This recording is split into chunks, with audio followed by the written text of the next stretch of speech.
see Atomic call himself off of it. Twisted Mind's got to race back onto SSG. It's a 1v1 in the corner for this ball. Memphis trying to do so much right now for the team. 50s it back to Rise. He doesn't have a lot of boost. Now we're not on the same page there. Rise is trying to pass to him. He was trying to bump the goalie. Can Atomic work some magic for Twisted Minds? They need someone to step up big here, but it's Gopher again for Space Station. They're all low boosts. You gotta hold on for the last few moments. Bump off, the ball still in play. Here comes Atomic. The shot to the corner. This one's still on it. The pass. Atomic is down. SSG have knocked Twisted Minds out of EWC.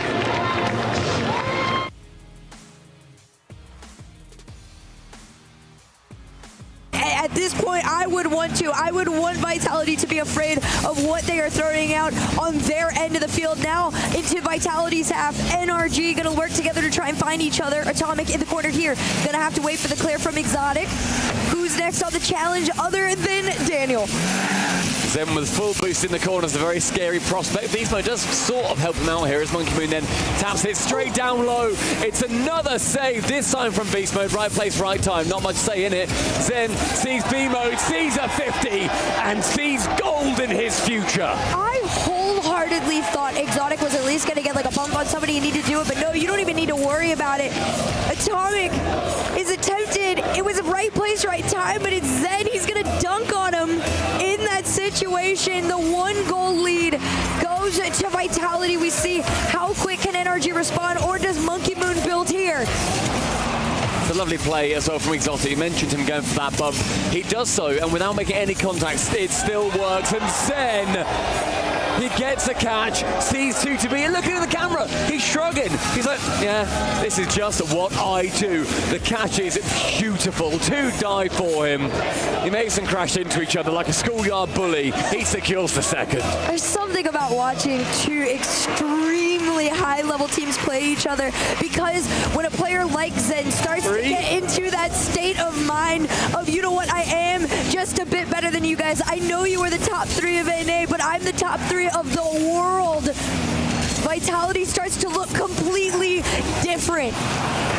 So demo, I think Exotic got bumped into that to gain the speed to get rid of a player from NRG. Daniel has to make contact. He does. He's been doing that all day so far. Exotic with 1 chip over. Beastmode again low on boost. Every time we see anybody on Vitality attacking, it's against the Beast Mode that is typically low on boost. He needs to, you know, get gobbling back up again. We said that so much earlier on. He's been failing to do so. It's 80 seconds.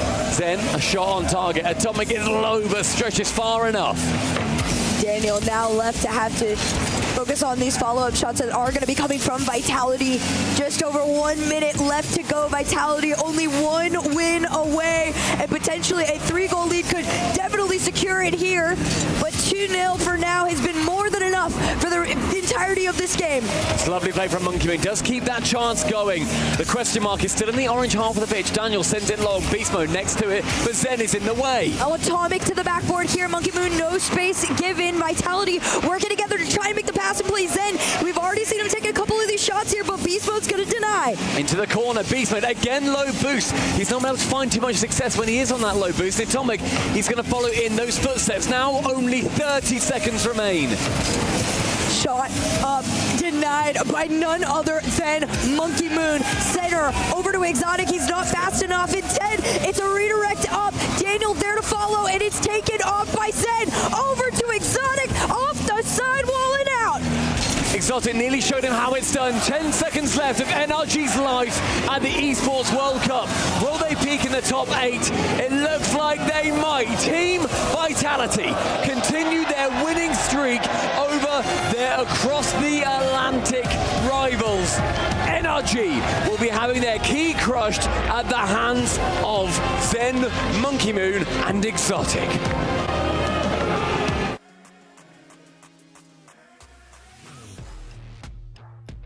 Down by 1. You're right, Stumpy. They don't concede. There's no pass. A rare actual miss there from KC. Now a chance to go for the bump. Avoids it and gets the 50. Drawley. Unbeatable. That's so hard to do as well. You have to get the perfect height on your initial jump. Whoa. And then a 50 just sneaks wide of the post. 1 minute remaining between KC and the semi-finals, and a key crushed in the dirt. Secret would love to keep the metal unbent, but their net is completely shattered. Drawley will pick up the third goal here for KC. First goal in a 4-goal game is impressive for Drawley. Nice musty to send it home, but it all comes down to the over-positioning from Secret, and a demo at the back is just going to shake them and their rotations. These players dealing very well with the tech pauses too. Team Secret, I think it's just going to be a little bit harder. It's a nice and weird kickoff. Okay. 1-2. Chance though shut down by Atto. Really good idea. Demo the kickoff, or demo the KC kick-offer. I don't even know what you call that. What do you call that in Kickoff taker? kickoff taker? Kickofferer? Put your suggestions in chat. 35 seconds left. Swift. I want to cross. Secret in desperation mode right now. Mata, no boost. He gets the corner. That's a hard hit off the backboard. At this point, Secret are just hoping they have time on the clock if they can score. Up high, KV1 gets a free touch, 40 as he got it. KV1 can't get anything else. He pushed it right into KC's bumpers. KC gets the dunk. The net is open, but the ball rolls away from Drawley. But it's a victory lap and a victory goal for Drawley as KC buy their tickets to the semifinals. Massive performance from KC. They had a wobbly in the second as Secret challenged their supremacy, and it all turned around for the rest. Back to your regular scheduled programming. Carmine Corp take the series 4-1. They move through in the upper half of our bracket into the semi-finals. They secure their org. A couple more points. Won't matter in the championship and the club championship, but they will be extremely pleased to see them there, as will the Blue Wall contingent.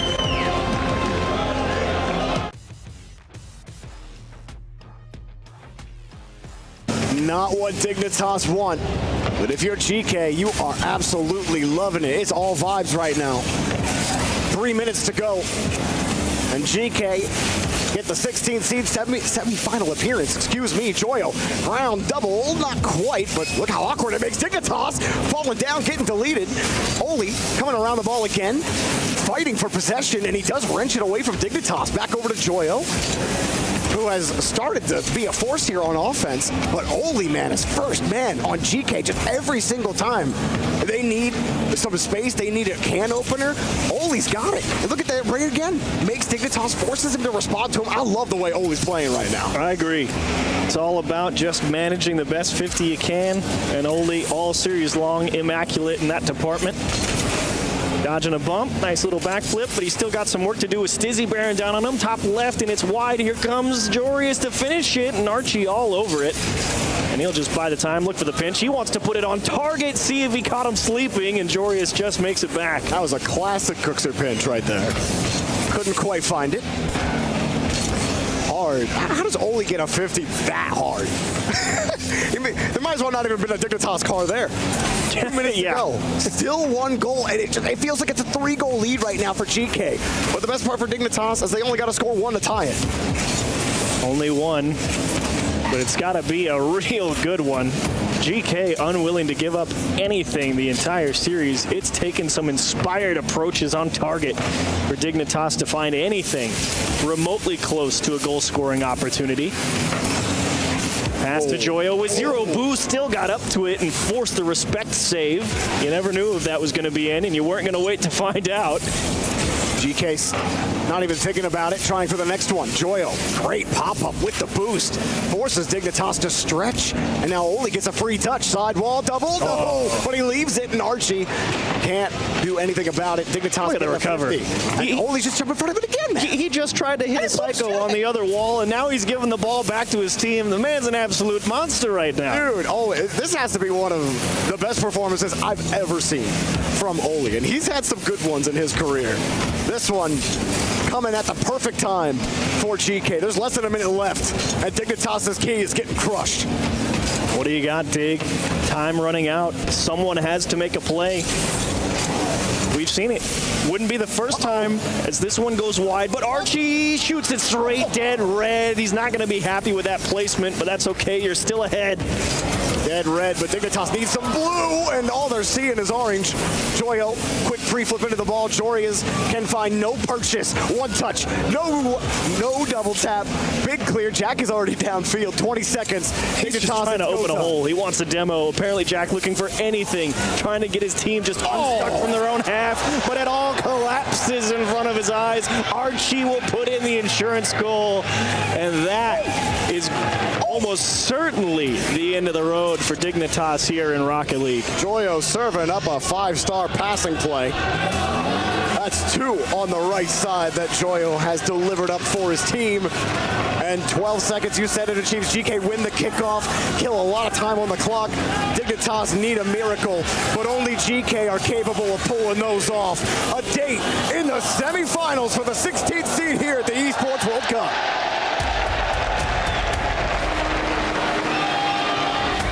What a show from GK.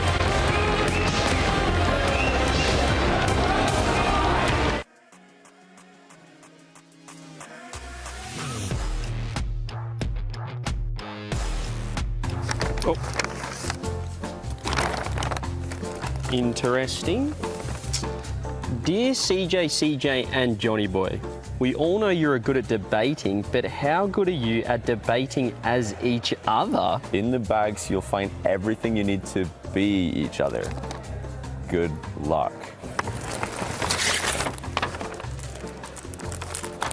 We're going to make each other. This can only go one of 2 ways.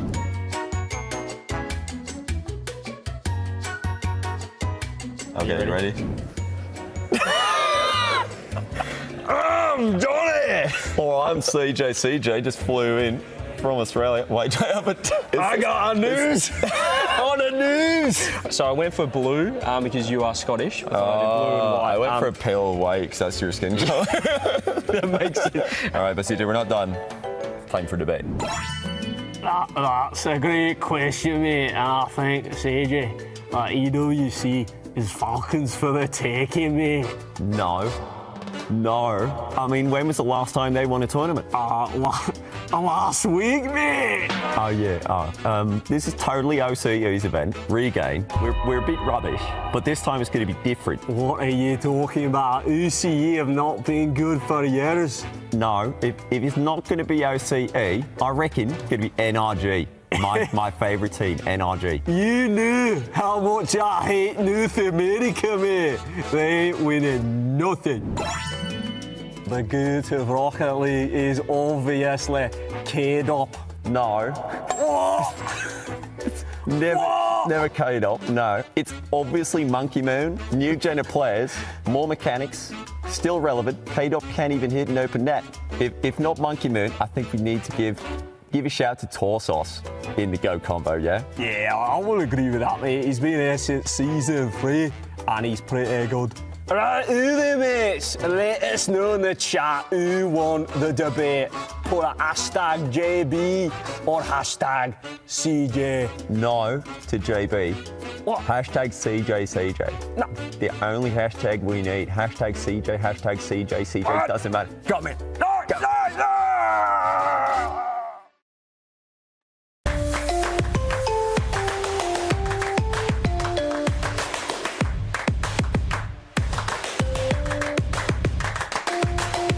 Level up your gaming experience with over 8 billion playlists, only on Spotify, the official audio streaming partner for the 2025 Esports World Cup.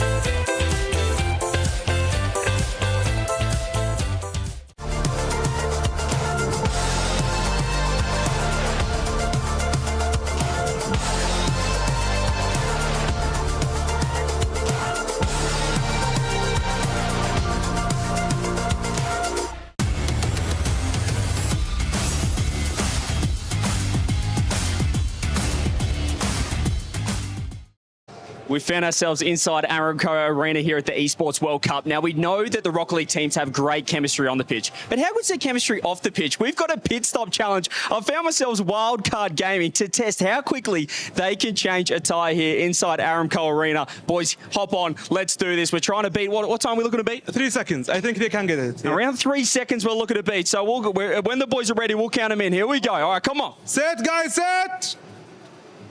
Okay, guys, ready? 3, 2, 1, go! He goes straight ahead. It's a great drill. He's going to get off. He's going to get it off. Toss off. Feet. Lock in on. Drill. Wildcard Gaming. Trying to beat. Oh, it's a 5.26. B-Head told me through it. What was the time? What'd you say, sorry? What do you talk me through it? 5.26. You know, I get a bit stuck on the first one. It's kind of where my issues are at, but the second one was pretty fluent. But I think I need to work on my first tyre transfer. Yeah, Fees, I thought it wasn't too bad putting the tyre on. Yeah, I did really well, but I think Tor's kind of let the team down. Oh, we're blaming Tors. Big T, what are your thoughts? I've executed my plan perfectly, and my team are playing the blame game. Well, he missed. Like, I don't know what to say.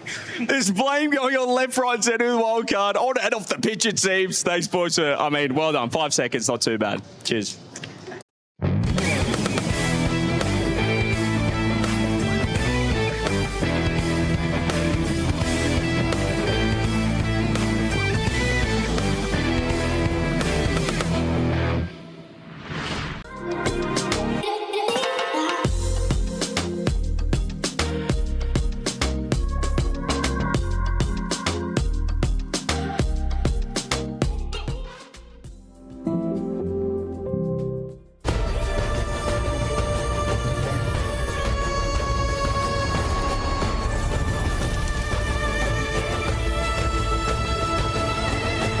This land is calling.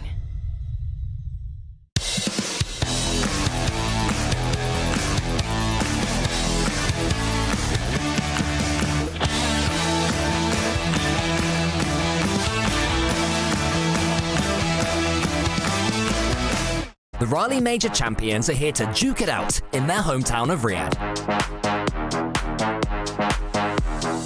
Coming hot off a fantastic 2024 RLCS season, Team Falcons knew what they had to do to dominate this year, kicking off their 2025 run with a first-place finish at the first Open, taking down their regional rivals of Twisted Minds in a 6-game series. Unfortunately, things didn't quite go their way in the second Open of the season, as Twisted Minds got their revenge in the finals in a stunning 7-game series.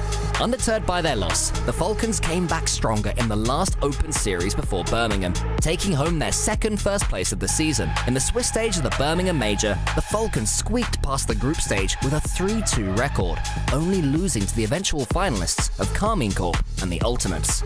In the playoffs, the Falcons scored a 4-0 sweep over GK in the first round, but eventually lost to NRG in a 7-game series in the lower bracket quarterfinals, netting them a top 6 finish in Birmingham.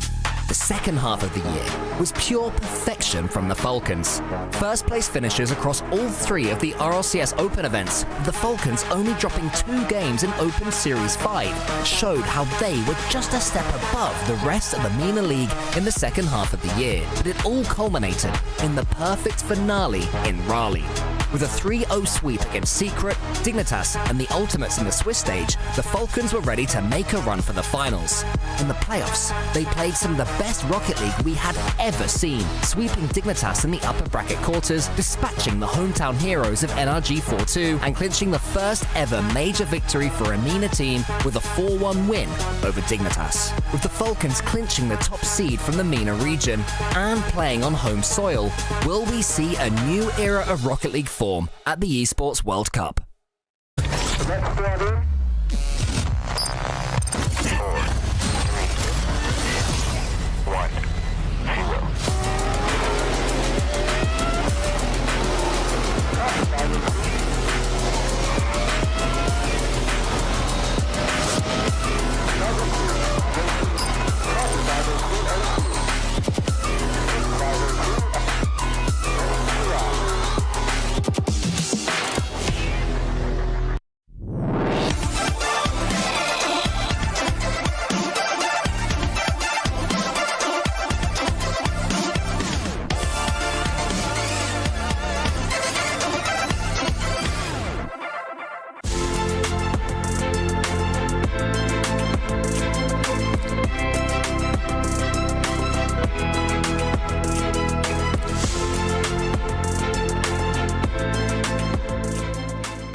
صراحة اللحظات في روكت ليج كثيرة، ومن أبرزها وأحلاها أني حققت كأس العالم مع المنتخب، والبطولة الأخيرة الرالي ميجر اللي كانت في أمريكا، وصراحة من أكثر اللحظات الممتعة. أكثر مكان ما توقعت أني أروح له صراحة LA أمريكا، لوس أنجلس، وصراحة مدينة جميلة وأتمنى أني أزورها مرة ثانية. أكثر شخص أثر فيني في روكت ليج وصراحة هو اللاعب خالد أثر فيني من ناحية في البطولات، كيف أني صرت أدخل بثقة وأدخل ألعب لعبي بشكل كامل، وشخص له تأثير إيجابي كثير علي في مسيرتي في روكت ليج. كيف تغيرت شخصيتي قبل أني أصير برو بلاير وبعد ما أصير برو بلاير؟ ما تغيرت كثير، بس الفرق أنه زاد مثلا عندك جمهور، عندك محبين، كل ما تفوز بطولة تشوف المشجعين كيف يعززونك ويحمسونك، وصرت جدي أكثر في الأوقات. هذا تقريبا الشيء الوحيد اللي قبل أني أصير لاعب محترف وبعد ما أصير لاعب محترف. Tekken 8 is wrapped, and with it, the implications that this game can have on the Club Championship points. So let's have a little bit of a recap with me, Jitty. Vitality secured a top 8 finish in this game specifically, which gave them enough points to climb the ranks a little back and go back to the top 3 slot. PUBG Mobile yesterday was claimed by Twisted Minds, giving them an extra 1,000 Club Championship points, and VP somehow managed to get into the finals of TFT, giving them a little leg up too.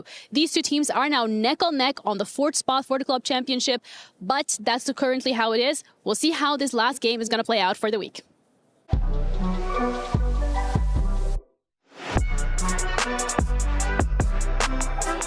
In LCS or just in competitive tournaments in general, I've always been very calm, besides like my first tournament because I was nervous. But yeah, I guess I'm just like always calm because I know that there's things that I can't control, so I don't, like, if I lose, I know that I'm not going to be like that mad if I lose, because you know, I can't really control everything. I mean, maybe who knows what will happen. I mean, if one day I'm like in a World Grand Final and I don't know, I'm getting 1,000 points every game, scoring every goal, getting every save, and my teammates start own-goaling, that would make me mad, but that's not going to happen. But I'm not always that calm. Like, for example, in ranked, sometimes I get a little mad, but that's a little different, I guess. Bad idea. Push forward on the challenge, then look back to get the 50. But it doesn't matter. There's my goodness. there, and that is an absolutely disgusting redirect. Trolley, please. Last year I was a rookie, and I also have a different team now, and I mean, I've been over the whole season, I've been more successful. I've been more consistent with this team. So yeah, that's changed. And I guess, I mean, I felt confident last year too. But since, you know, I'm a little more experienced now, I guess I'm a little more confident this time around.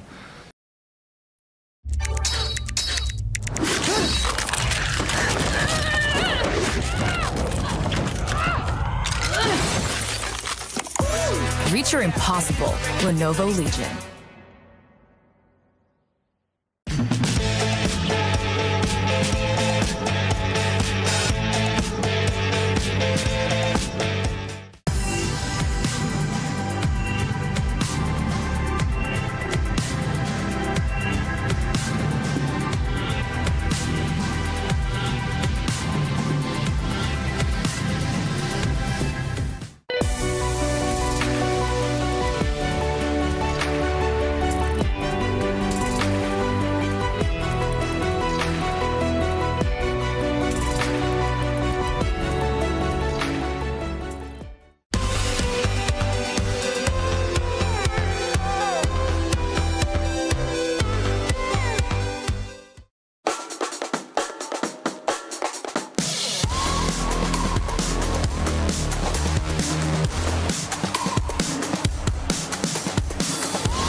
I'm such a weirdo. Tattoos from my toes to my earlobe. Was a role model, I never had a hero. I learned how to live with the stereo. Coming from where I come from, the inferior. Everything you see ain't what it appears though. Everything that I built made that from zero, then added a zero. I am my hero. You couldn't imagine what it's like in my mind. Catastrophe at the same time. When they laughed at me when it was game time, now I know that they mad at me. I'm what you can't find. I'm not from the day. I come alive at night. I'm not what you used to. Couldn't recognize. They all on the ground while I'm taking flight. Yeah, you're welcome to join me. I promise I won't fight. They're never getting in my way. And even if I make mistakes, I will always see them through.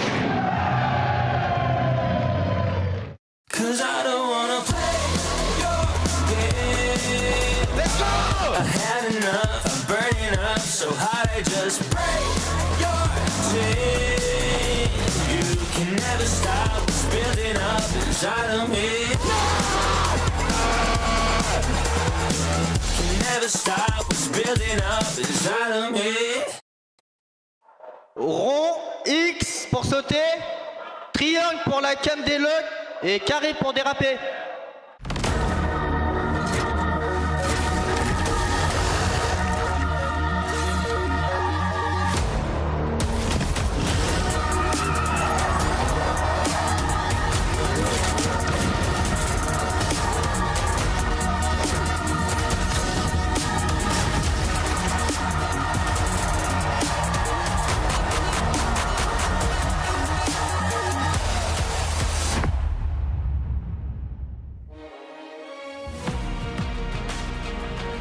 I'm really sorry, I know, but I figured out this cold open thing. You ready?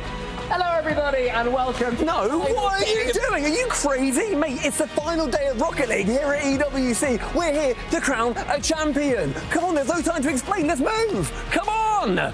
Come on.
Good morning, gamers. It's Champ Sunday here at EWC. Only 4 teams remain in the bid for the trophy. And one of those teams is GK, and we know that they can make miracle runs happen. They're going to need another one here to claim total victory. Speaking of miracle runs, no miracles needed here. Former champions Exotic and Monkey Moon have teamed up with Zen on Vitality at a bid for their trophy. And the one other reigning champion, Drawley for K-Corp, is looking to have the bounce back for K-Corp, who won the first RLCS Major of the Year, but faltered in Raleigh. Well, speaking of winnings and bounce backs, the Falcons have officially broken their curse and are on the road to win another trophy at a major event. Oh, it's going to be some awesome Rocket League action. I hope you're ready for it. I think there was a lot of times where we'd have a bit of tension in the team, and this tournament we've just believed in each other more than we ever have, and it's going well. So yeah, we are just so hyped, and hopefully we go to the final. I don't want to see NRG messing about too much as Daniel nips in there, and it does sneak in.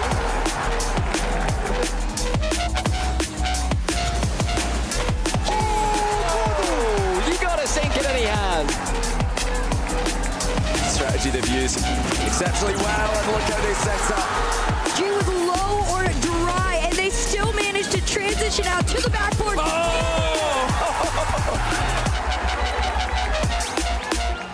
If we keep playing like this, I think we can 100% go to the final and win it, for sure.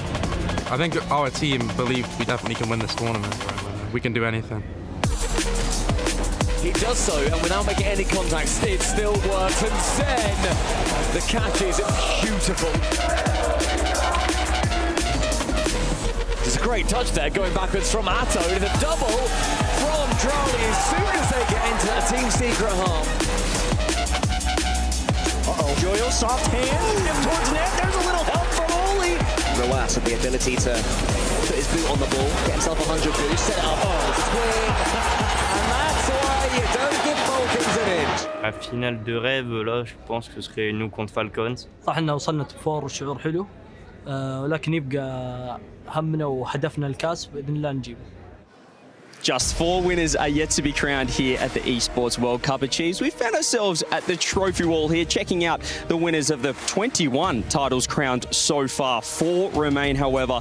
The standings, they're tightening up. Let's take a look at the leaderboard. A tight one for sure. Falcons swooping into first place right at the end, 4,500 points. It's the right time to get hot. Liquid right behind them at 4,200. That being said, Liquid does not get any points for the Rocket League section, which wraps up today, CJ. Yeah, the Club Championship is the thing that everyone's looking at. And why? Because they're playing for a whopping $27 million total prize pool. Check it out right there. $7 million for our club champions. The race has never been closer. Rocket League finishing today as well, Achieves. We've got a few teams right in the running there. Yeah, and of course, if you're looking for other teams that may make a difference in these final couple of weeks of the Esports World Cup, Virtus Pro has players in all of the remaining titles. Liquid and Falcons also have players in all of the remaining titles as well, but Vitality, big favorites in Counter-Strike, and they've got a good shot here in Rocket League, so could be a tight one between them and Falcons for sure. As you said, I'm looking at the Rocket League final day of actions. Falcons, Corp, Vitality could absolutely stamp themselves in the Club Championship standings. Cannot wait. It's going to be a huge day of action.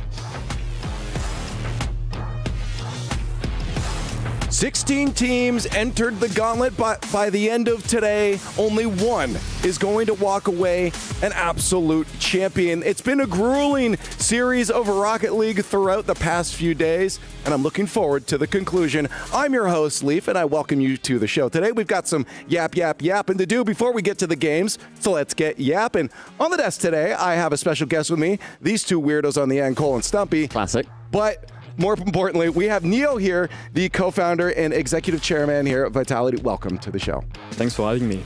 I got to talk to you first off. Your titles here, co-founder and executive chairman. That sounds like a lot of responsibility. It is. I don't know how to summarize this. I founded this company 12 years ago. It's been a while already, almost a lifetime. And yeah, right now I oversee most of the strategy, but mainly esports, where a founder is still involved. That's probably the magic recipe of what we are doing so well lately. Now, I got to ask, coming to an event like this, are you working most of the time, or do you get to actually sit back and stress out about your team playing Rocket League? I wish I can sit back and relax, but right now I'm really involved with the teams currently. That's my, Rocket League is part of our legacy, part of our DNA. We are so committed to the game for so many years. And right now, having my French players, doing so great. So I'm still there in the operational, trying to do some mentorship and help them to overcome, let's say, the rivalry. That's awesome. And, we're looking towards that gaming side of things. You can see all of the points you've earned so far towards the Club Championship. You're in 3rd place. It's already pretty much like $3 million. It's good, but I know that you guys have your eyes set on the $7 million number 1 spot. You've got Rocket League still to go, and then CS is next week. 2 very strong teams in the esports space. Yeah, definitely. We have a shot. I think I wish I could say this some weeks ago when I thought that it was already done. When you see Falcons and the number of games that they have during this competition, and it's the same for Team Liquid and VP. So being in this position, kind of a dark horse or a contender to the final win, it's something amazing. So let's see. Today, to make this dream come true, we need to overcome Falcons, which is will be really complicated, let's say, but it's a good challenge. We still are really confident in our chance to to lift the trophy, and then in Counter-Strike we need to play in our standard, and lately it's been really strong, so let's see. Yeah, since we've arrived here, we've been commentating on the Club Championship. It's been this neck and neck battle between Vitality and Twisted Minds, 3rd, 4th, 5th. It must have felt really special when Vitality beat Twisted Minds. Were you able to watch when you were traveling over, or was that over the plane time? No, I was there already, you were there? Oh, cool. On backstage with the players, trying to do my best also to help and have an impact. But they are really true athletes and great champions, so you have to do little, to be honest. But it was really an intense battle, and we knew that it was mandatory to get this win. And seeing Space Station being able to beat them and avoid them to get any points from the club championship ranking, it was really good, despite their win in PUBG. SSG on your Christmas card list. Like, thank you guys. Exactly. They given a kind of free wins and eliminated Twisted Mind. Yeah. So good guy Space Station. Obviously, you've got today's matches to go on as well. You're against a Saudi Arabian org in GK. It's going to be a tough one. You're going to be in the arena watching. And like, how do you feel when you watch your team play as well? Because I'm sure a lot of the Vitality fans are very passionate.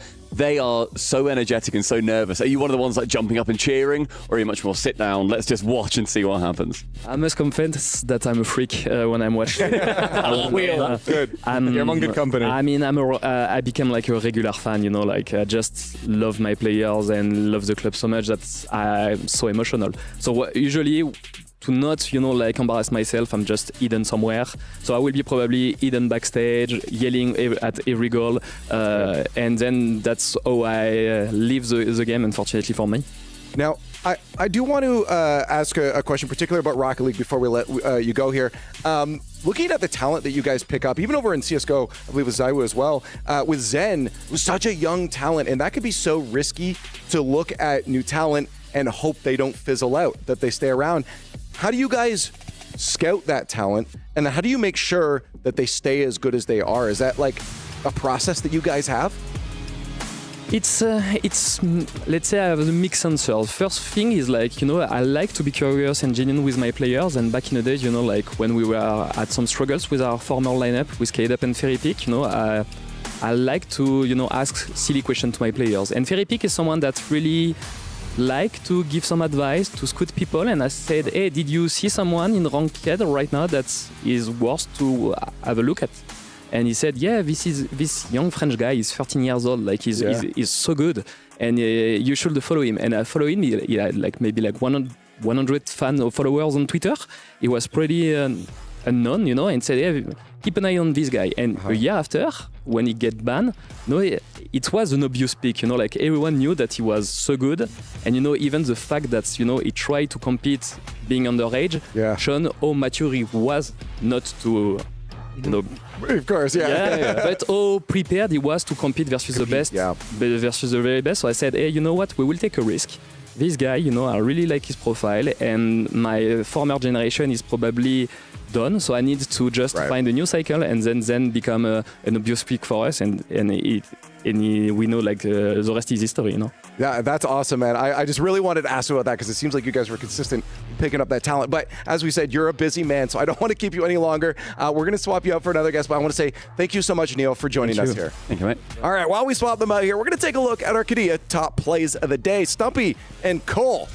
There were some good plays. I was just left hanging for a fist bump. We're good. I am so hopeful the camera nearly caught on camera.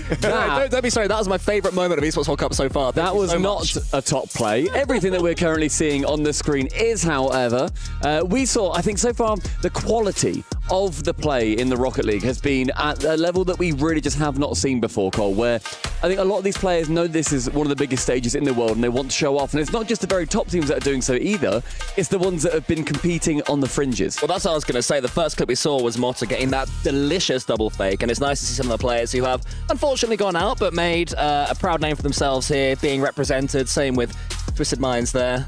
And SSG, they stepped up as the tournament went on as well. I'm really happy we got to see real SSG. Yeah, I mean, I was quite happy to be the bad guy against them when it came in, but yeah, SSG stepped up massively towards the end after their 16-2 defeat. Good play yesterday. Hopefully some more today. I welcome you back to the desk here, and I also welcome Mizu to the desk. Dude, what's up? Hello. Thank you guys for having me. I appreciate it. I'm very excited to talk with you guys, and thank you guys for having me here. Yeah, you are going to be an analyst now. We're going to actually look through some real desk graphics in a moment here. Sounds good. And so you got to get your thinking cap on. Okay. Actually, don't worry about it. You're fine. Beside you. You're fine. All right. All right. Well, I'm excited to go over it. Yeah, let's do. All right, Mizu.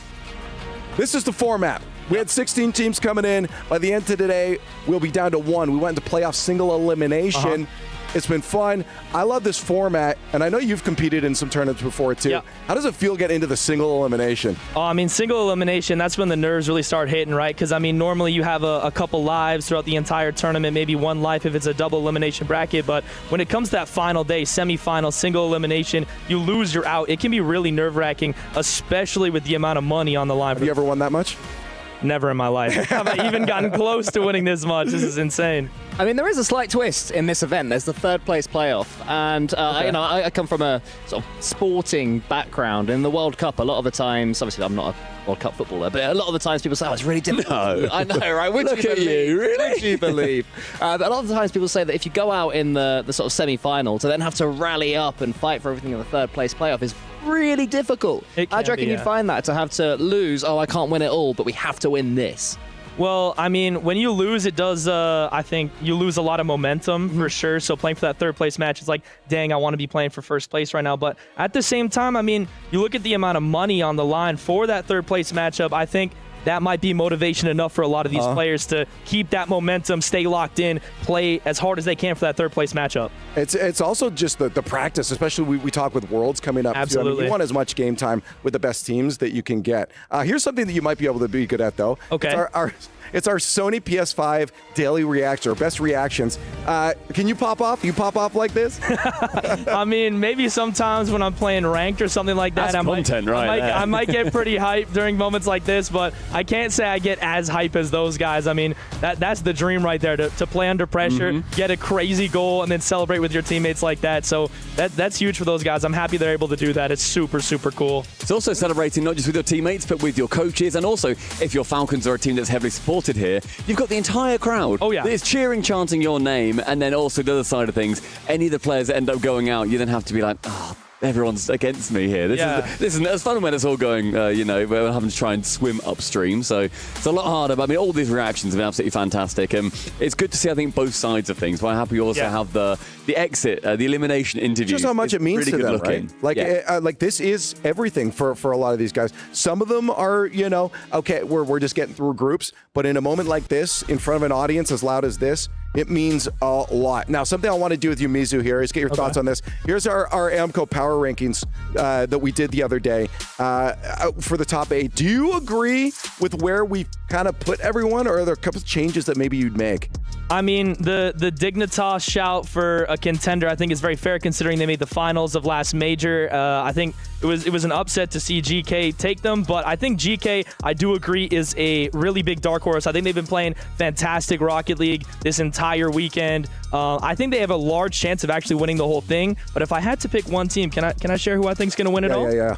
Okay, if I had to pick one team, I would actually go with the Falcons. I think that you've been seeing Falcons play such consistent Rocket League, but I think the main thing that's setting Falcons apart from every team this tournament is their ability to control the ball. Their first touches have been electric in terms of soft touches, controlling it, playing it out the back, and offensively as well.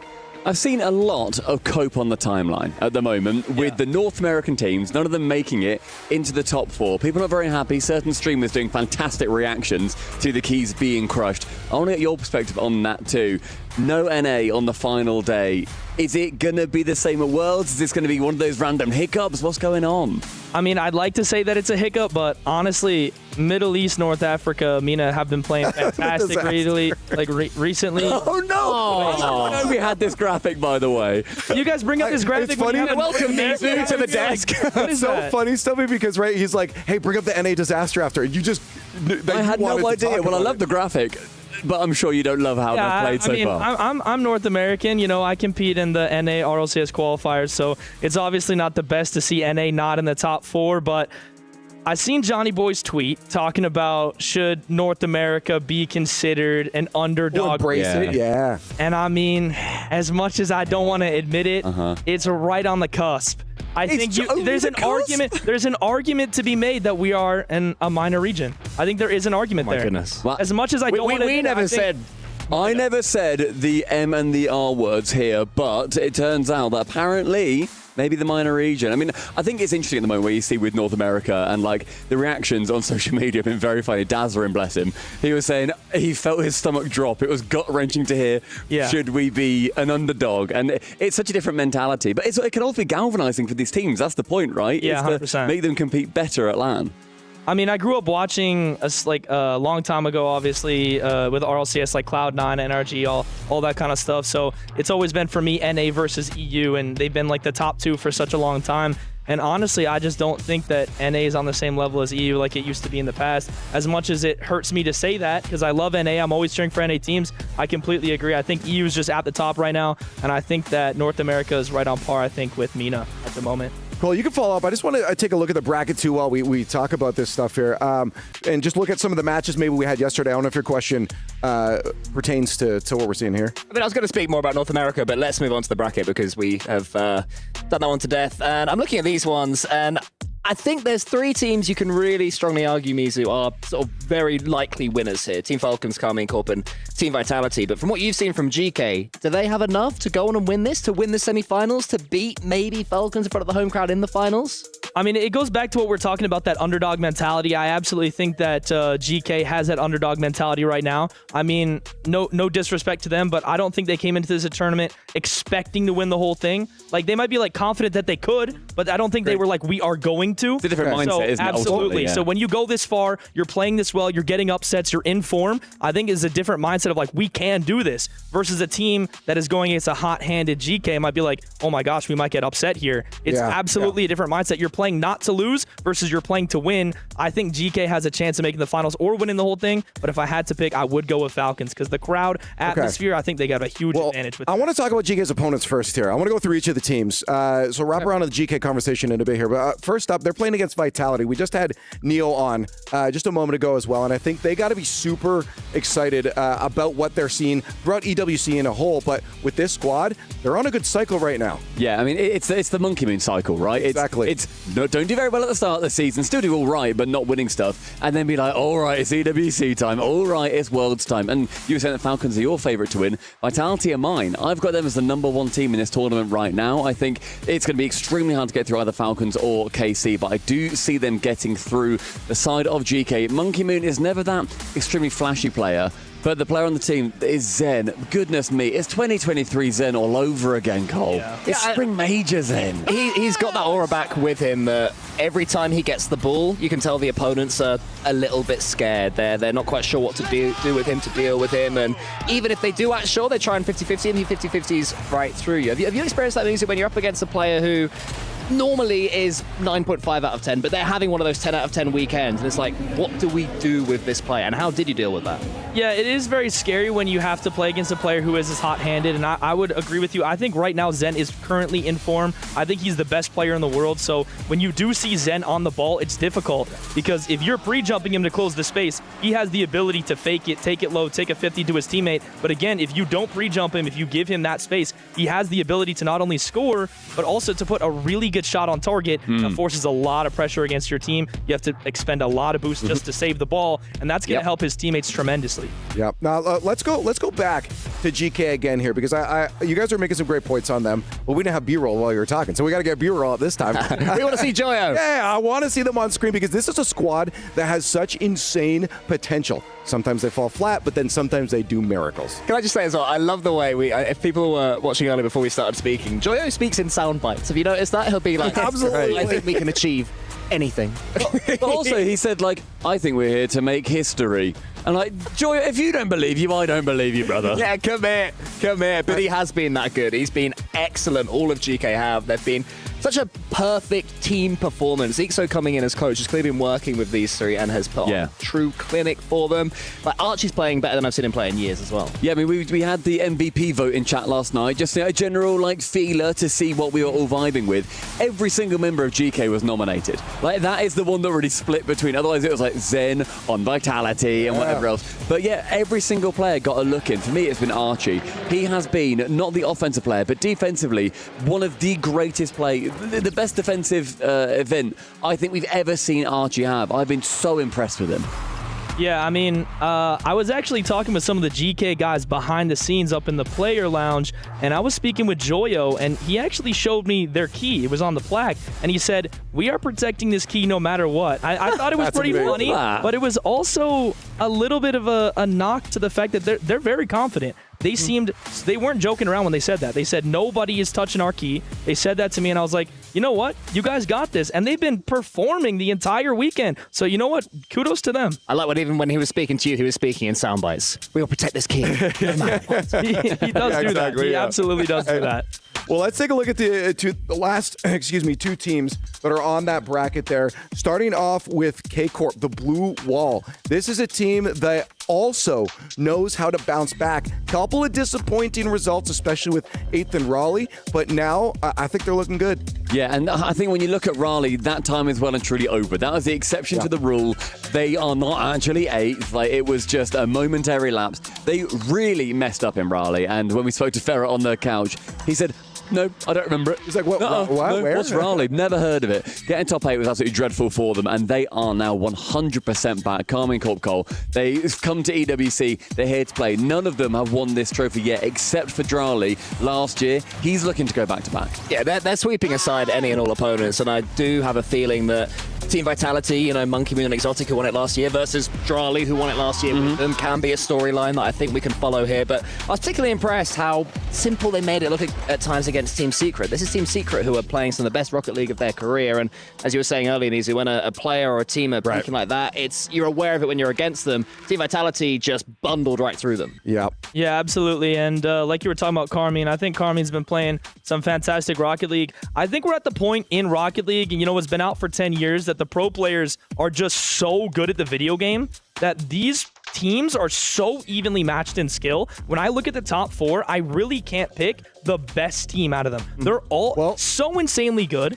You kind of did before when you were saying Falcons is going to win it, right? I think Falcons is going to win because it's going to come into what I'm saying here, the crowd atmosphere. I really think it comes down to how the players are playing on the day, what are their mentalities, how confident are they, and I think the crowd is going to play a massive factor in helping Falcons' confidence in this tournament. I mean, you say that, these teams are at a level, but at the moment so far, TRK has been ever so slightly, and with the lines we're talking about, that's a lot above that level. He has been flawless, and then somebody behind him, there's a couple of twins who went so bad either. Yeah, again, that MVP talk, I put Kaliz as my MVP so far over on the Falcon side of things, and it's a great point about the crowd too, because it's not just like they walk out, play their game, wait for the crowd, then leave. They buy into it completely. Oh, yeah. Like, they will walk up to the end of series, they do that Icelandic clap too, and every single person in that arena when Falcons play, it is a wash with those green flags with their faces on them. I think Herc was saying yesterday that you walk around the Boulevard and there are 2 people that frequently pop up. It is Ronaldo and TRK. Like, they are on every advertisement. He is the biggest player in the world here, and Falcons went through SSG with pretty little resistance. They proved that they were just that level of team above them.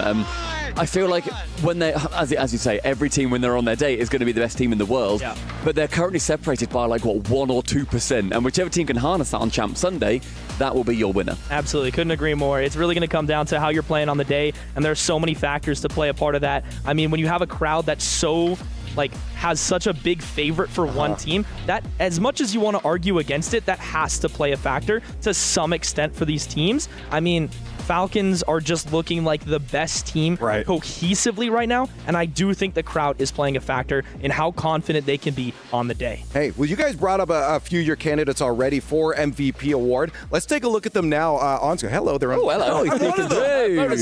Leaf, you're a candidate. Yeah, someone's noticed you. Finally made it. He got 1 vote, and it was from Leaf. From Brody. That's great, because honestly, I didn't even put mine into the chat, because everyone's were pretty much on par. We were identical, by the way. We had the exact same Good ones. job, guys, twinsies. The only one that was really off was that I wasn't sure about was Archie Oli, because both of them played phenomenally. If you had to off those, I mean, so we did go with Killers. We had, I think we went with Archie by the end of it, and then Zen, and then Vatira. Do you agree with these candidates, Mizu? I do. I mean, I think that these are the best players currently for each of the individual teams based on how they've been playing in this weekend. I mean, Archie's been playing fantastic. I think that he's really just been electric for this GK roster. His 50s but are so good. Like I said, I think as of right now, in this tournament this weekend, Zen is the best player in the world. He is playing like the best player in all of Rocket League. 1v3. Yeah, he 1v3'd multiple teams, and I said about that spring major form, any new fans, that is when Zen was literally changed the game. Undisputably the best player in the world.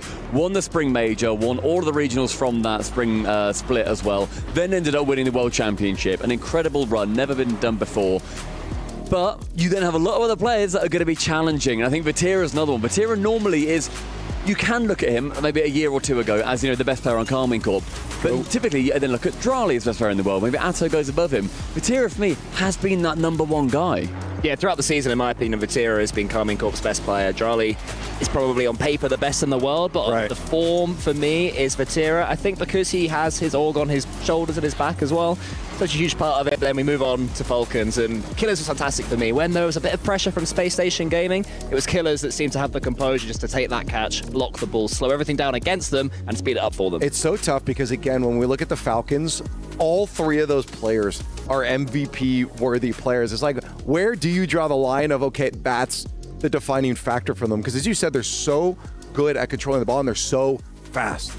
Yeah, absolutely. And I think it's something that is really unique in the fact that we can have an MVP from people outside viewing the game, you know, through the stream, but the players typically have an entirely different feeling for typically who that MVP should be. I mean, there was something that EWC posted about asking the players who they think the best player in the world is right now, and a lot of them were saying Rawas, yet Rawas is not one of the MVPs. So I think it speaks to the fact that it's not necessarily always the player that's getting the flashy moments, but sometimes it's the player that's controlling the ball the best, or even the player that's giving the most influence through comms that maybe we don't see. It's the one where every time you think you're on the ball, every time you think you got a chance, you think, how is he there again? How is this guy always in my face? And that's what, as you say, is more noticeable when you're on the pitch than when you're watching it, which is the player whose name is up in lights saying, this player scored. Well, let's take a look at the schedule for today because we have the matches coming up very soon here. And again, so it's going to be straightforward.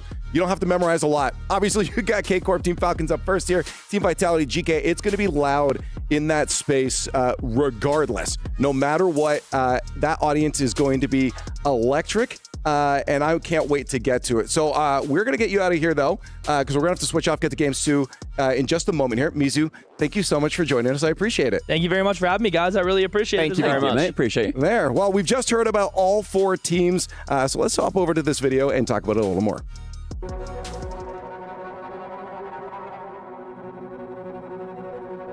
We can take any series. We know we can. We know we can win it, even if it's a final. It's just about the faith and trust in each other, and we can do anything. I think it's like 2 weeks that we are playing really good in scrims in practice, like playing that good on stage, and right now we are just playing so good. ولكن الحمد لله واضح بعد النتائج عدلنا الاخطاء دخلنا جو البطوله والحمد لله قاعدين نثبت هذا الشيء. Nous, on espère le grand minimum final et surtout gagner. Donc là, on est content, mais on a encore du travail. We keep playing like this, I think we can 100% go to the final and win it. I mean, making top 4 at EWC, to be honest, it's not as unexpected as I thought. I think our team believed we definitely can win this tournament. Je suis plutôt confiant d'aller en finale au vu pour l'instant de notre début de tournoi. Après avoir, il nous reste encore un gros match avant, à pas sous-estimer. صح إننا وصلنا توب فور والشعور حلو، لكن يبقى همنا وهدفنا الكاس بإذن الله نجيب. This tournament, we've just believed in each other more than we ever have. It's going well. We're gonna get into this one, but the nasty redirect, another leave, and another shot. Drali, like he's so good right now. It makes me so happy because I'm just sitting behind and he scores basically every goal. Out of the way by Vatira. Beast Mode hops up quickly, but it's no ball for NRG, and he's on the back foot. Beautiful goal from Charlie. Key move. Bumps out and Tommy gets him. There's the touch from Zed to the back foot. Oh! Huge save from Malco, but he sneaks it into the mirror. Speaking of, Gilliers goes 1v3.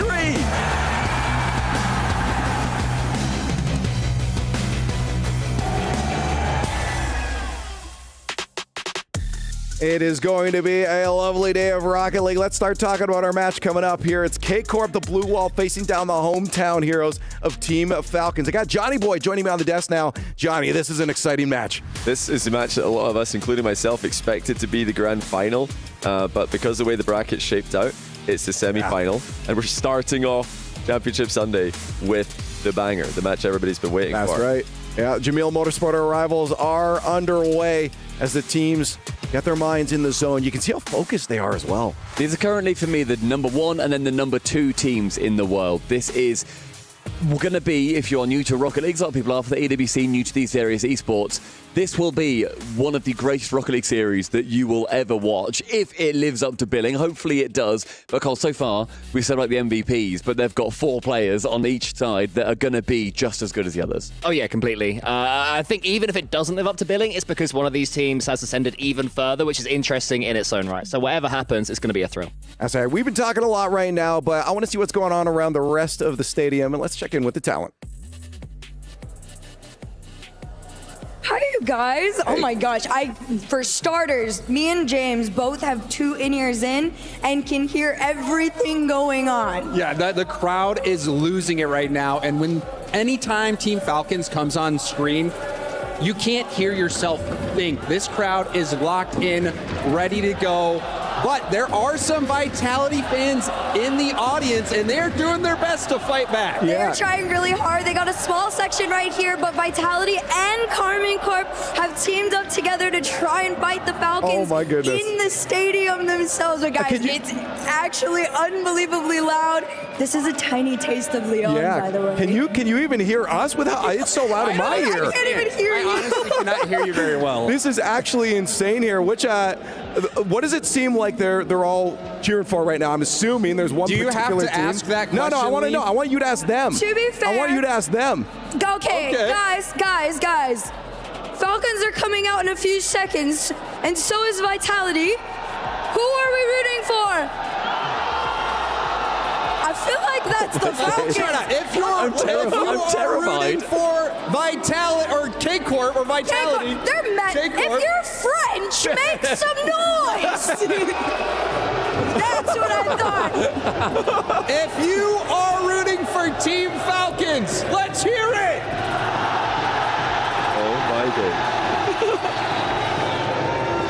That is Who's ready for outrageous. some good Rocket League?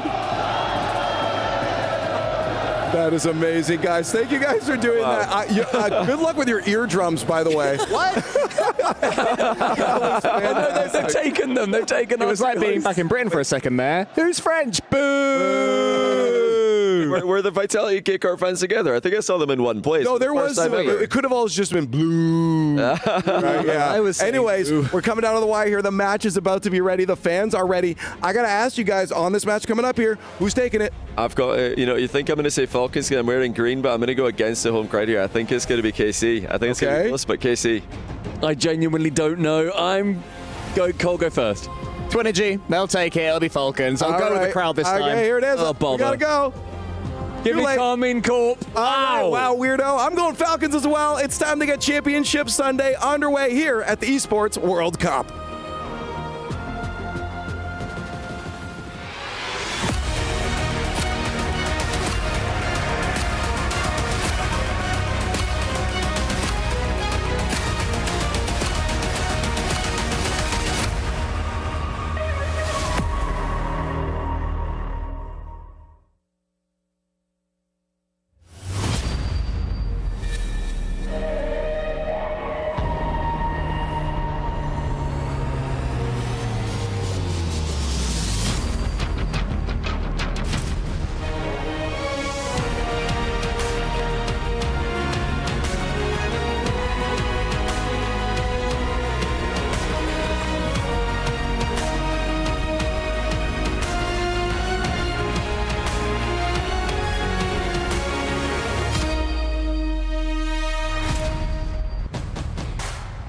Ladies and gentlemen, welcome to our final day of the Esports World Cup featuring Rocket League. 4 powerhouses, 4 titans of the game has arrived, but only one will cement themselves among the greatest.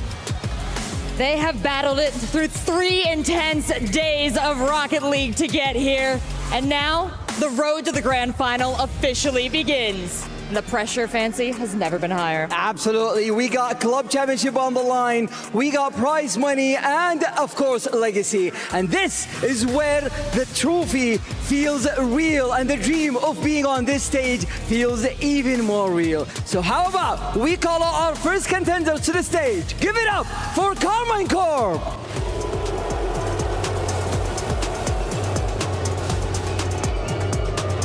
The biggest and baddest of the EU region has risen. and to the occasion, and now they find themselves one match away from the grand finals. They have proven they can beat the Titans before them, but can they do it on their home turf?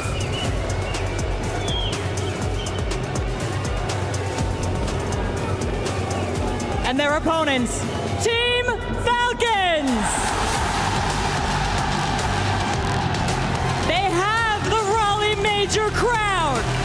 They won the nation-based FIFA E-Championship here in Riyadh.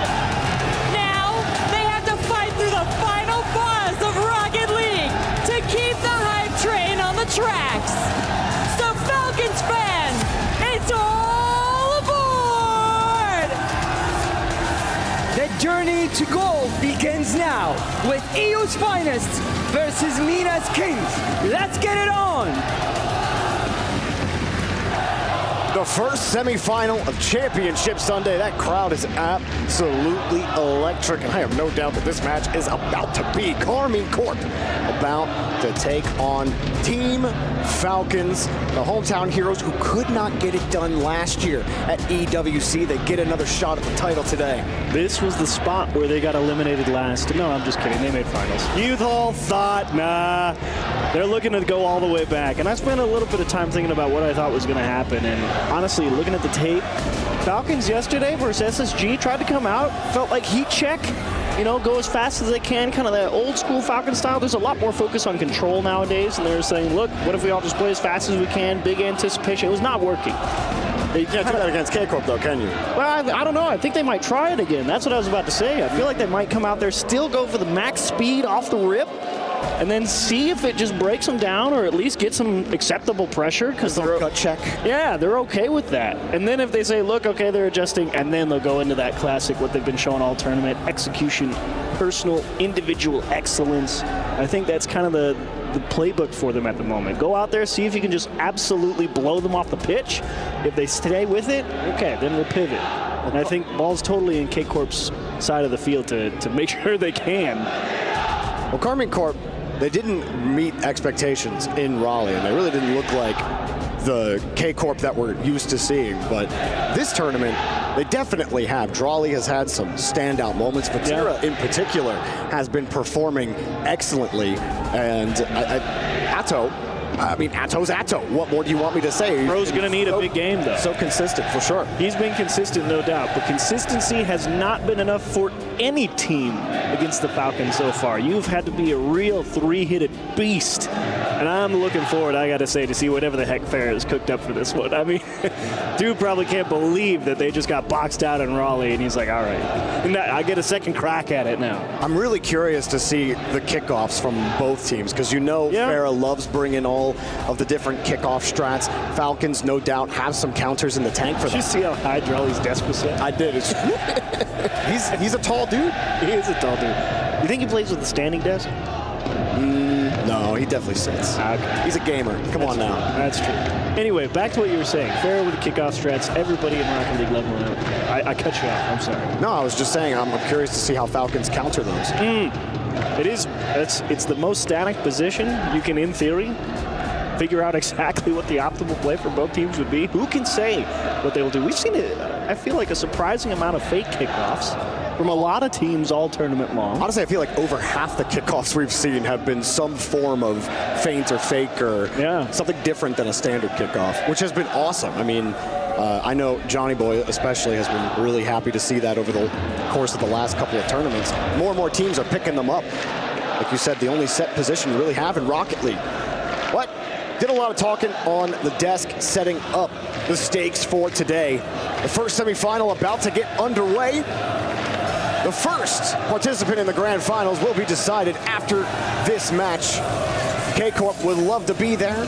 Falcons would love to get try number 2 here at the Esports World Cup. And a big game for Falcons, obviously, thinking about the club championship still. I mean, this is one of their best opportunities with so few games remaining.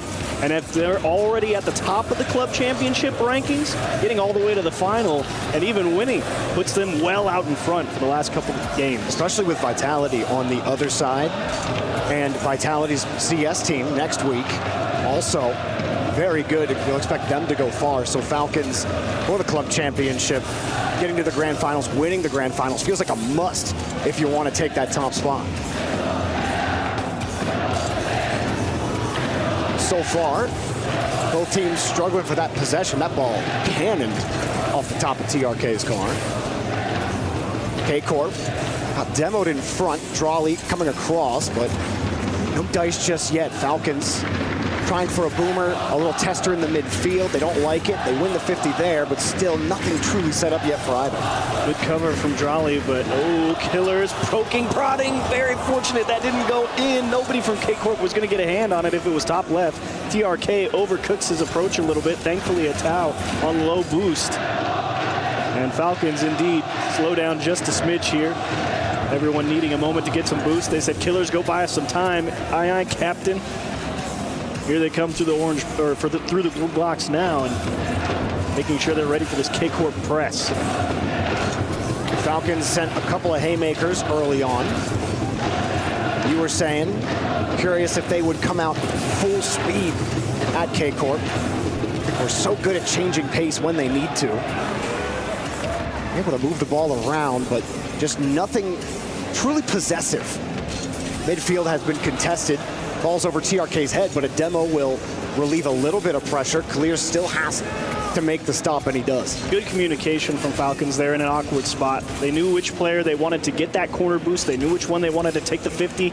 Unfortunately, Corp still equal to the task in pressing. This one saved by Ruas. He'll pick up his own corner and take it away from TRK. He's going to need a moment to go pick up some boost. He might try and force it here with 12, and he'll just take his best touch and look to reset. Little chip backwards, almost picked off by Vatira, but Falcons just looking to make sure that Corp don't actually really get any dangerous attacks on net. It's been a lot of Corp possession here the past minute or so, but haven't really been able to press the attack towards the Falcons net. And the Falcons have done a great job kind of breaking the rhythm up, kind of syncopating the approach, if you will. Double commit, but it's okay. TRK has it covered. Drawley actually buys a lot of time for Corp to get set. Too low on boost for Falcons.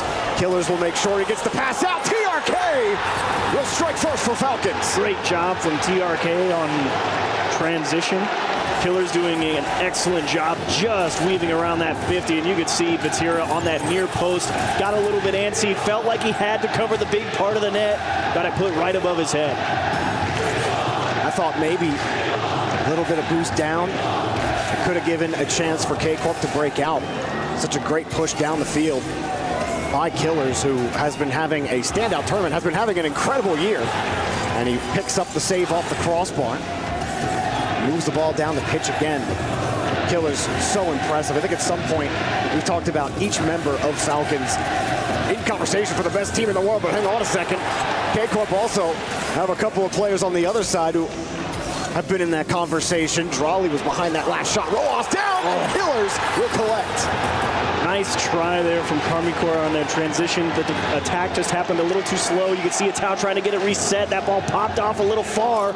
Ruas just swept right through, took it off him. And the third man on the goal line not able to adjust fast enough. 2-goal lead for Falcons late in game one. Falcons keeping this crowd energized early in the series. Corp looking for a response. Easy demo from Atto. And Drawley will be credited with the goal. That's Atto's bread and butter. Corp immediately slow that momentum down with a nice demo goal on the kickoff. Minute 25 left. Plenty of time. Plenty of time is right. Couldn't ask for a better time to get right back into it. You give one up in a bad way, you get it right back. You're still in the same spot. Nice adjustment, Corp. Long way to go. A minute and a half can feel like an eternity when you're only leading by one. And Vatira looking to get things started with an excellent 50. That being said, Falcons feeling pretty stingy here at the midfield line. Falcons have been able to thwart that kickoff. They're able to thwart Drawley. Corp a little slow on the 50 there. Atto does get a piece of it. TRK, that 50 will work out for him, but he has no boosts. Saw the pass up, thinking maybe that midfield boost would spawn, so Falcons set the feeler up, but no boost spawns. The Corp keep possession. Drop down, Drawley waits for an opportunity. Off the side wall, everyone from Falcons were getting ready for any option that Drawley could have picked Atto still with control. Neutral hop down. Vatira close by, couldn't get the touch. Oh, that's a huge couple of 50s from Ruas. I like the idea for Matau, and unfortunately, TRK beats the defense. Matau trying to get in his bag over on that Falcons side. Just lost the ball at the end there in the transition from Falcons. Ruas, look at him just bullying Vatira, not letting him get back. Matau on his own rotate tried his best, but the shooting, as usual for Falcons all tournament, clinical. Atto did the neutral hop to recover when he had the ball, and Vatira was playing second. But then Vatira pulls off. I think, did he think third man was playing a little tighter to him? Because they just kind of gave up possession there. Another demo slips through the line, 20 seconds, and it looks like Falcons just may be taking game number 1. Either way, tough break for KC, but it is good. I know they're losing here in game 1, but now you're starting to see that attack finally start to bear a little fruit, getting a little bit closer to the net, starting to really put the squeeze on Falcons. Chip top center and Killers all over it. Met it at the point of contact, not even willing to find out if they had to play an extra kickoff. And that will conclude game 1. Falcons start strong.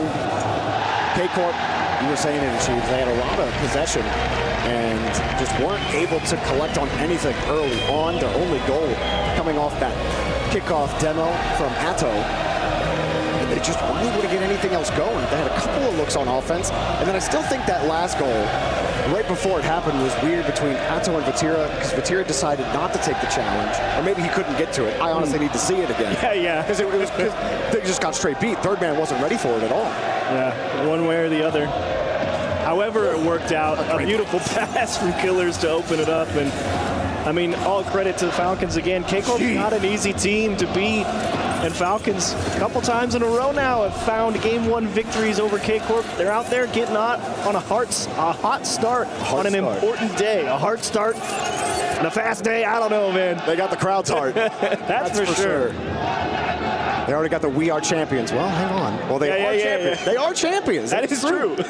They finally got it. They got that RLCS monkey off their back. Never able, always the bridesmaid, never the bride. Terrifying how much more dangerous they look now that they've finally shaken that monkey. You know what I'm saying? I mean, they get that RLCS championship win, and then they come in here and say, "Yep, we're still smacking you all around. Good luck." Falcons, I think the big thing for me is once you exercise that demon. Obviously, they did it at the FIFA World Cup, but doing it at RLCS, now it feels like nothing can stop them. There's no weight holding them down. The big thing is being able to close, especially against a team like KC, so good at adapting to their opponent, even if they start a little slow. Long series ahead. Nice job from KC thwarting this early attack. Oh, but Roas again on defense, man. I mean, that guy's he's finding ways to just break out through multiple people. I mean, he's been doing that all week long. I mean, you saw Falcons defense against Space Station last night. Some of those saves they had in, I believe it was game 2, were absolutely ridiculous. Falcons defense, which has not always been a hallmark for all 3 of them. Roas, not always, but Falcons defense has improved leaps and bounds compared to previous majors, previous seasons. Killers keeping that ball steady back to TRK. And, you know, I understand that, you know, Killers got put up on that potential MVP graphic earlier, and I will contend that, yeah, that's because all that excellent defense never shows up on the stat sheet. It's TRK, blasts one off the post. The town just on transition, leaves it for Drali. Lost smoothly up his backboard. No contest from Vatira until much too late. And Falcons should have a pretty good look at the attack here. Killers definitely playing the 50, and Drali just opted to let him through. Either that or trying to avoid a bump.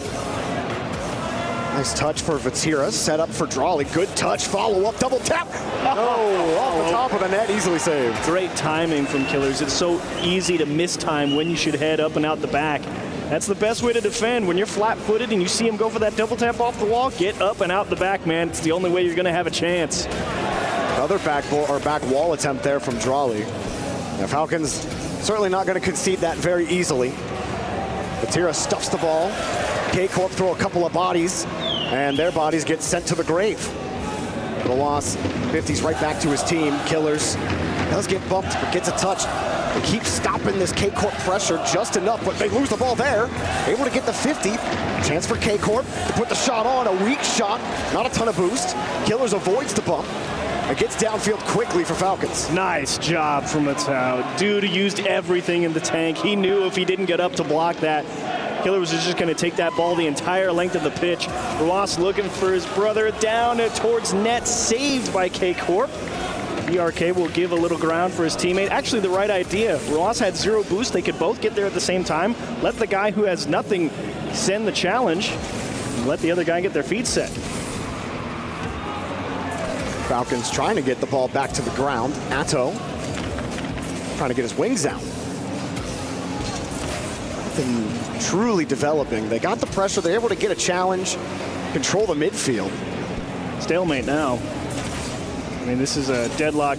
We've gone back in time for Rocket League. Straight up boomer ball. Smash downfield, see what happens. Hey, nothing will ever compare to season 4. That's true.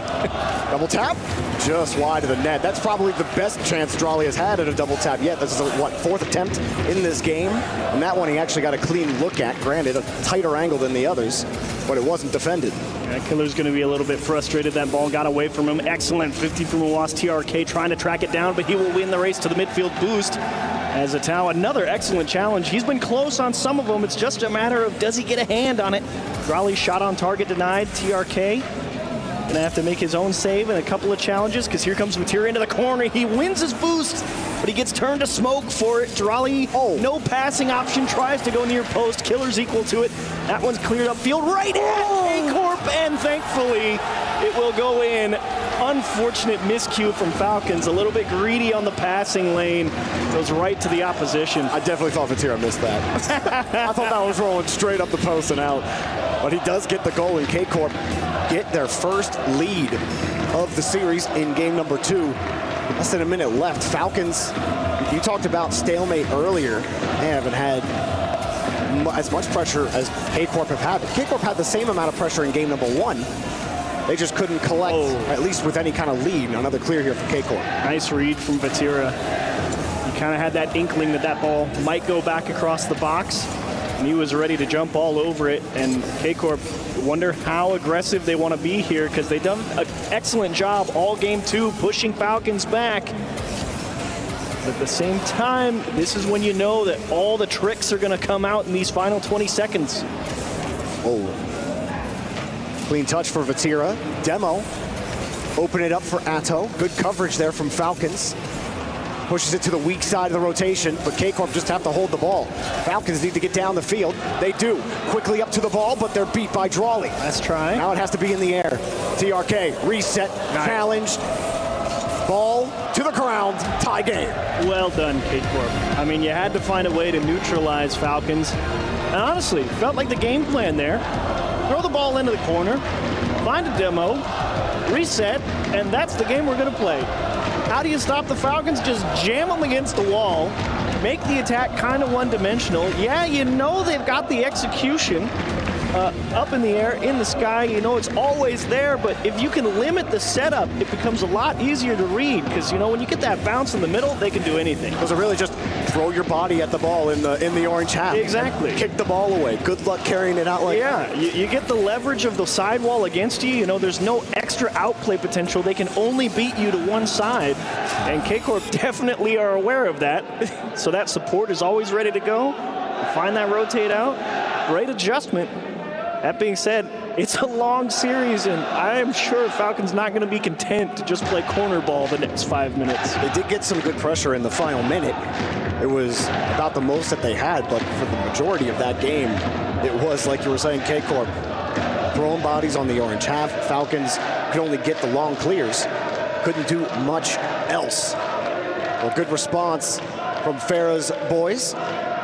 And now the rubber match, at least the early rubber. I guess it's technically you can't really have the rubber match in a best of 7. Either way, game number 3 underway. Vatira being posted a little bit further back for K-Corp between games 1 and 2. 56% time of the ball on Falcons half throughout games 1 and 2 as well. So K-Corp finding a way to at least almost slightly an edge to them, pinning Falcons in their own half a little bit. And once again, we see K-Corp dive straight into the corner. You can see TRK doing his best, trying to get it up into the center of the pitch. Hard cut left for Killers. Bobbing, weaving, back post. Drawley, that's an excellent save. That was so pretty.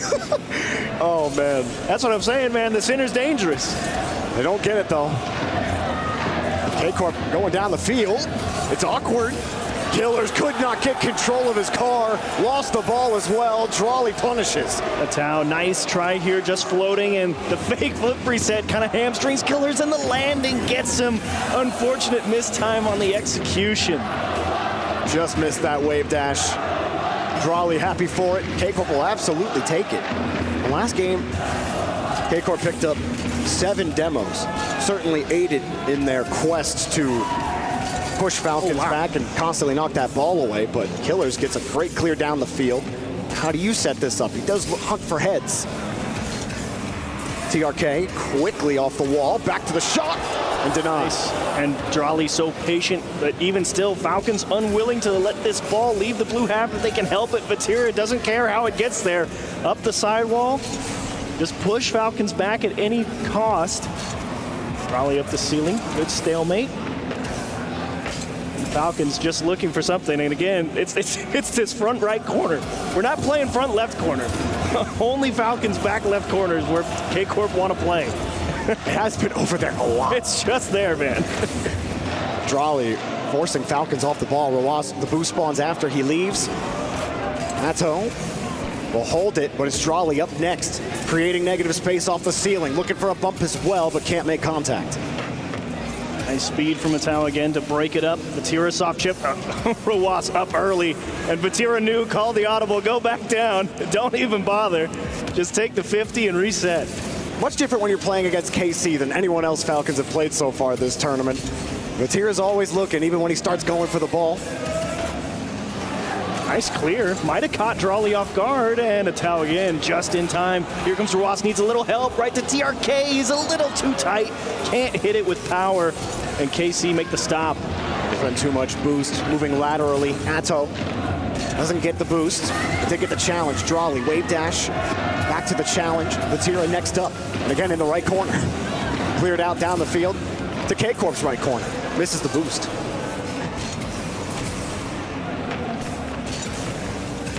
Killers actually might have a spot here. He does make it awkward, but it's saved. But here's still in trouble. That was one of the most awkward defensive stops I've ever seen. I gotta say, Killers, the vision there was excellent. You could see as he went around the back wall, he looked at both his teammates, saw how far back they were, and said, I'm just gonna let it roll and try and do it myself. And he's gotta be devastated that one didn't find its way in the net. Such a good idea. Unfortunately, Falcons, the ideas are not manifesting into reality. Less than 2 minutes to go. Still looking for their first goal. Atto, not gonna get any of that. TRK, 0 boost. Doesn't need to hit the ball. It gives Rawas a chance. Okay, Corp, having a little trouble bringing it down, or are they? Always trying to bait someone in, make you think one, and strike you with the second. Oh, he saved it. Saved. Oh my goodness. Another Wizard save on the goal line, but time beginning to become a factor. Falcons shots on target, few and far between, it feels like, between games 2 and 3. Here comes Drawley to try and put him down at TRK. Just ripping that ball off his nose, pushing up the right side, needs a little bit of help, exposes a little bit of a gap with a demo. Slow challenge, and what an adjustment on the KC goal line. Well, while Drawley hasn't had success with the double taps, that was an incredible save. So easy to get that ball squeezed in between you and the post. And finally, TRK finds the cannon shot. And not going to make it back fast enough this time, KC. Killer's doing a great job. Nice 50. More importantly, it's the pinch pass. Catches Drawley off. Drawley thinking that ball's going to go up the right side, maybe up off the ceiling. Who could say? Was not ready for it to pinch back middle. And excellent bit of shooting to tie it up. Crowd lit back up after that goal. TRK wants another one here. 50 down. Rawas, seeing the potential attack, has to play it safe. He might get bumped. Instead, he loses the ball. Vatira forces the 50 up front. K-Corp have to leave. Everyone was low on boost.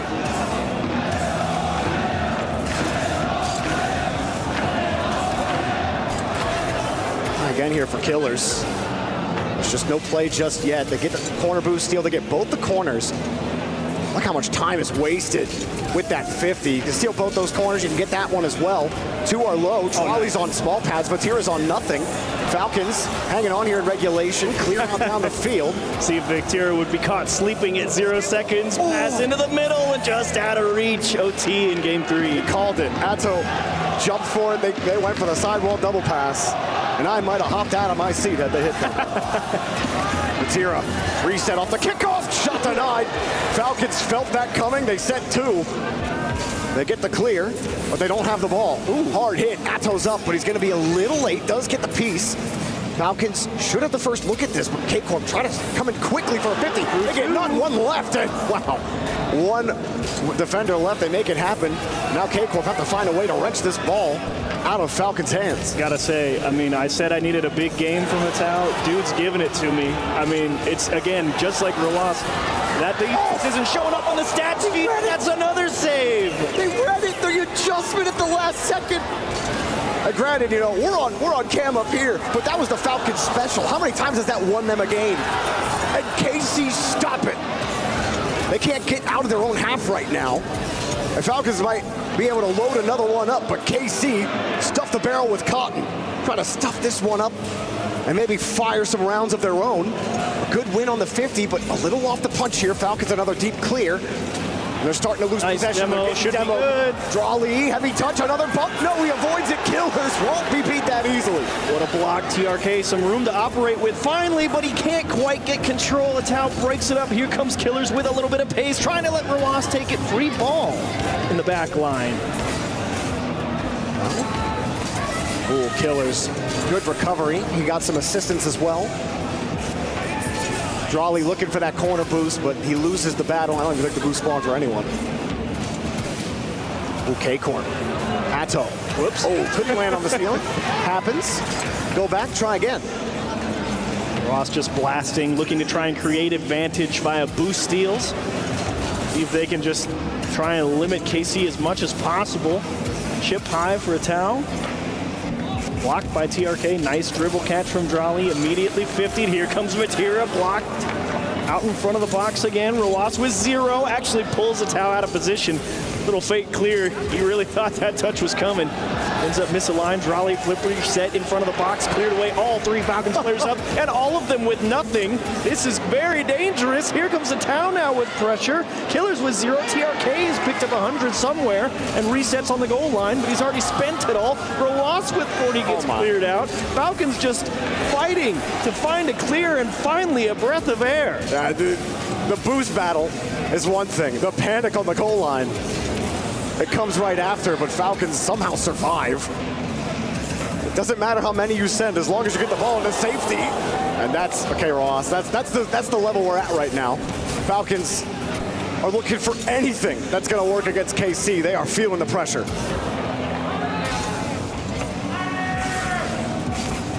Drawley, feel like eventually one of his tries are going to find the mark. Right now, Falcons doing great job surviving. 3+ minutes of OT. TRK takes the boost.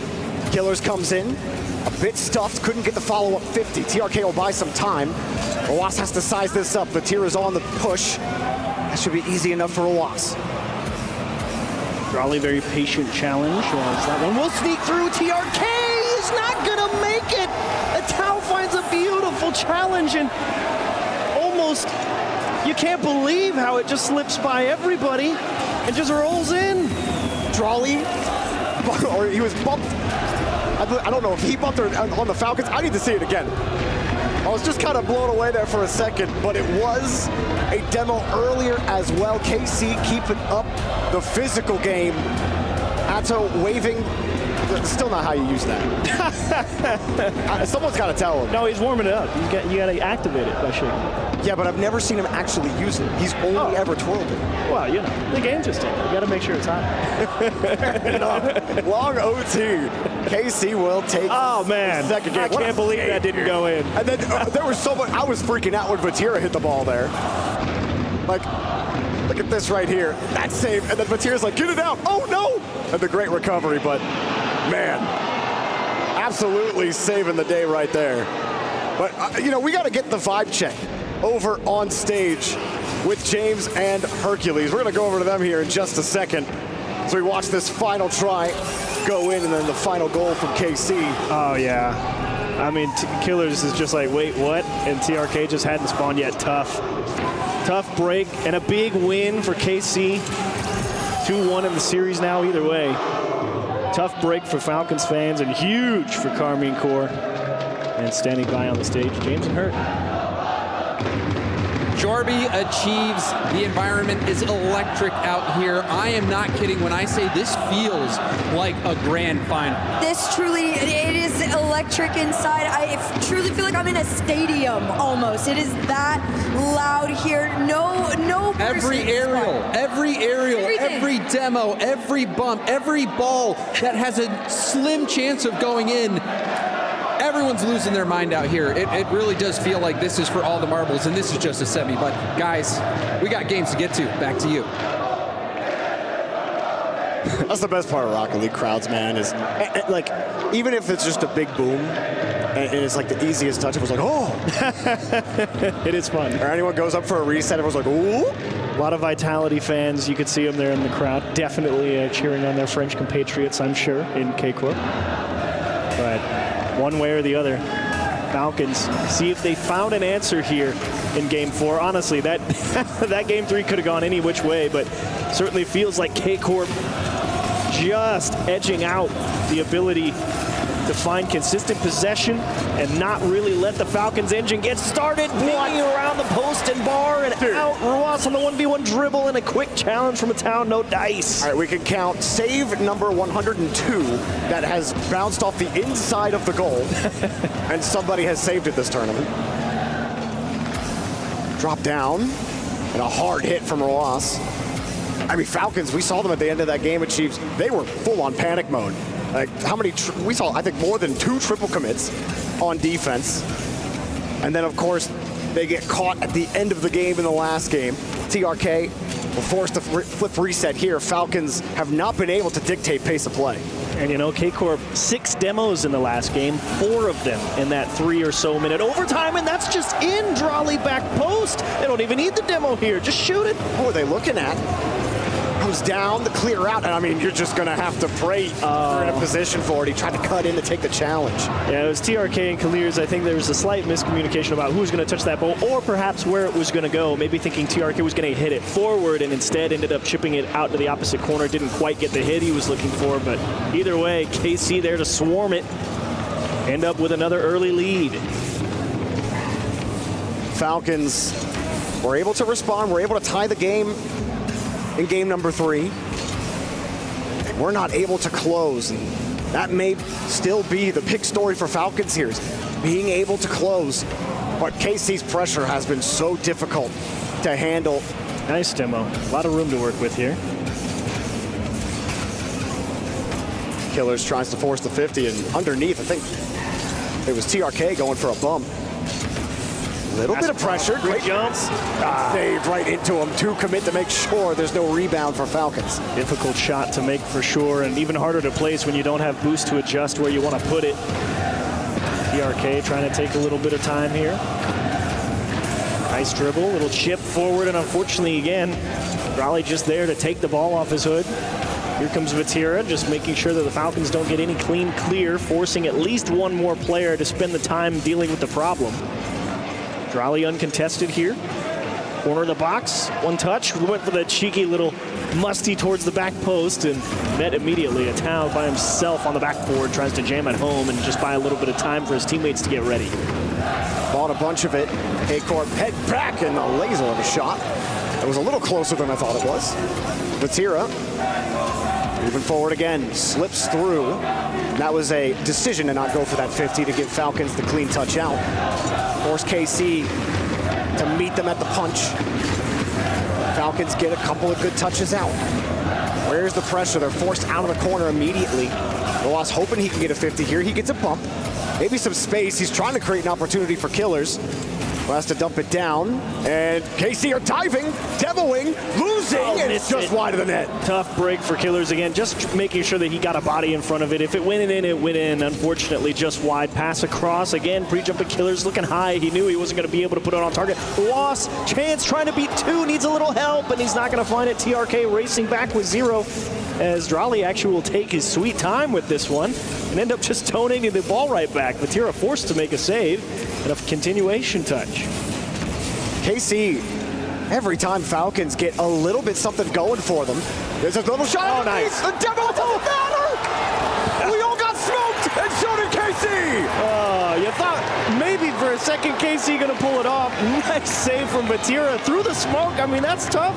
The ball was almost completely obscured, and he's able to track it cleanly, make a good stop, but unfortunately, too many coming through for the Falcons. They tie it up with 1:26. I don't even know what happens in the final 90. Anything's possible. It's the same thing that happened the last game. Will we have another long overtime headed towards us?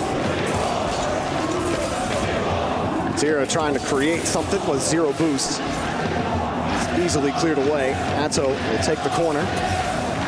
His teammates try to push this forward. It's a high pop. Good touch. No rebound for Falcons to play with there. Let it drop underneath TRK. Didn't have a 50 that he wanted to take. Drali has to avoid a defender chasing him down. Falcons able to take that play away. Get a demo as well. Try to open up some space. KC get pumped out of the way. Roas looking for Killers, who just stole the boost. Killers wide shot, just wide of the net. Good try on Falcons to adjust there, Roas. The touch was slightly offline, so they knew they had to use a pass play to try and get it done, and unfortunately just can't line it up. Huge pinch clear from Vatira. 1v1 back on the other side. He's just fighting for possession. Drali, good head on a swivel, not getting caught by Roas, rotating back. KC, now we've swapped corners. Now we're playing in the opposite. The right's not working. Time for the left. Time for the left. TRK from the right, no dunk. End of regulation looming. Roas another 50. Ball kind of bouncing slowly. K-Corp out the grab. Do they play ball? They do not. Falcons want to send it to OT again. So many demos, or at least the demo rate, like we mentioned at the start of the game, exploding for KC in overtime last game. We'll see if they get a little more physical here in this one as well. Hard hit from TRK. Killers has read it, but he wanted a touch down to Roas. Roas was playing underneath him, too wide. KC, counter. No play. Great catch from Killers. Vatira stuffs it past to Drali. Drali hard 50, that works out for Vatira. Fake. Whoa. Put it up high, but the backboard is defended. Nice touch, Roas. Patient exit from his own half. Gets a little help from TRK. Drali, excellent 50, and that one's poked high and aiming top right corner. Killers will track back and stop. Roas got a cut with 0 here, tries to put it on frame. There's TRK, and that's going to be a win. Falcons tie up the series. Killers hustled so hard on this play to get this 50. And you see Atto, the bump actually ruined his push back. It stopped his momentum, and it looked like, I wonder what Atto's perspective looked like there, because his momentum gets stopped, and that opens up the passing lane down the field. But it all started with that Killers 50, the hustle to recover to the corner, and then get underneath it. He didn't pinch it off the sidewall, which would have just gave it to K-Corp. Instead, he lands behind the ball, lets the play go to K-Corp so he can play the 50, go out, opens up all the space. Atto obviously running into the Falcons attacker, helps open up a little more. And it works out here for Falcons, Chief. We're going at least 6. Great stuff from Falcons to find an answer there. That was another tough game. Not much time to get physical for K-Corp. The overtime ended so fast, as I still can't believe Vatira made that save. Unfortunately for them, team couldn't clear it. Nice demo on the back line from Killers to make it work, but Falcons fighting back so hard that whole game. I mean, Game 5, big advantage game, obviously, with how tight this series has been. 2 in a row. Hotly contested games, both sides. There's the play you were talking about, creating a lot of space, just breaking it down. Got the pass right up the seam. Just drove it back post away from the defender, no chance. Early in the series, it has been K-Corp dominating possession. Falcons, this was the first game where they were able to spend more time in K-Corp's half. good sign for Falcons on the adjustment. This is turned into the battle I think all of us were hoping we would see. There's a chance for Corp to really put the pressure on Falcons, go up 3-1. The Falcons are simply too good of a team to let that happen. And now, 2-2, both teams looking to put this one on match point. Nasty 50 from Falcons, slips by one, and that's a great passing play in Rawas. Excellent rotation back, knew the heat was coming, making a good save on the shot. Drawley, chip towards wall, awkward dismount for TRK, but what a try, almost got that to skip over the defender. Rawas trying to just take the best 50 he can. I'm kind of wondering if we start to see Falcons flex a little bit of that low-speed 50 game that they've displayed throughout this tournament. Not much opportunity to do that in this particular series, but I feel like that's kind of the only avenue for them left unplumbed at this point. See if they can unclog this Corp defense. They were able to last game. Demo will certainly help you keep possession. Vatira hustles. Gets back to the ball quickly. Vatira. Well, the whifty and just a whiff afterwards. And here comes Falcons off and in 1-0. The rare opportunity throughout this series, they actually get an aerial touch through the center that isn't immediately challenged. Finally slips by a towel at the midfield line, and what happens? Straight in the net. Easy does it for Falcons. That's a sick visor.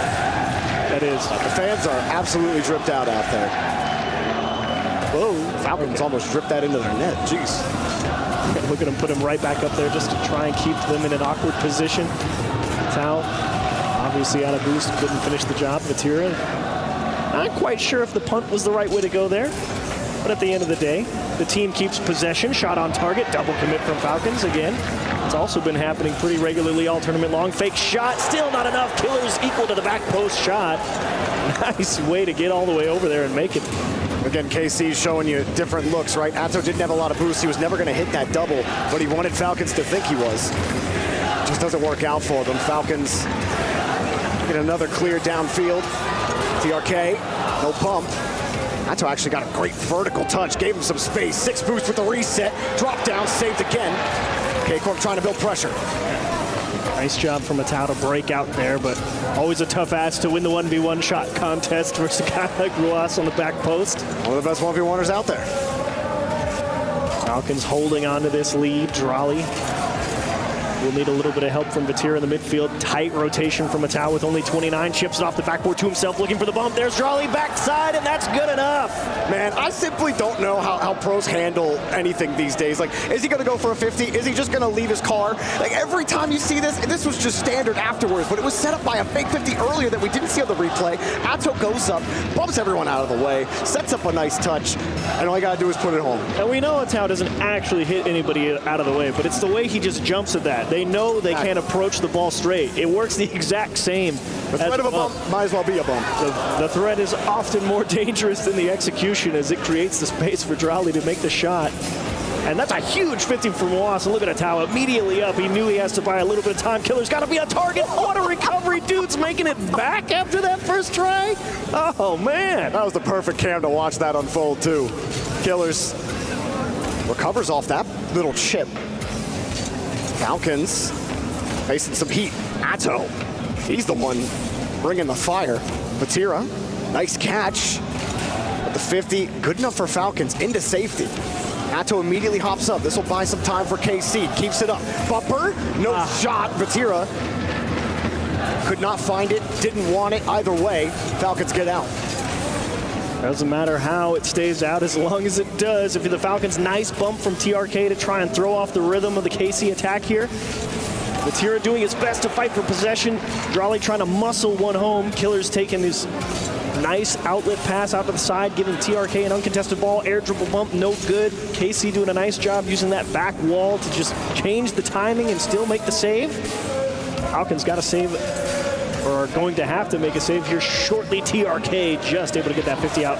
Roas with a fake touch just to keep Drawley out in space, and Killers unfortunately just kind of gave it right back to him. Vatira over to Drawley, top of the box. No boost, wasn't going to get anything 50 down. Atto feathers as much as he can. Vatira was hoping for the good angle. Instead, Forced to play defense. The loss. Good block. Ato would just kick this downfield. He caught Falcons almost looking, but TRK able to get back. 30 seconds left. Do we have another overtime looming? As Ato like it. keeps it close for sure. His wingman got demoed.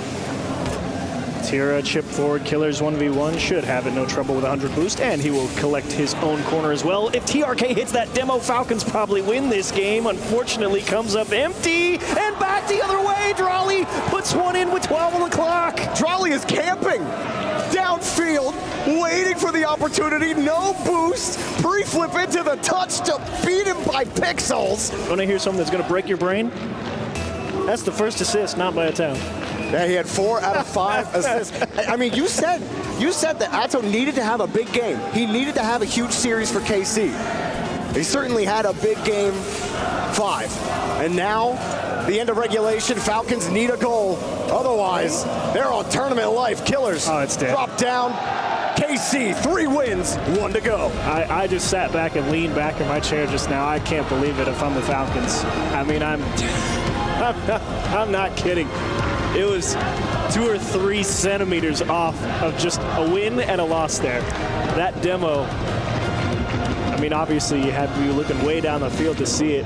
You might have missed it if you weren't looking. But they almost won that game right at the end, and they just missed the touch. Lost with his early strike. Unfortunately, not good enough to be able to find the win. And it's such a beautiful conversion.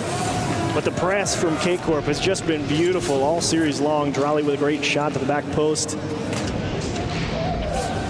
And Falcons just scrambling. Yeah, we won't see. I love this play. Drawley has no boost. He still has to get a great touch. The net is defended on that play. Look at the recovery from Roas there. So close to saving that ball, and that would have been a Roas vintage play had he made it. But you can see the faces on the Falcons fans. They are not too happy about that goal. Oh, Neo Tokyo, how I have missed you this weekend. Boy, am I glad to see you. So many teams sent home on this map. Falcons, EWC. Will they be sent away before they can even make the grand finals? KC just may end them here. Which corner do you think we spend the time in? Over 70% of time on Falcons' half last game, and most of it in that back right corner. So which one is it this time? I'm going to say we spend time at the top of the box. How about that? That's not how the game works, unfortunately. But one could dream. Roas. Falcons did have some pushes down the field the last game. I think the thing about like this level between these two teams, and I was kind of hinting at it earlier, is when you watch them approach on 50s, how good they are at selling a fake 50. And it happens so often. Just to give their teammates free touches, like the level of mind freak that is happening, that's happened on this pitch this series has been like insane. And I can't call every single one of them. It all happened, like sometimes 3 in a row happen. And it's been absolutely insane. Such a pleasure to watch this quality of Rocket League. I gotta say, Vatira, dude's on the lookout. He's keeping his eyes on Killers. He's not letting that guy get anything. I mean, it's been fascinating to watch Vatira have such a big impact on one player. You know, you're wondering, you know, TRK, Roas obviously doing a lot. Killers has been having a fantastic tournament, up for MVP, but kept near silent this game just because Vatira is causing so many problems for him. Well, you know, the club championships have been happening, and if Falcons drop here, Vitality are going to be the happiest organization ever, because that's going to put them in prime position to overtake Falcons. Quite literally the worst possible result for Falcons here in terms of winning that club championship. Yeah. They're fighting for their org's life here, as well as their Rocket League life. Coming across, a kick for KC, who have refound, great word, dominant form with their Rocket League team. That being said, long way to go. 3 minutes, it's still 0-0. Corp can be playing a great game, but as I was saying, you can be playing a great game, but look what happens with one little tiny mistake. It just goes straight to your own net. Whoops, my bad, guys. I might have overcooked my approach here. Absolute thunderbolt. An absolute thunderbolt from a town. Yeah, celebrate. You'll take what you can get. He's going nuts. That's the most hype he's ever been for an own goal. I'm sorry, Atal. Don't let it rattle you. It's okay. We've all done it. I mean, he was stoic. I don't think he got rattled at all. Wave that hand warmer flag a little bit more. I still can't get over that. KC do need to get over that goal as Falcons trying to break out of their half. KC, and they haven't really lost a step since it. They immediately take pressure. Drawley gets bumped out of the way. Falcons still can't really grab a hold of the boost or really the ball. They're getting harassed. Atto didn't really do enough there to force Roland off the pitch. Look at Falcons feeling a little bit energized after a big miscue like that. Good aggression, and Vatira just continuing to try and put Killers in a blender. Nice delaying touch and good exchange there from Falcons, but a towel all over it. Dude is picking his spot in the midfield, and KC says, yeah, we own goal. We're still in the driver's seat, baby, 1-1. That's right. Demos have been crucial, and they keep on blowing them up. How many times are Falcons going to be sent to the scrapyard? As many times as it takes for KC. 2 minutes left. It didn't take long for KC to respond. You were saying to Sheaves, Falcons for so long in this tournament, they look nigh unbeatable. GK played them tight. But those back 3 games of that series, their first series of the tournament, it didn't look any tighter. Oh, man. Now KC are making it tough. Yeah, now KC are starting to say, we're going to start bullying you pretty hard. The physicality's starting to take a small level up here in regulation in Game 6. Killers with a dive. Oh, again, denied by the post. That gotta feel terrible if you're Killers. Knowing what's on the line, knowing how close you were. But you gotta have the shortest memory, the memory of a goldfish, as TRK gets the ball downfield. Nice block from Vatira. Tao actually just, I don't think he expected to win that 50 that cleanly. But one way or the other, KC pressing here with a minute. Very standard fare as far as this series goes. Raleigh finally pushed back. Another long clear from Falcons. Dump and chase. See if they can get something back the other way. Killers high up the side. Nice early challenge from Atao, not letting the Falcons get the attack started. Nice demo. Not even playing the ball. Just saying, yeah, you can go for your setup, but you're going to die for it. Good night. Hard hit from Drawley. Drawley, comparatively to how this has gone, hasn't had any of those individual wow moments. Granted, in a series like this, it's hard to have an individual moment. Still, Killers. Quick pass. Doesn't matter. KC have every lane covered. Another deep pass. Ross probably didn't see anything worth going for there. And then again, near the end of regulation, KC were able to score at the end of the last game to steal it. Now they get another touch. Vatira looking for a bump. Goal! But there's time. Atao scores a huge one, but you get one shot if you're Falcons. Look at TRK having to stutter step on the goal line, and the shot to the back post. Falcons again on defense with 0 in the tank.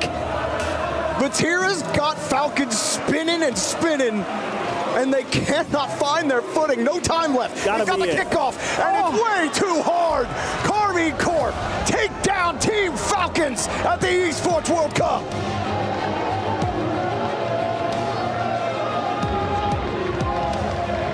The elation of one, devastation of the other. Can't believe it if you're the Falcons. It's been a lights-out journey for the Falcons, for everybody they've played, but man, great sportsmanship. Walked over immediately, said, hey, good game. I mean, they know they got beat here, and that's okay. K-Corp, well played. You definitely earned that one. Came in with a plan, and boy, did they execute it. Vatira in that last game, he was literally in their heads. He was in their heads, dancing on their neurons, tap dancing all over those brain folds, and helped get his team the dub. What a performance from them, and what a return to form for Carmine Corp after a disappointing performance back in Raleigh. But as the crowd is disappointed, KC certainly aren't. Let's go down to Fancy for the postgame. What a stellar performance from KC. They take down the Falcons and head to the grand final. I have Drally with me for a quick interview. I know you have to prepare for the grand final, so just a few quick questions. First, how did you guys prepare for this match, especially how loud the crowd is? We prepared for this match a lot. I mean, we didn't really prepare for this match specifically. We knew that we were going to be tough. It's more like we prepared ourselves more mentally than in game. And yeah, that's pretty much how we did. We just played a lot and made sure to like counter their strategies, and that's pretty much all we did. I mean, it absolutely paid off. We saw what you guys can do in game, but at the same time, we might have an all-EU grand final if Vitality makes it against DK in the next semi-final. What are your thoughts about that? Well, I think it would have been a bit more fun to play a team from another region, but my goal is to win the tournament, not to have fun. I think this series against Falcons is the hardest one we're going to have this entire tournament. So yeah, I'm excited to see who we're going to play in the grand finals. All right, well, now that you won against Falcons, you get to crush their key. And one thing to keep in mind, this is not just any key, this is the Esports World Cup Champions key. Are you ready to go and do that? Yeah, I'm ready. All right, follow me. We're going to go to the key crusher right now. Falcons have been taken down by KC, and they move on to the grand final. One step away from glory. We'll let Drally enjoy this moment.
Je suis derrière, vas-y, parfait, j'attends, j'attends, tu l'as.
Crown Heroes and the Falcons have fallen as the Blue Wall move on to the grand finals. They'll fight for a third and fourth place spot later on, while Corp will wait for their next opponents after our next best of 7. Welcome back to the Esports World Cup featuring Rocket League. I'm your host, Leaf, and with me I have Jorby Chiefs and Johnny Boy. Jorby, what a series. I mean, that was a crazy 6 games. So many saves looked like that. So many saves have looked like that all tournament long. But man, KC, they've unlocked their champion level. Atto was all over the frickin' place, man. I mean, he had one heck of a series. I was so impressed by him. I think that was the top 3 Rock League event atmosphere of all time. I've been like trying to think back in time.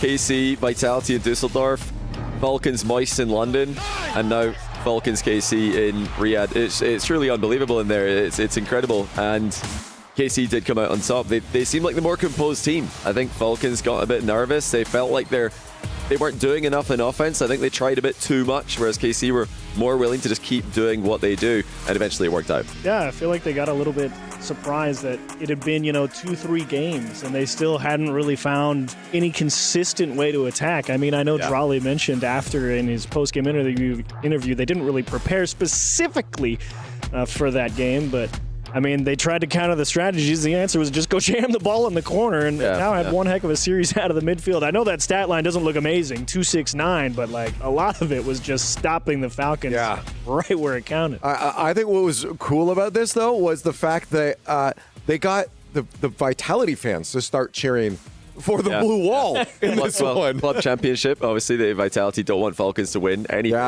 But yeah, it's interesting to see the French fans actually joining together. I wonder if KC will return the favor in the final. Definitely not. I gotta say, overall, though, like while there was a little bit of space being given here by the Falcons, overall they played good. That was just insane gameplay to watch. I was getting exhausted how fast it was. I mean, some of the saves from KC are just ridiculous. I don't know how they stay so calm in these positions, and Falcons would have absolutely felt like, okay, we've put 3 or 4 shots on net so far this game that would go in against anyone else, and somehow we haven't scored. And that's frustrating. They start to doubt that their offense is capable of scoring, whereas KC at the other end, full composure. I think they played the back corners and the front corners better than Falcons did, especially. Yeah, how do they make those saves? The answer, head on a swivel. You got to know where all the threats are coming from, and whoever's rotating back in there knows where that next shot's coming from. That's the only way, because you start caught ball watching, that's exactly when Falcons pick you apart, like they've done to so many teams throughout the EWC. But unfortunately, KC, one heck of a job. Well done. Yeah, I think overall just an insane series. Jorby, I feel like the fact that we started off on that foot, how is it going to get crazier? Like, we're only at the beginning of it. I mean, GK, how they've looked this entire tournament against Vitality, Monkey Moon at EWC, heating up. I mean, it's written. This is going to be a banger. Like, I think this follow-up has everything it needs to be to follow up what we got there and be maybe even better. Now, what's also was huge about this was you mentioned the club championships. This was a massive implication here as well, because all these teams are coming down to the wire for Vitality. If they can get through and get a win, with Falcons not being able to get any more points here, 1,000 points, if they get first place, is going to put them up in first there, Chiefs. Yeah, we mentioned it a few times during the cast. That club championship was huge, and I was quite surprised. I thought this was one of Falcons' best chances to, take a real solid lead with 1,000 points here, and to just get boxed out in fourth place, that one stings. They would have liked for KC to be on the other side of the bracket, because KC do farm Vitality, so they could have taken out Vitality, maybe Falcons in the final. But KC, they also have Falcons' number. They don't play as often because they're from different regions, but with Rise on the roster last World Championship, they took out Falcons. They beat them in Birmingham, and now they're beating them here at the Esports World Cup. Well, we got to continue moving on here because we still have more Rocket League to play. 3 more matches. In fact, up next is our semifinals. Team Vitality facing off against GK Esports. This is also going to be a massive battle. Guaranteed European Grand Finals. And that is a fantastic thing for the European region. Right now, though, let's go get a vibe check with CJ. You trying to look cool, but then you saw me. What are your thoughts? You're a funny guy. First top 4 in 3.5 million days for you. What's it like to be back? It feels really new, man. I'm a bit of a loser, so hopefully I can get a win today. Nah, don't say that. Big matchup though, Vitality. You've played them a lot. What are your thoughts on them?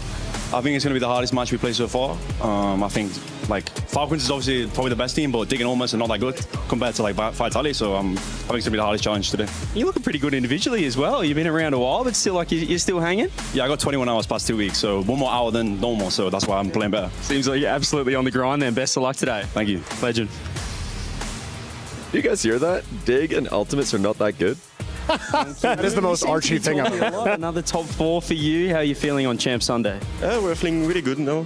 Yeah. Feeling ready to go. You're playing GK. They say it's going to be their toughest match so far. What are your thoughts on GK?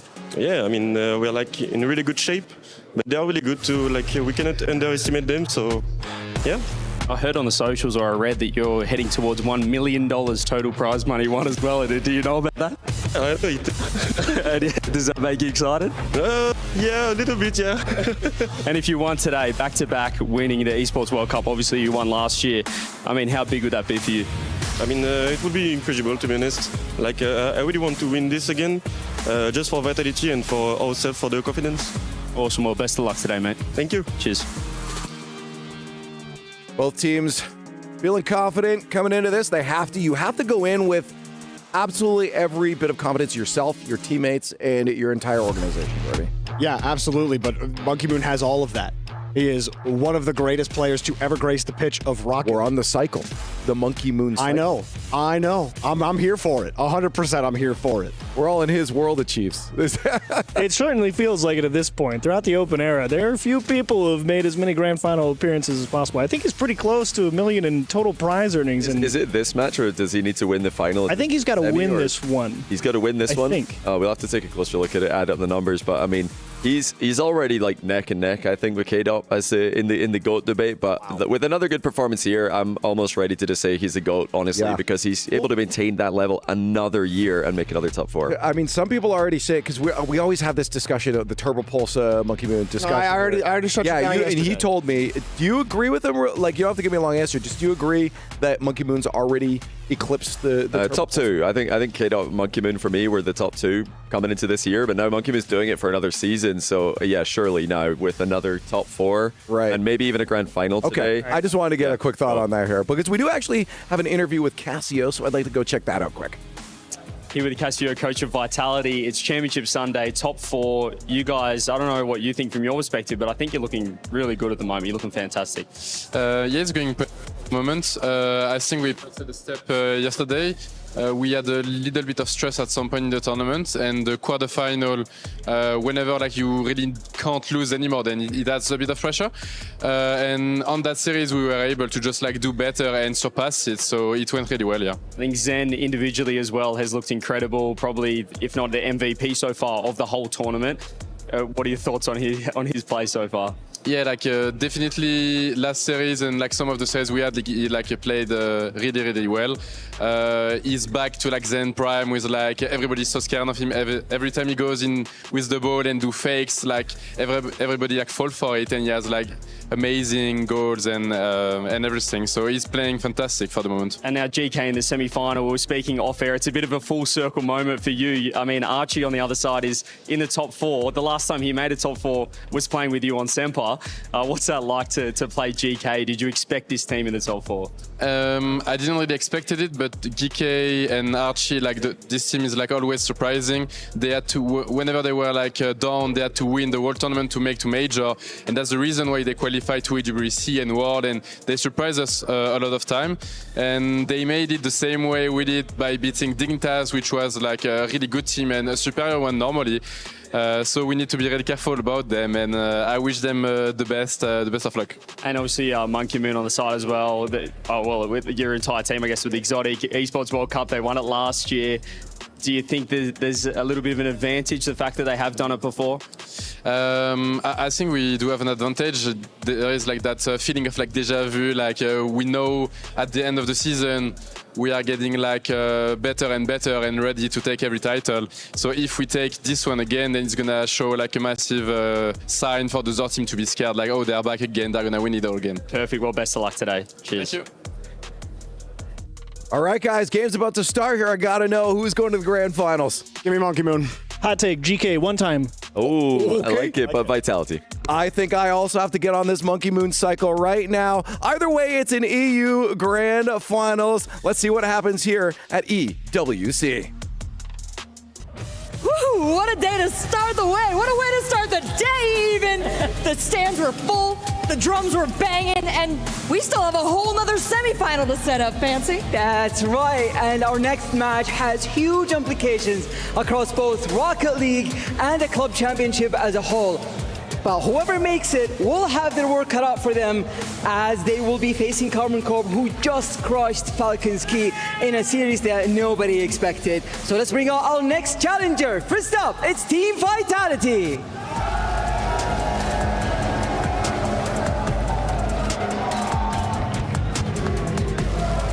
Across Esports World Cup, Vitality has seized titles and placements to climb up to the top of the Club Championship, and their Rocket League team has risen in step.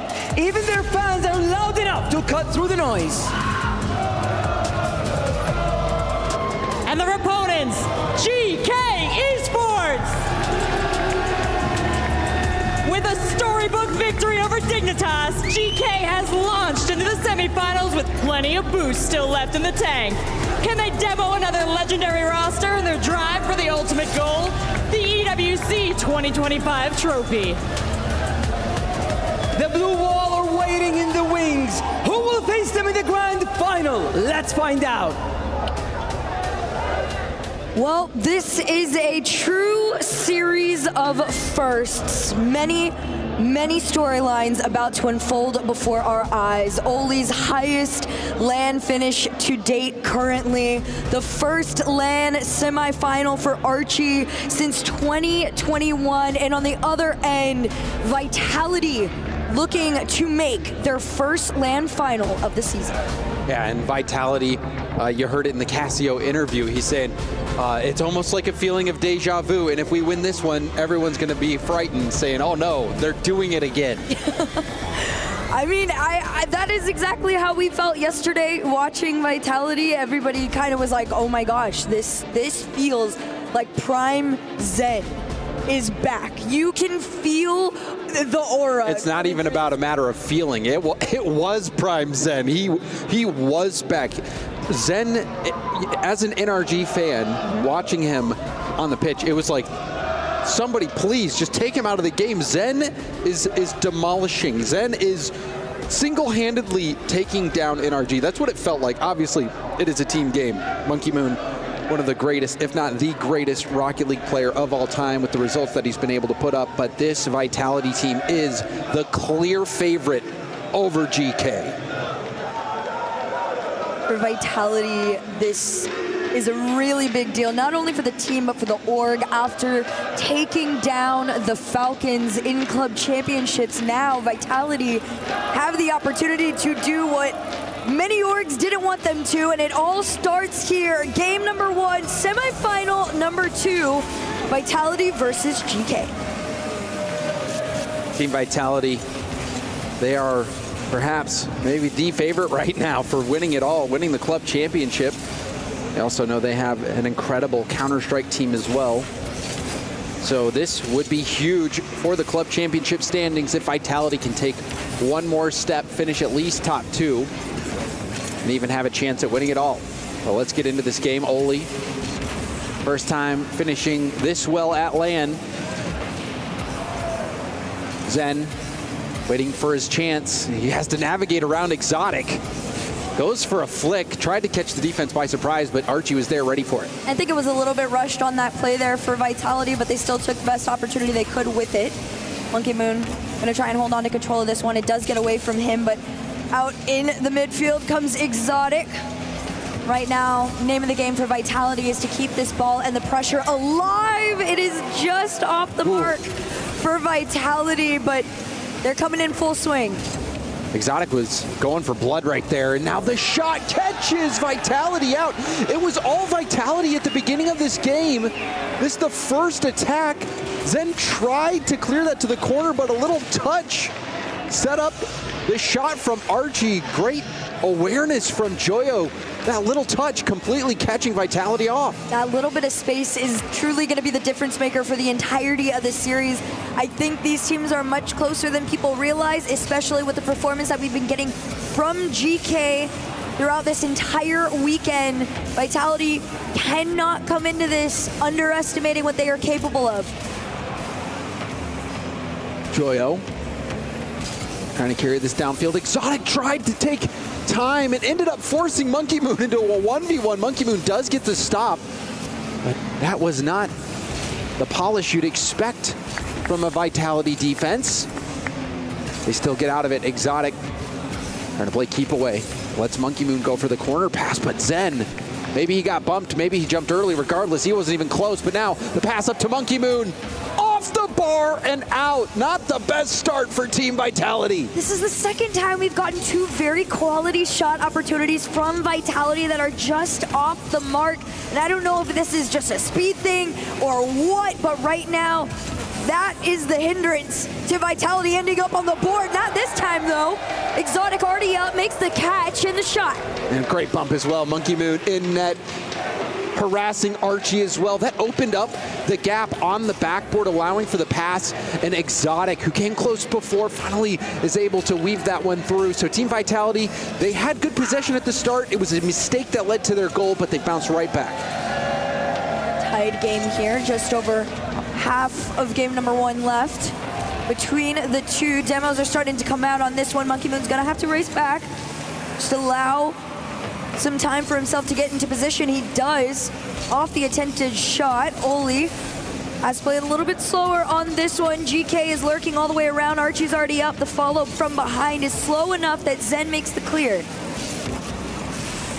Zen dismantled NRG, but perhaps these European teams who have had more practice against Zen will know how to answer him.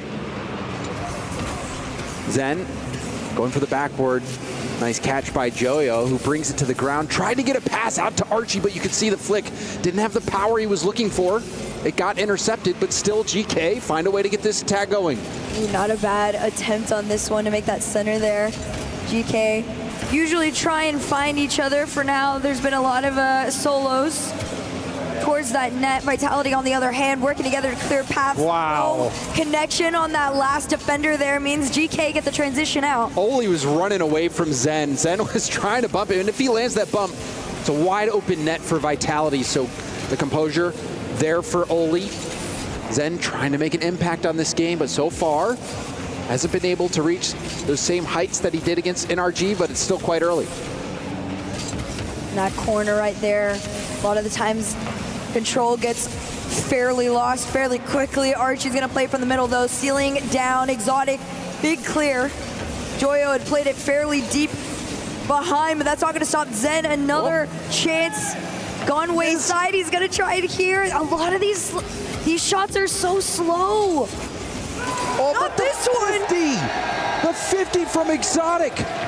You saw the miss from Oli earlier, stretched the defense from GK. They got out of position. They didn't really recover positionally, and Exotic, even from the very beginning of this game, has just been going for it. He's not really playing for the pass right now. He is playing to go for the goal himself, and in that time it paid off, but Team Vitality give it up off kickoff. You can't do this. Of course, GK is going to be one of the ones to come in with the best try. So only on the fake Archie, they pretty much baited at that point there. I mean, we've been seeing so many fakes, but that one, it was just a killed ball with a quick cheat. That was what it almost feels like a throwback strategy at this point with all the various kickoff strategies that we've seen. But the quick cheat from Archie, he was expecting that killed ball, played it perfectly. GK, even though they have not really had much time on attack, or it hasn't seemed like they have, they're not going away. They're finding ways to score. I mean, they're trying their hardest. 10 shots all the way around for GK. Only 2 have resulted in a goal. Maybe another one here. Joyo over 1. No boost in the tank. It's a very slow shot towards net, but Archie's going to try and continue the pressure on. That's a good job from Joyo, though, to get through without getting bumped, and then that extra air roll to push the ball forward. Team Vitality They've been strong at times, shaky at others. And we get overtime. GK, how are they here? How are they in this game? A lot of the times, you know you're going to get counted out, but if you can keep up, by all means, play your game. GK composed of 3 arguably very, very high-level players, all being led by Joyo. But you got to defend the best of the best, Monkey Moon. Speaking of the best of the best, Zen on the air dribble looking to make something happen, but GK stop it out, more possession for Team Vitality. Monkey Moon going for the 50. Ball kicks out. Exotic shot will be high. Archie so calm and collected, making those stops, but an air touch. Monkey Moon's using up all his boost to get back to that ball. He did win it forward. Exotic with a quarter tank and gets the corner. Rebound out to Zen, the fake, but Oli's there to hit it to the corner safely. And you narrowly avoid getting that one put into the back of their net there. And now no transition. Instead, it's just a fight in the midfield. Attempted center, dead balled by Monkey Moon. Can he get it around Archie? He's trying, he does. Oli's defense has been remarkable, dodging the bump earlier in the game when they needed him to, when Zen was trying to take him out. That last play, clearing the ball off the line. It's the best Oli's ever placed at a LAN, and he's not done yet. Exotic up into the ceiling. Very slow pinch. Oli had already managed to keep it back. Right now, GK want that clear, but Zen just wants possession to stay with Vitality. They do. Demo takes him off the play, though, and Exotic's going to have to make that quick cut around. Zen had already prepared himself on this one. Vitality's back, waiting for GK's next threat. Good 50 by Exotic. Monkey Moon jumps into that ball. Maybe could have controlled it. We'll go for a back pass now, and Zen picks up full boost. Zen can do damage from this position. Goes up to the ceiling, but loses the ball. Maybe was thinking about a ceiling pinch or air dribble. Ended up doing neither. GK shuts it down, and now going for goal. Zen has to keep this out, but Team Vitality are reeling a bit. It's actually an incredible defensive opportunity for them, but it's not going to last long. Vitality not only on low boost, but was also having to avoid all the bumps and the demos that were coming their way. You can see Oli hit Exotic on the way back out, and GK take game 1 in overtime. I mean, that was a ratty game. It felt like from GK. They were doing everything they could. From them, though, to be honest. And honestly, you've got to go with what works. Go with what works. And I was really impressed with Oli in several moments in those games. It felt like, Team Vitality out of the gate was, it might be their game. They had a lot of possession, but a couple of mistakes here and there for them. And then GK never giving up, playing with so much heart, and Oli keep making some defensive stops, but then also that last play, being able to get the bump to secure the goal. Fantastic stuff from Oli. This GK roster truly is something different. If you've been keeping up with their story throughout the entire season, I feel like this all started when they had been given the spot from Europe to get to go in a 10 LAN, when there was the whole point fiasco. And then they have the GK run that defied all odds of all time. And now you see the headache. Now they're crushing their dreams of Vitality. Yeah, and right now, a lot of their headaches coming from Archie, who scored all the goals in that game for GK, getting set up by his teammates. And normally, you see Archie making a lot of crazy stops, did have some good defensive plays, but I felt like Oli was so key in the big defensive moments that were decisive. Archie, the one putting in the goals for GK, but we got a new game. I don't know about you, Herc, but I'm trying to pay close attention to Zen, because Cassio was talking about Prime Zen. And almost giving up a goal there, but we have not seen Prime Zen yet. Nope, we have not. Right now, it is pretty much a Prime Oli, right? On the back end of the field, they are completely frustrating Vitality. They're not being able to perform at their game plan that they want to do right now. Here comes Oli, pass over to him. Can he push it forward? No, it's wide. I like that from Oli. Don't go for anything fancy. Just try to F50 that ball in. Just try to bully it in. Or get a rebound. Trust your teammates. Archie's been scoring, and Monkey Moon misses that ball, making things awkward for Zen, who has to commit a lot of boost to that touch, and now goes for a big boom, does get it up and over Joyo. And I mean, this game is confusing right now. A miss, that was a giga boom from Zen. That's a tough one to watch because Oli defensively in the last game was so strong. 4 saves to his name, now not starting on the right foot here. And I don't want to put too much blame on Oli either because I think... Starts off with Joyo miss, to be fair. You're right. So, I mean, he was left scrambling, and that's another play you'd love to get a look at, maybe on the telestrator to break down someday, to just understand how did that go in. So, Team Vitality went from a scrambling play to a massive clear from Zen that led to that goal. Did look like a mistake defensively for GK. We'll see if they bounce back. More shots coming in for Vitality. It was on the ground right at Oli. Oli getting jostled.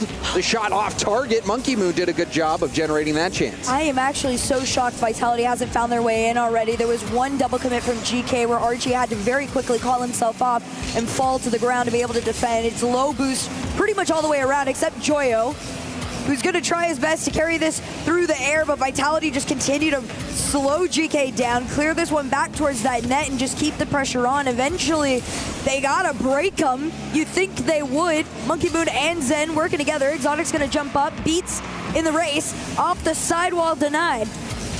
Exotic, not much boost. Will still go for an infield pass to Zen.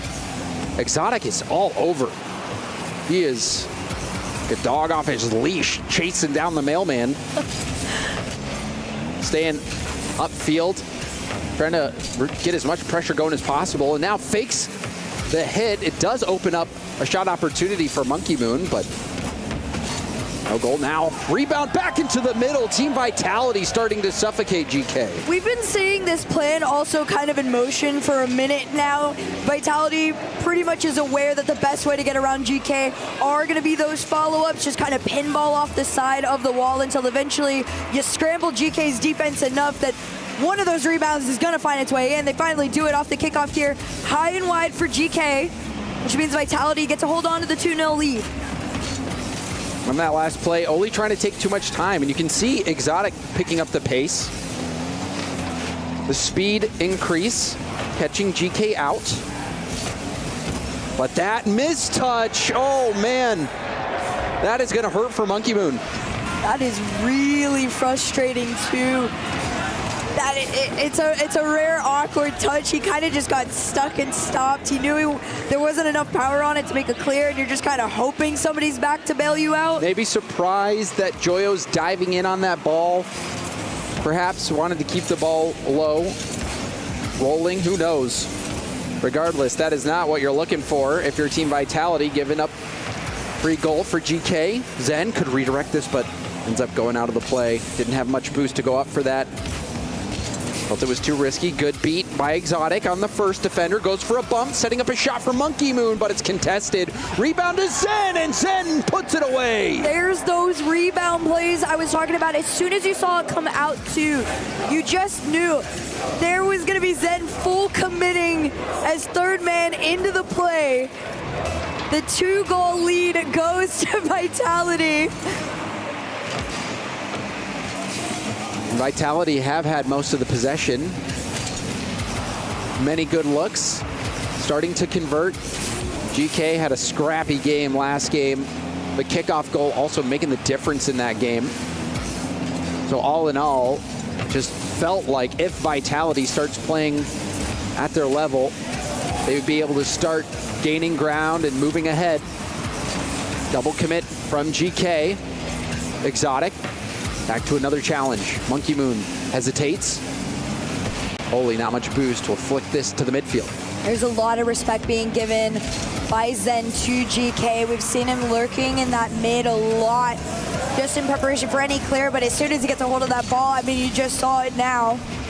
Full air dribble down the pitch. Vitality trying to keep this play in motion. Zen, one more touch to his name. Exotic, like you were talking about, has been all over this ball throughout this series. It's going to be left to Zen off the ceiling, high, down, shot, in. And there's more prime Zen. Just get Zen the ball. The pass out, Monkey Moon. Let Zen take it off his hands. The double tap off the ceiling. Zen hitting his mark. And it feels like Team Vitality is warming up. Such a beautiful leave there from Monkey Moon too. You just gotta respect it. If you're GK, now down by 3, 30 seconds left in this game number 2, looking like a much different story than we saw from before. Zen very clearly waking up. Vitality getting into a groove that is starting to frustrate GK. 2 up, Exotic 1 touch down. GK try to double it in. Good post read, though, from Monkey Moon. He knew that one wasn't going in. Dives near the post to make sure he could get the clear. Good catch as well. Sets it up for a teammate, and another rebound goal for Zen. This is just going to truly be the bread and butter of Vitality until GK can finally just rotate in a confident style enough to be able to prep for these rebounds coming in. But if you're Vitality, you just run up the scoreboard as best you can. 1 second left, one more kickoff, but either way, game number 2 belongs to Vitality. A much better game from Team Vitality. A few mistakes here and there. There's the one missed touch from Monkey Moon. Maybe he was blinded by the smoke screen a little bit. Didn't expect Joyo diving in. They gave up that goal. But other than that, very clean from Team Vitality, who has picked up the speed, caught GK sleeping a couple times just with them diving in themselves, but then playing the rebound game. So many rebounds out in front of net that have led to Vitality goals. A lot of the times, this is a strat that you see often with teams like Carmine Corp. I feel like at the beginning of the season, that was kind of their thing. More so off the backboard. Vitality is playing it more often off the sidewall, which GK isn't quite prepped for in a lot of these situations. You'll usually end up seeing, unfortunately to their name, 2 players committing for this ball right now, and that is just completely throwing them out of rotation. The other thing to make note of, James, the boost game. Vitality is almost, at most times, completely starving out GK, so when they're back on that back line, there's almost nothing left you can do outside a double jump. Yeah, Vitality, a stranglehold on GK. Out shooting them 15-6. Team Vitality, they didn't like what they saw game 1. Game 2 was a much different story. Game 3, can Vitality keep playing at that level? There's only one way to find out. Prove it with consistency. Monkey Moon already up. Plays it a little bit lower on his challenge with Joyo. And of course, Vitality is, again, playing that third man a little bit further back. Giving respect to what GK can do as far as clears and transitions out go. The shot, a little awkward on it for GK, but here comes Vitality. GK was locked in their half 62% of that last game. They were playing so much defense. The start of this game, they're having some good looks. Perhaps getting some confidence, trying to adjust. And they'll need to because Team Vitality had them locked down last game. 1 minute into this. Fairly back and forth on it. A backboard attempt, no read. Instead, it's Demo. And a shot from Vitality. GK trying to play a little bit closer to this ball, as they should, given the way that game 2 went, with all of those rebound shots that we were seeing that had resulted into goals. Joyo back on defense, keeps this one out. Can he keep out the next? Yes. Monkey Moon a chance to take this airborne, go up to the ceiling, heavy touch, gives up the ball. Exotic will stop it at the midfield. Monkey Moon turns again. Zen also going. Monkey Moon can still recover to take the shot. The shot will be denied, and Exotic's last back. Big, powerful shot. Another one wide, though. That was scary for Exotic. Got a little bit greedy on the boost, leaving the net open. Had that been on target, ooh, that would have been bad for Vitality, but Monkey Moon going for a shot again, and again it's saved, but the rebound is there, and you want Zen to be the one taking that rebound shot. Oh my gosh, I love this too. On the bottom, you see the nosedive down. And I mean, it wasn't to the right person you would have wanted it to hit, but for Vitality, you're just throwing your hands up saying thank you.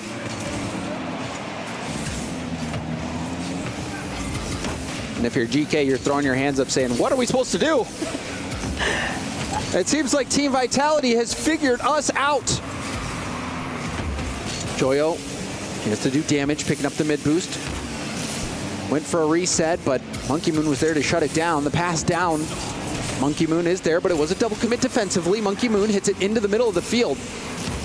Joyo tried to pop it over Exotic, but Exotic lands the demo. However, Oli has boost, goes for a bump play, trying to open up a shot for his teammate, but Vitality clogged the lane, was able to get the stop. GK has done so many attempts. This is the third one, and it will work. 3 times, I guess, is the charm. If you want to do that drop-down pass to your teammate, a crazy fake down to the infield for GK. This time it was a 3-man that got it in. Yeah, that was lovely control. Lovely team play there. Like you mentioned, Hurts beginning with the fake and then going for that pass as well. It's going to be plays like that that are required to make it past a Team Vitality team of this caliber. Tied game. Closest GK has been in a fairly long time against Vitality. Big shot ripped out on net. Let's see what Vitality can do. Attempted center over to Exotic. Up, we're gonna see how quickly that follow comes in. Instead, Zen calls off and allows Monkey Moon the time and space, but GK clear out. Good job by Oli beating 2. He's in a 1v1 and gets the job done. Oli, it's a one-man show.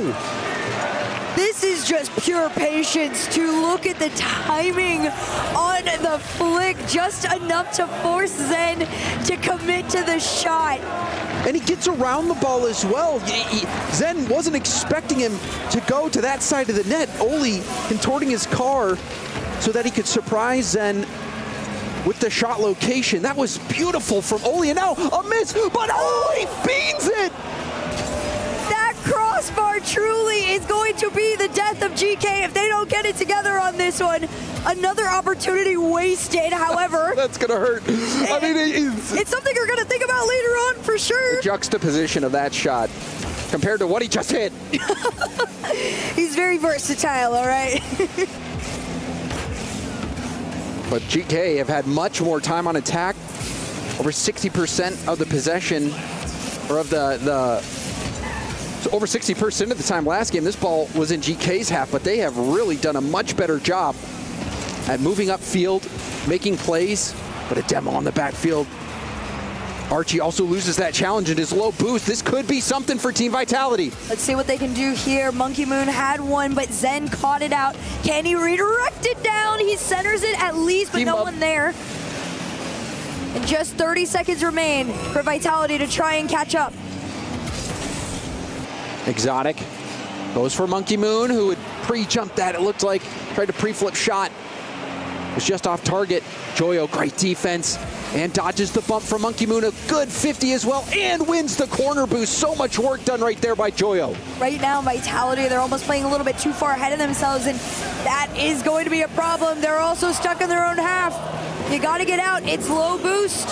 Corner boost collected. Zen keeps it up. He pops it up to the sky. Tries to get the touch on the backboard. Joyo completely ruins the play.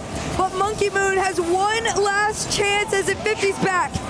Huge 50. But Zen will keep this ball airborne. Monkey Moon tries to tip it to a teammate. Archie already in there. But Zen catches it into a dribble. This isn't the end, but now it is. GK. Ball to the grass. Game done. What an effort there at the end by Vitality. Having a chance to get back into that game because of that miss by Oli, but in the end, didn't really matter. They were able to pull through. Great stuff from GK. Another really good game by Oli. Right now, it has got to be slightly frustrating for Vitality, at least, to see how back and forth this is with GK. They haven't quite been able to play the consistent game that they truly want to, especially the one that we got in game number 2. Yeah, it felt like game number 2, if that Vitality shows up every game, how is GK supposed to win this? But game 1, scrapping out a win. Game 2, doing the same. And this play from Oli, that was the deciding play, the key play that unlocked this game for GK. Oli having an incredible series, and then this shot here, we've all been there. Bouncing ball, that's tough. But we're gonna get a vibe check with Cole and Stumpy. We are in amongst all of the Vitality fans here. They have become so loud as they start to support their team goal during their tactical timeout. Yeah, we have Junding here as well, who recently finished 4th in the Tekken for Vitality, rooting for his Rocket League boys. They're pushing all the support in there, Stumpy. There are huge implications here for the Club Championship. If Vitality can get through, Falcons are suddenly in danger. But these fans are so loud. They've shown up. Carmine Corp fans are here as well, here for their team. It is absolutely hectic. Yeah, French fans together rooting in Saudi Arabia. Let's get back to the Rocket League. Vitality has a contingent here supporting them. And Vitality have a lot on the line for the club championship as well. GK, are they putting together another miracle run, Herc? They might be. I think if I can see them win one more very consistently, not in a scrappy way, not in a questionable OT, I think GK actually could do it. It would be unreal. GK, a team that had to make a miracle run to even make a major, end up making Worlds. They somehow find a way to make top 4, now 1 series away from the grand finals here at the Esports World Cup. That would be a Cinderella story. I mean, you want to talk Cinderella story, the fact that they've even been able to, oh my gosh! How does this pass make it through, Herc? It's a fairy tale. Monkey Moon, it looked like maybe he side flipped, got a little bit out of position, needed to cover the pass to Joyo, but because Monkey Moon was too close to the ball, too much in the center of the field, Joyo was in a perfect position to receive that pass, ended up just playing the 50 and gets the goal. So defensive woes for Vitality. And that is not the way you want to start things out in game 4. No, absolutely not. You want to get back into this one. You don't also want to lose another one here. Monkey Moon over to Exotic to clear out. Shot almost on. Then going for the dunk there, was very close to landing it.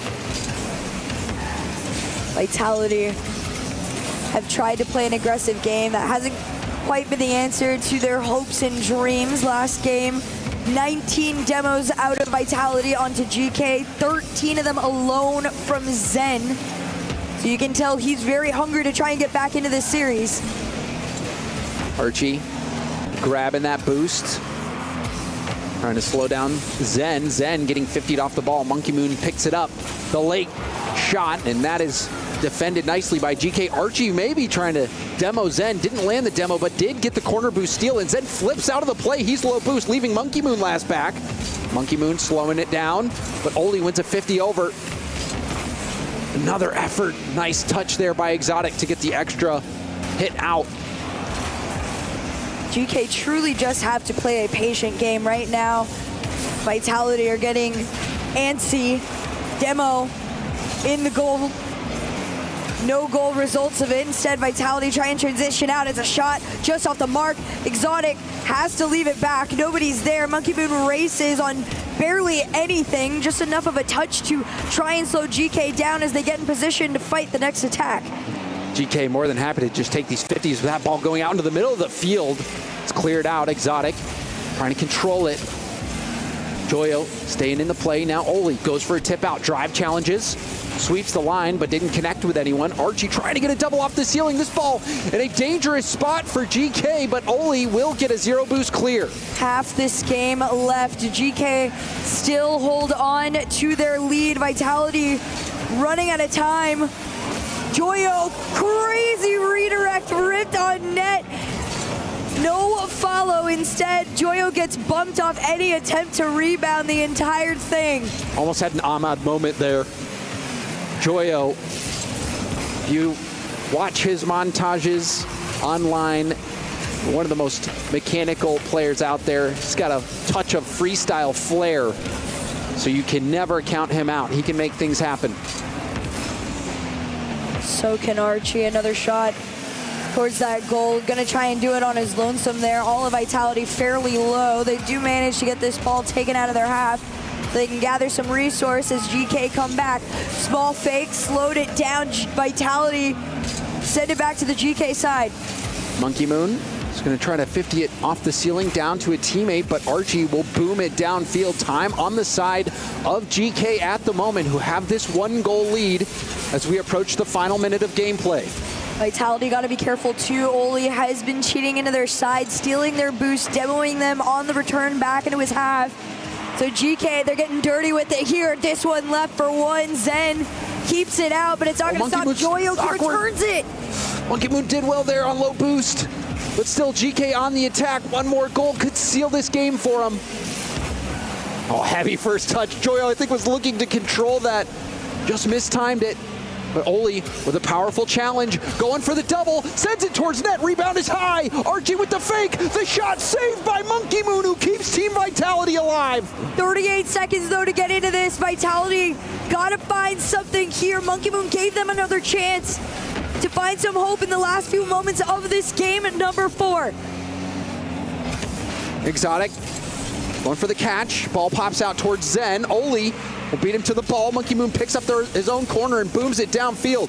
Tipped up by Joyo, off the ceiling, touches it forward, tried to get another touch, but Zen is airborne, off the ceiling. Zen can't get the 50, and GK clear it out to the center of the field. You can see Monkey Moon already back on this one. It's popped up to Zen. Can he find it? Exotic's lurking, waiting. They try to get the center, but it's cut off.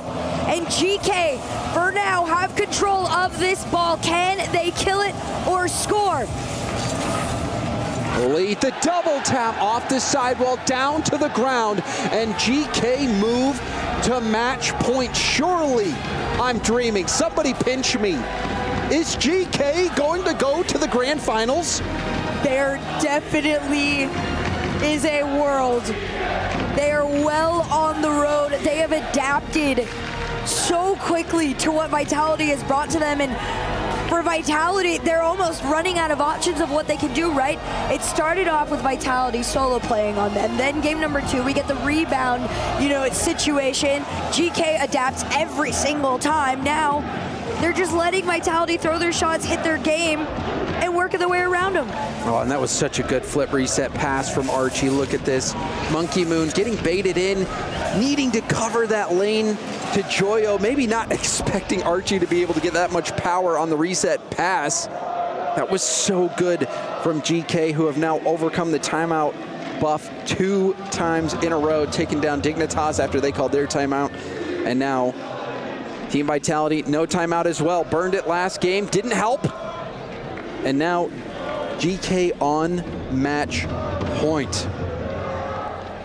So right now, despite the timeout, statistically, that hasn't helped anybody throughout all of EWC, across the board. Vitality is just going to try and run back into this one here. GK in a position almost nobody thought they were going to be in until the weekend started to go on. They took everybody down one by one, but this is the one that really would solidify them as a complete threat. Good stuff from Archie. That flip reset pass. He scored a bunch of goals earlier that time, showing he can assist as well.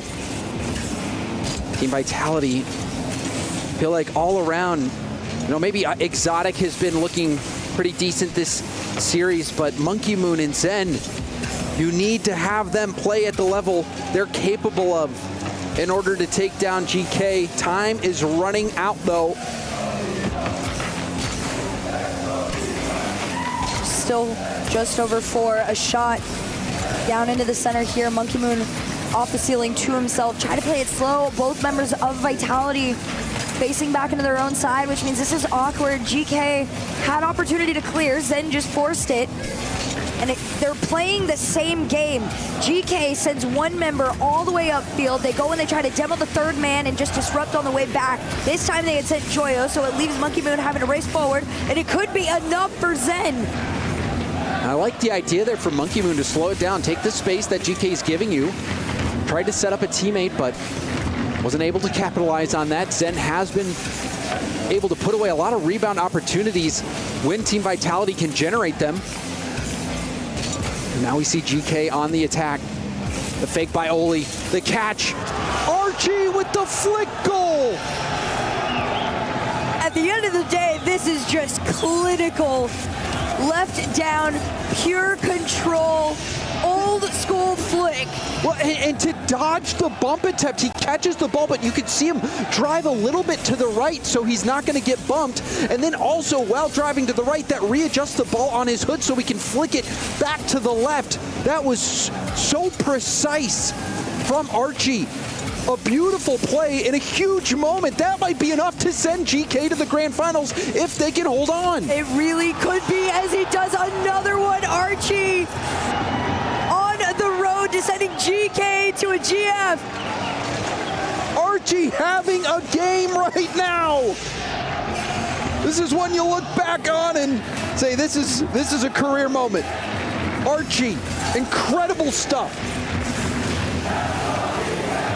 Now just 3 minutes and 3 games away from Vitality's key getting crushed. Nobody thought that that could be said. After the performance we got from Zen yesterday, we need him back if they want the opportunity to keep going. Otherwise, Archie's just going to lead GK to victory. It feels like Prime Zen's the only thing that can help, but Team Vitality are caught out once more. Make it a hat trick. Call it a lead. GK are looking to send Vitality home.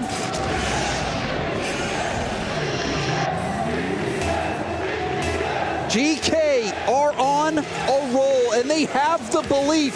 We do see a fake kickoff strategy coming out from Team Vitality. A hard hit off the backboard. The drop down pass. It hits off at the bar, the posts, and finally does get cleaned up by Zen. And this is a huge play for Vitality to be able to convert off this kickoff. They have plenty of time to get back into this game. Definitely more than enough time to find something here. Got to see what they bring into the kickoff go. They do the fake, but it falls to the hands of Joyo. Archie, hat trick for him this game. Oli will go with a pop-up. Joyo moving in, clearing it downfield. GK happy to waste as much time as they possibly can. Zen on the attack, goes for a ground pitch pass. Pops up crazily. That was an insane pass. And Zen will receive it back and scores. Vitality are going back to what they do best, spotting each other. You saw Zen do the quick cut.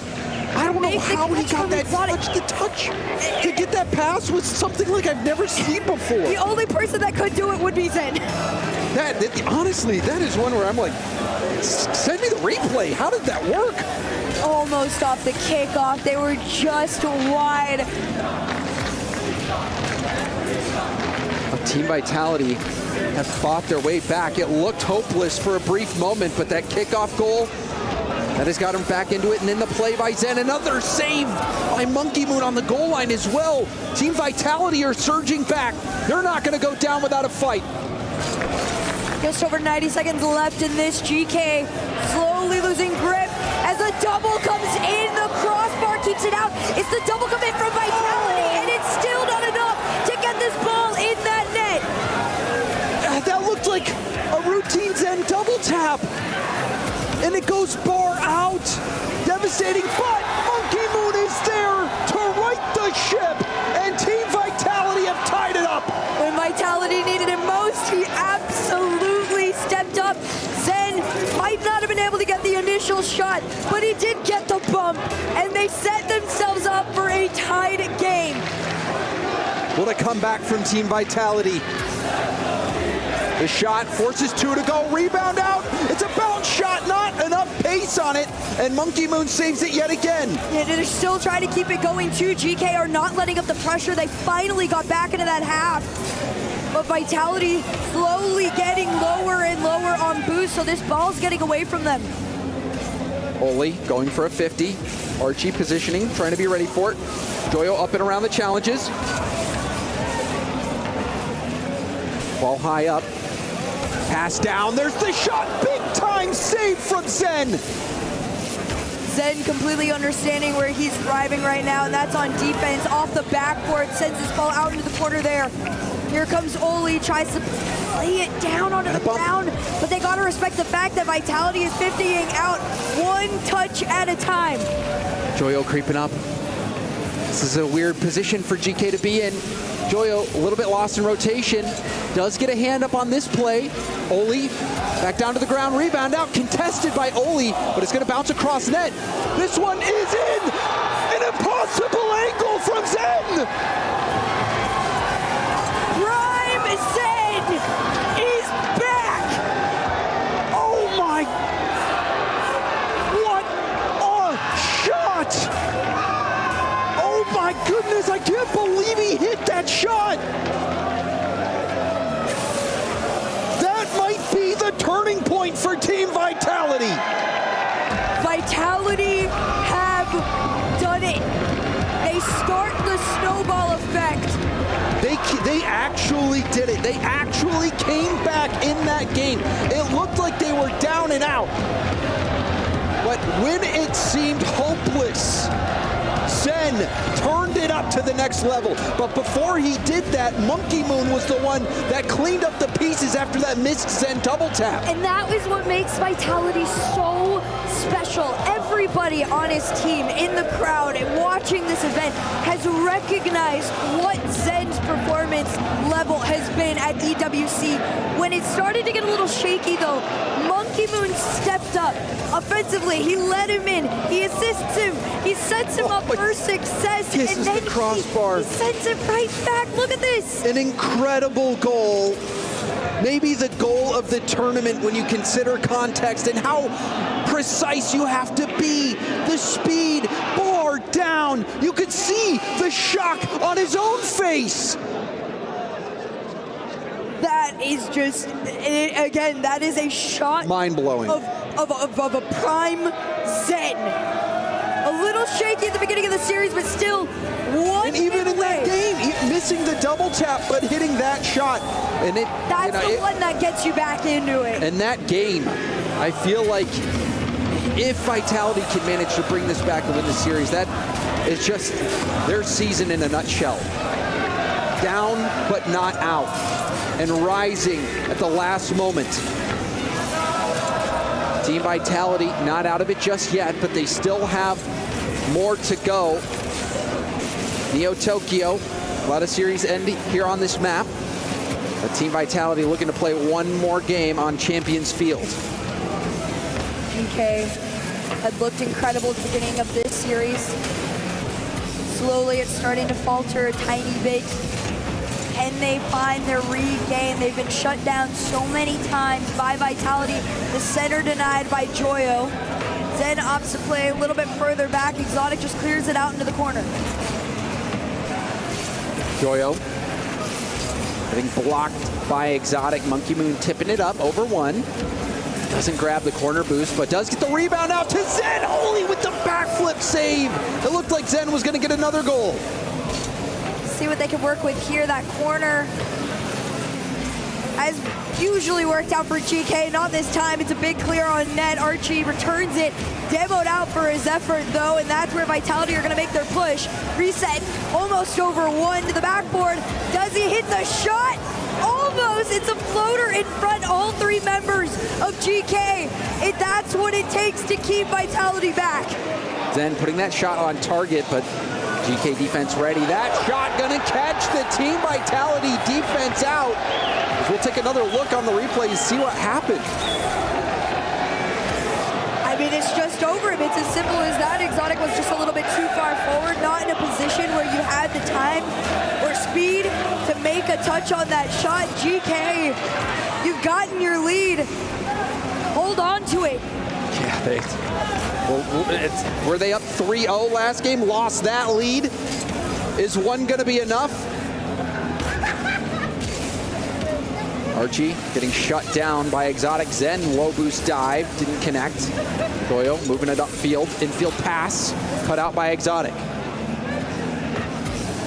Zen got challenged by none other than Oli. Had an incredible first start to this series. It's been a little bit quieter for him, but maybe things can change here. He's playing further back.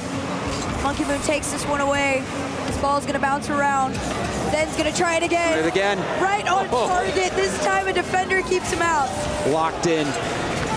Prime Zen is always one ball away. One opportunity. And a broken rule 1. See if that comes back to haunt anyone. Monkey Moon, camp in the corner. Trying to take it into the air. Does so. Low altitude 50. Picks hard off the opposite wall. Now a bounce shot. Soft target. Joyo prevents any rebound. Joyo has Archie right behind him. Archie helps out with a big clear. Big ups from Monkey Moon too for shadowing this ball so well. Playing this one very patiently. You already see Zen getting ready. Reset over 1. Just the nastiest touch from Zen. You felt the synergy all the way from back here. Zen just waiting for the moment to jump up. But another beautiful flip reset pass, and Monkey Moon clutching up once more for his team. It seems like when the game is teetering on the edge, Monkey Moon is the one who reels them back in. Great play from Monkey Moon and a nice shot from Zen as well. And now all of Vitality are just going for these really precise touches and shots that are forcing GK to play a level of defense that they have not had to perform at throughout this weekend. A pass over to Exotic, shot just a bit high. No follow, demo in the net, but everybody's already racing home for the clear. Monkey Moon getting 50, but Exotic has a full tank of boost to work with. A bit of a heavy first touch, and his clear attempt shut down, but Zen does find a pass upfield to Exotic. Great control from Exotic back to Zen. Zen hitting it back into Exotic. Shot was high anyway. Team Vitality remaining confident, but Archie has Joyo take this off him actually. A double commit from GK offensively, and that makes the attack sputter out for GK. Of course, Vitality opted to play the more aggressive game when GK have that ball. Squishy save to keep this out from Joyo. Archie just wants control of the ball, but it's so low that the shot comes in. Vitality find their lead with less than a minute on the clock. And Monkey Moon is the catalyst for the Team Vitality offense. Another pass setting up Exotic, who boomed that ball into the net. Here comes Zen. 8 boost to his name. No bump onto Joyo for this one. Monkey Moon just gonna have to leave it there. It was a little awkward for them, but Vitality have that 1-goal lead. Can they make it 2? Archie bouncing it up. Give and go. Now pop up high by Joyo. Oli back down to his own corner looking for Archie, who booms it up to the midfield. A little bit awkward for Exotic. Didn't control it the best. Monkey Moon will hit it off his own backboard. Corner boost grab by Archie, but Monkey Moon should be able to get to this to the ground. Does so, and Team Vitality have come back to force Game 7. If there was a team that was definitely not going to let them get away from themselves, it would be one led by Monkey Moon. You've seen it before. James, you said it perfectly. He's the one that reels them in. There was this pivot in the series where you could feel it getting away from Zen. And when Monkey Moon just started to feed him the ball and get him set up for success. Look at this flip reset. So perfect to delay the timing just a little bit to make it harder to read for the defense to stop. Zen also having to fight through contact to get that shot. Team Vitality showing grit and determination, mental fortitude to not give up despite being down in Game 5, to be able to force Game 6, win Game 6, and now have things decided with the final Game 7, where they are carrying all the momentum into it. At the beginning of the series, I talked about firsts. A lot on the line. Right now, Archie's first LAN final hit that spot, slipping away. And on the other end, Vitality, they haven't seen a LAN final in so long, not once this season. But Monkey Moon, he's used to finals. So is Exotic. They've been here before. And they're looking to do it again. Zen also, what he did in the RLCS, the perfect split into winning the World Championship, inspiring even Rocket League pros to be better. When Prime Zen is out there, it doesn't seem like anyone can stop him. And Team Vitality have been operating as a team. Monkey Moon, perhaps the greatest of all time, showing you why. In those difficult moments, he was the one to help get Vitality back on track, scoring the rebounds, getting the assists to get the win in Game 6. And now Game 7. This is where everything will be decided. A golden goal for a grand finals spot. Who's gonna take it on Champions Field? An overtime would be something, wouldn't it? That is what Rocket League fans yearn for. But with the way Team Vitality's been playing, they've been surging. GK, despite getting leads, seems like they're playing not to lose when they need to have that killer instinct. GK, they're coming out here with all that they've got, all the pressure off the rip. They might have almost snuck it in, but Exotic keeps them out. Lovely effort from Exotic to deny that near post play. Off the ceiling, Exotic, this is a bit awkward. Zen has to come in and help out. Joyo up in the air, trying to contest Zen, does get a double. Goes for another touch, rebound out in front of net, but Exotic there to clear it out, and Monkey Moon with one boost, gonna try to do something. Well, statistically, GK are already doing better than they did in the last game. They've got 2 shots to their name, 3 in the entirety of game number 6 alone. So they've at least been able to find something more, but so is Vitality. Almost work together, they get cut off. He was going for it, but it puts Zen a little bit out of position, still gets the tap up, and Exotic will hit it safely to the corner. Archie's trying to take the control, but Exotic completely just takes it away. GK is gonna slow it down here, 50 all the way out to the side, even on nothing. Exotic still gets past the line of defense, and Zen works together with him to try and get Vitality some sort of a shot opportunity, but it continues to fly away. Joyo and GK get the lead! This is fortunate for Joyo. I mean, he runs out of boost. Watch, Joyo has nothing. Can't boost up to this ball to get the flick, but he sells it. He sells it as best he can, and sometimes that's how it goes. You gotta respect him. It's not gonna end here. He's not gonna go light. Archie's next, up for 90 is wide. GK double from Archie. Double for Archie. Can GK leverage that into a goal?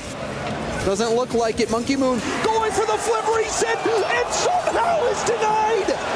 How is that blocked by Archie? GK defense is completely reading true right now. Even on nothing, they are keeping Vitality out. I thought Monkey Moon had done enough. He get the flip reset. It looked like he was in a position to force that ball through, but Archie's car is made of something else. Archie is absolutely on one in this game, number 7. See what he can do here. Exotic been a little bit quieter throughout the rest of the series. That could be the one to be a difference maker if he steps up. But same set for Oli. Archie kills it, tries to make the cut around, but Monkey Moon kills it. Joyo next denied. GK starting to play with that killer instinct. Will they be able to close it out? Shut down this comeback from Team Vitality, or will Team Vitality do what they've been doing all series long, which is finding a way to come back? Just look at the way that GK are shutting them down one at a time, and look how quickly these follow. These second touches are coming in from them. That's the difference maker. That's what is pushing Vitality further and further back. There's no space being given like there was before. Archie racing for that corner boost, does steal it. Zen has nothing, does find a pass over to Exotic. Archie has to be careful here. This is dangerous, and it's a goal! The Vitality set up to tie the game. Exotic completely forces last line of defense gets the bump on Archie. It's the full send commit to go 1-1. And GK needed a better 50 from Joyo in that corner. And now the flip reset is going to go high. Archie looking for a bump on Exotic, but Exotic jumping out of the way. Team Vitality, are they going to do it again? We thought they just might. Unfortunately for them, this gets away from themselves.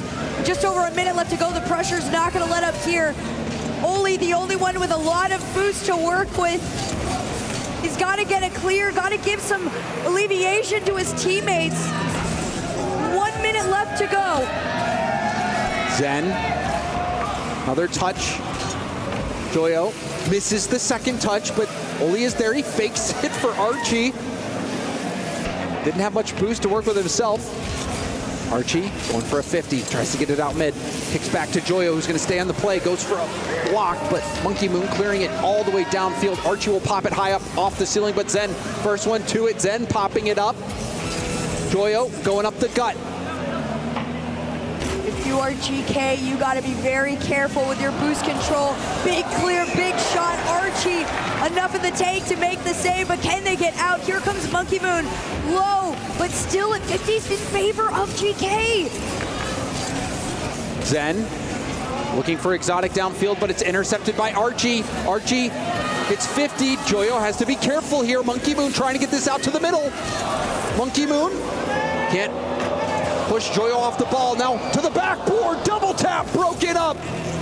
And Hercule Prophetic will have a golden goal decide the series. Off the kickoff, here comes Exotic into the air. Joyo's trying to go for the challenge. It pitches back just enough for pressure for Vitality, but they're trying to send it into that blue side. But they say no. Drop over to Zen. No boost in the tank. It's Monkey Moon next. If he can throw a hand up here. But they leave it to Exotic. Exotic still going. Exotic rebound out Zen.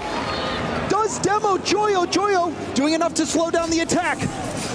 The rebound plays are still a potential way for Vitality to end this, but same for GK. They break into the Vitality side here. You see them trying to center and get ready, but Vitality hasn't let any connection get made. Does pick up the corner. He sees Monkey Moon below him. Does the follow come through? No! Rebound out. Joyo's going to try to 50 this one. It's a hard 50 to the corner. Oli keeps it in the Vitality corner. Exotic pushing it up the side while Archie's there. Exotic doesn't want to let Archie have a free look. It's awkward for Monkey Moon, and Oli pounces! GK perform another miracle! The fairy tale continues! A run of the ages! GK Esports will see their first LAN final! That was not how that was supposed to end, Herc! No! Everything seemed to be pointing to a Team Vitality comeback! This team truly is something of what dreams are made of. The amount of times that they have been forced back or almost lost what should have been completely gone, and they stay at level 10 throughout the entire thing. And they've done it.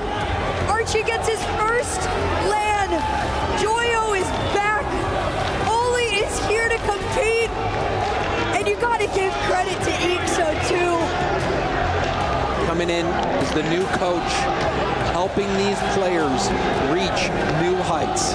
Heights unthinkable by many, taking down the titans of Team Vitality, who are not only favorites in Rocket League to make it to the top, but also the big contenders in the Club Championship, who have taken a massive blow. Team GK doing what many thought could not be done. Still flowers, Vitality, an incredible performance all the way around. And you can see what it means to Joyo. We have not seen them in this position in so long.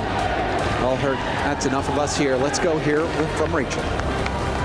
Thank you so much. I almost missed my cue because the audience is so loud. Oli, incredible throughout that game. Goal after goal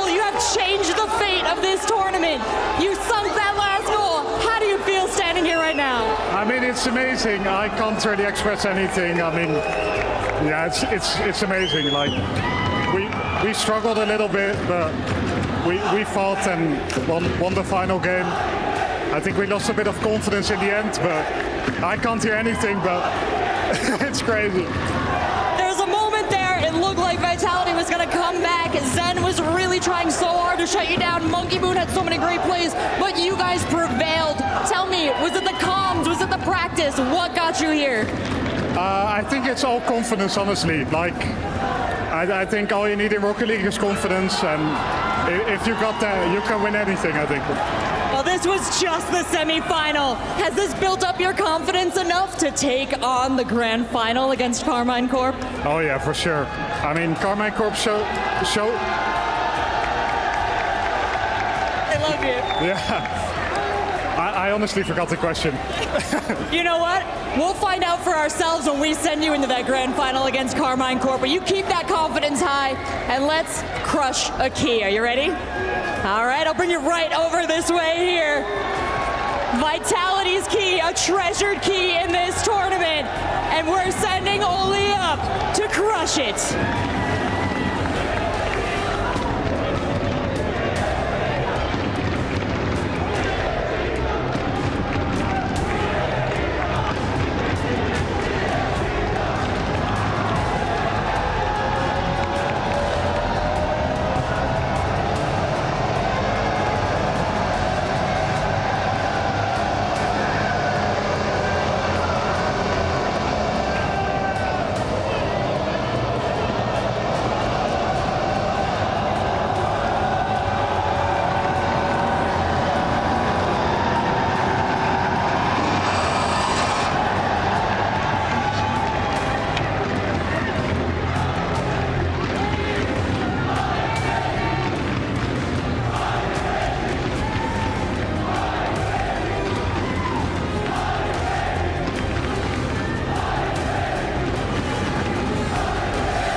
Middle. Ja. Ready?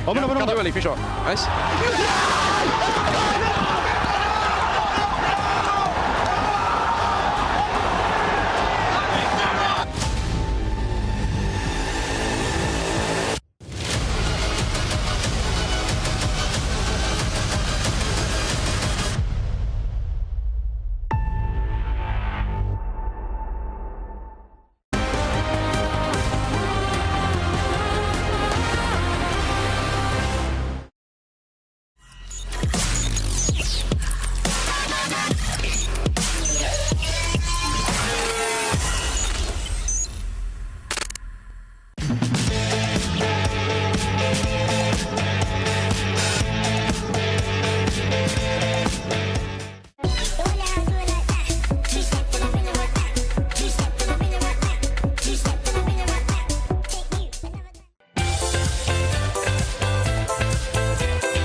Il est low, je crois. Quelqu'un qui a 4 mid. Ouais, je prends le.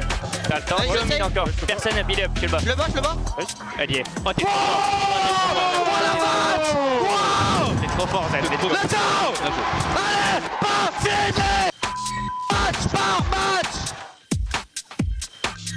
You see the excitement in Vitality, but the comeback was not to be. GK finishes off the best of 7, and it went all the way to 7. Welcome back to the desk. Welcome back to EWC. I'm Leif, and with me to talk about that incredible series, we've got Herc, James Bott, and Achieves. And my goodness, Herc, was that a series? Oh my gosh. I think I'm still like, my voice is gone. I'm reeling. We were having our own party in there during it, jumping up and down. I also learned that they cuss in French, so that's new.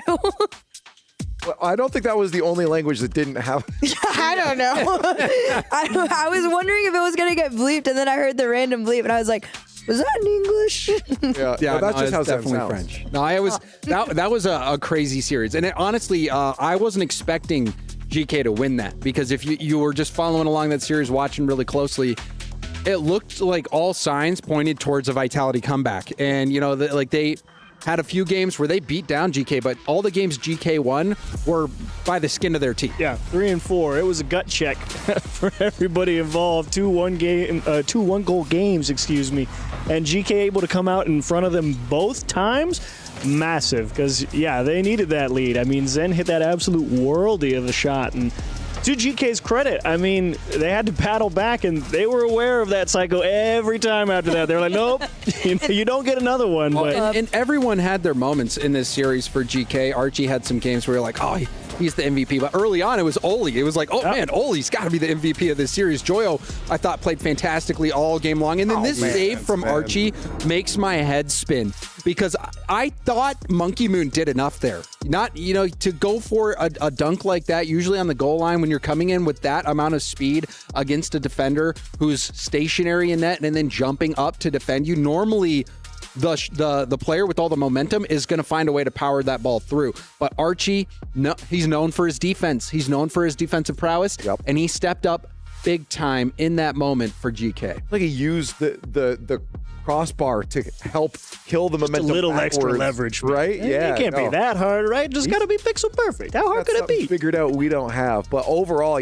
what a phenomenal performance, because it does feel weird. You saw that level up. You're saying, James was saying, this felt like that comeback was starting to happen.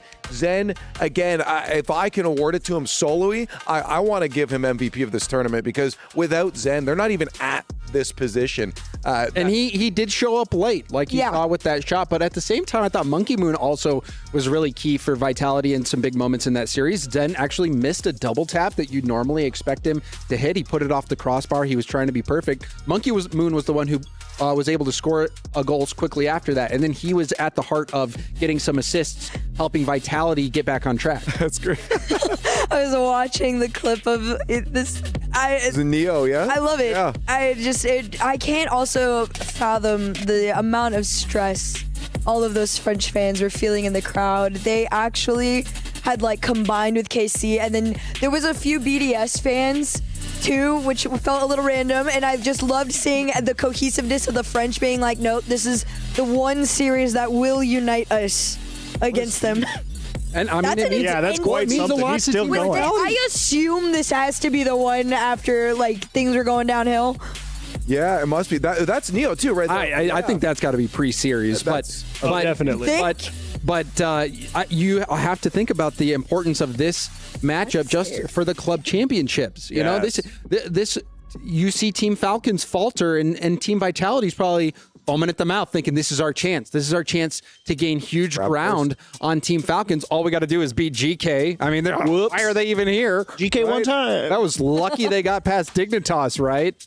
Guess not. Allegedly. Guess not. And honestly, I love seeing Joyo's reaction. You know, Joyo, if you remember back in the Rise, Joyo Vatira days. Joyo Vatira. We wanted, as fans, that team to stick together forever. Joyo, after falling out and Vatira, everyone going their own ways, it looked like Vatira was going to be the most successful player, and he might still be. But for Joyo to go through a downturn, but now to make it back again with a new. It seems like no matter who Joyo has to play with, he finds ways to get these huge victories, and I love seeing that from a player who it's clear loves this game so much. The one thing we do, he speaks in sound bites. We talked about this already. Everything he says is a sound, but we just got to work on. And he always looks at the camera too when he's logging. You know, gives a little. He knows. But yeah, all over. You said James said this before that any of these three players at different moments are like, oh, that's our MVP. Oh, that's our MVP. And I think that's kind of their secret sauce is that they'll take breaks, Herc, and one player just starts to pop off. Yeah, I think with GK, a lot of people underestimated them because they were not as aware of that it factor that they had. I think a lot of the times when you look at GK, you assume, all right, Joyo, that's the one that's going to carry them to victory. He's the mechanical guy. Yes, but what they're not processing is Archie was on one. Oli defensively was disgusting, right? We had seen and it even offensively, that 1v3, it was. They were just clutch today. Yeah, I mean, they just have the it factor. There were it felt like they were playing a little bit scared in that home stretch. It was like playing not to lose, according to playing to win. But they didn't give up. I loved their mental fortitude. But they impressed me. I think that this team really can continue to play at this level and that this isn't just a fluke. I'm glad they earned the respect from you, James, because it's not easy. I mean, that's the unfortunate reality of being GK. You come into this tournament as 16 seed. Congratulations. You didn't make Raleigh. You guys come in at the bottom. You had to earn everybody's respect, and slowly but surely, time after time, they've come here to play, Leaf. Well, it was also the aspect of you don't look at like Oli and Archie as like, okay, these are mechanical gods. And so they kind of sit way back at the back of your head. These aren't individual superstars, but something about them when they're on that roster together, it feels like a sum is greater. Well, I would agree with you with Oli. Oli's been dropped from a lot of teams. He's always been looking for a spot, but his teams generally do really well. Yeah. So I think because he's not super flashy mechanically, that might be the reason why not many people have him on their radar, but he always gets good results. He's a very solid player, but Archie, on the other hand, I think has been known for being a very mechanical player. He's super good on the goal line. I think he's maybe the most mechanical defensive player that we like to see. Okay, yeah. So offensively though, he's still got it. Like he can do it all, and we saw that this series. I'm sure he'd like a few of those approaches back this game. That's okay though. But you're not wrong. I mean, he put in a good couple of ground dribbles. I will agree with you there, no question. I love what you pointed out during that cast. He's like little catch, dodge the bump, set up the left flick too. Dude's still got it. I'm with you.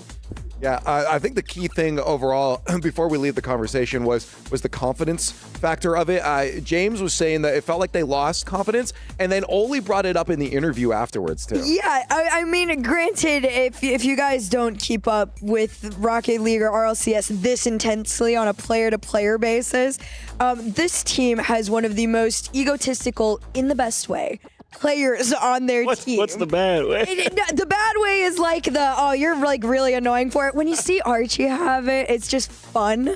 And I feel like it kind of spills out into Joy a little bit because Joy is a little bit more reserved. He's like the humble version. Good way to put it. And then Oli's just like the mix of them. But like I feel like Archie was definitely bringing that out of them in that series. Like, yeah, man, we are doing better than Vitality. It definitely felt like they were going through uncharted territory. Yeah, right? they were like discovering up a new, exactly, and they were like, place. do we have enough to get this job done? They were like, this is what the top three's like. No, because I thought they were going to close out the series when they were up 3-0. Well, yeah, but that's exactly why. You're world champions. Multiple of them over on Vitality. That's what composure, that's what poise does. It doesn't matter how far down you are. You've already known from all that experience beforehand and winning everything you possibly could that it doesn't matter what the situation is. You can always find a way back to win. And that's exactly what, Zen hitting that sidewall psycho exactly does to that team. The engine starts and they go, oh yeah, we're right back in it. And that's exactly, you said it was the turning point. You weren't wrong. It was just a matter of can you overcome that deep a hole? Yeah. Well, let's take a look at their journey because this, again, is not an easy one. You get the top 8. It's the best of the best. We talked about the respect that GK had to start putting on their name. They'd done it right from the beginning. That EU number 2 seed Dignitas got shut down. They go then into Team Vitality, another incredibly strong team from Europe. And then now they get the grand finals against the best from Europe. They're going to tear through all the teams that they know here as we move towards our third place match. Team Falcons and Team Vitality is going to be coming up next here. I want to talk about Vitality first, James, since we just saw them coming off of a loss into this next matchup here. Makes it a little bit harder, but we do know that they generally have a strong mental. Yeah, and I think that it also helps that this match really matters for the club championship. Yeah. Team Falcons and Team Vitality are going head-to-head in the club championship. Right. So this is an opportunity to gain a lot of ground. Not only you're stopping Team Falcons from getting a lot of points here, but you're also jumping up above them. So this is, I think there's going to be a lot of emotion in this one as well. I think they're obviously, I think, maybe at a slight disadvantage because they have less rest time coming off a devastating Game 7 loss, but I could see them bouncing back. I also can see a very beautiful conversation going down with, the org owners to both of these teams. Everybody has showed up to EWC. At this point, this is becoming, a little bit of a family thing. You are competing for the pride of Vitality, the pride of the Falcons. Everybody is still here cheering for you. And like you said, the goal is stop the bleeding as far as the club championships goes. Get yourself a potential nice bonus for next year. And also remember that this is a really good matchup ahead of going to Lyon. Yeah. And that's the thing is, it's not like this is the end of us. We didn't win. You still have important Rocket League to play going forward. This you need to take absolutely seriously. And again, what we saw from Neil before, hyping them up, I think they have that mental. We saw them start to get on that upswing by the end of that series. And just the way Zen's playing, I really feel like the Falcons are going to have a real tough match on their hands. It's definitely going to be tough. It is a rare opportunity. You guys are all right. It's not often that we get a third place match that actually has some very tangible stakes to it. It is a pleasant surprise for us in this particular scene, but I think you're right to say it should be a tough match. But at the same time, I think Falcons are already... Yeah, what's the word I want? Irritated? You think it's tough for Falcons. I think it's tough for Vitality. If I'm Falcons, I'm going out here like, I cannot believe we lost earlier. I'm going to kill them. I think, it feels like Team Vitality's wounded, and a Falcon might go on a nosedive here to pick off some easy prey, if we're being honest. Team Falcons in that K-Corp series, if you were out there, the environment was electric in the stadium, but also the gameplay was so fast. This was not really a situation where Team Falcons lost because they made a lot of bad plays, right? They were playing really tight, really fast, impressive Rocket League, but K-Corp is just one of those teams that can match anyone at that level. And there's also one other thought. I mean, it felt like so much of that K-Corp Falcons series was so dynamic and multi-layered in terms of how the attacks had to be contained and transitioned and approached from all facets. There were a lot of layers in that one. You watch that Vitality GK match, it's not quite that same level of depth. It's just as intense, but for very different reasons. And for me, it feels like you get into the bag, after a Vitality playing GK, it felt like, okay, we can figure it out. It's just a matter of can we do it? And then I feel like you walk into a Falcons, and it might take a game or two where you really got to turn okay, hang on. This is a different pace. Yeah. This is a different team. Hey, so I just got word that I think we have some casters standing by down by stage. I think John and Jorby might be trying to get... Yeah, they're down there. Yeah, okay. Yeah, let me tell you. What's up, dudes? The whole time you guys have been yapping over there, these guys have been yapping over here. The energy has not died down since the end of the last match as we are about to get started with Vitality versus Falcons. And Johnny, you and I, we both thought that Vitality would be meeting K-Corp in the grand final, but instead they're here against Falcons playing for a lot of money and a lot of points for the club championship. But the crazy thing is, if I knew this match had happened today, if I knew this was a match, then I would assume it's the grand final. But it's not. It's the third place match. It's still so much on the line, and the crowd is going crazy like it is a grand final. It's got to be the most hyped third place match I have ever heard at all. The drums are out. They're going crazy, Leaf. Do we see the K-Corp fans cheering for Vitality in this? Are they still united? They're saving it for the match, James. Oh, okay. They're still waiting for a little bit later. Yeah, I can't imagine. This is a little bit of a taste, I guess, of what we're going to see in Lyon right now. But I'm excited for that grand finals. Thanks for getting that check-in for us, guys. Absolutely, Leaf. Thank you, man. Yeah, you can hear it starting to And I buzz believe down it. there. I would believe it because when me and Herc were down there for the first check-in of the day, when the Falcons or Team Falcons were about to play Corp, you couldn't hear yourself think. No, that was the first time I've ever had to put both in-ears in and like go full Yeah, but then I couldn't hear what you were saying. I'm like, what are you saying? What are we live? What's happening? Can't hear anything. And they were loud, so I'm not surprised to hear them showing up. I want to glance. Yes, I was just going to say, especially because of the club championship. This is not a meaningless match. No, this is absolutely. far from a meaningless match. I love that it does come down to those two orgs fighting each other, though. But I want to take a look at two of the MVP frontrunners right now, Killers and Zen, where they're looking on the scoreboard. And unsurprisingly right now, again, at least in my mind, disagree if you want, that Zen is that front runner for an MVP in this entire tournament. 1.53 goals per game is ridiculous. That is 502. I thought it was a 9. It's 502. Okay, I was like, no way that says 900. I know I'm getting old, but I was I had like, my come glasses on and I saw 900 as well, and I was like, oh, that's an option. But even the goals per game, anything over one is huge. Really good. And the fact that Zen is at 1.53 and an assist. And this is after playing a lot of games as well. If you usually when you see a goals per game at that level, it's because they only played one series. Yeah. You know, so Zen has been really putting up a crazy performance. And I know, like, I sympathize with you, Leaf. Yeah.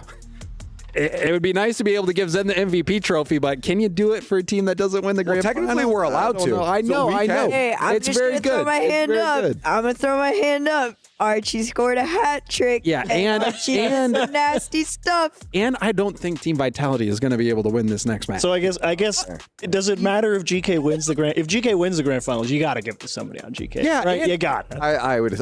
I think for Corp, I think Drawley's been looking amazing all weekend long. Personally, here's a team overall comparison, and it's still Team Vitality leading that charge when it comes to the comparison of stats here. That is a team number over 900 now, though. So you guys, I see you guys. I'd hope the whole team is scoring over. I'm squinting. Achieves is struggling with his glasses. I mean, that's crazy though. Nearly three. much different paths, though. You know, I think much different paths. Agreed. And Team Falcons was in the group of death. They also had really tough matchups. And then Corp is looking like the best team in the tournament right now. So I think they'll, just by that fact, have a little bit lower numbers. But, I think Team Vitality is a team that Team Falcons can't just look past. This is not going to be an easy win necessarily. I think you have to take it serious. But I wouldn't put too much stock in the stats, even though all the stats favor Team Vitality. I'm still leaning heavily towards. So you're gonna be leading Falcons here. Okay, we got about 40 seconds before we're in it. So give me a quick thought on who you think's gonna win here. Yeah, I got to take Falcons. I think they've had enough time to stew on loss and decide that vengeance is the way. What are you thinking? I think Zen is angry and he wants to be as egotistical as possible before they have to face off potentially at Worlds. So we now have two Falcons. And Vitality. Yeah, who all are you the way. picking, I know y'all are doing it out Who are you there. picking, Leaf? I'm doing it with you. I'm splitting the desk. I'm going Team Vitality. I talked about Zen. There's no way that I'm just going to back away from that kind of endorsement that I think he gets MVP of the tournament in a match like this. He's right? doubling down. I got to back up the words. I love that it's a split desk, and I love that the club championships is coming down to this right now. Big matchup for Vitality. We'll see if they can take it over the Falcons. Our two semifinals shook up the bracket. A massive heartbreak for all the local fans. And now, an all-EU final is upon us. But before we get there, we have one fight to settle. Both of these squads came in with title ambition, pushed through groups, and made it to the top 4. But they stumbled just short of finals. One last moment to make their mark here in Riyadh. Give it up for Team Vitality!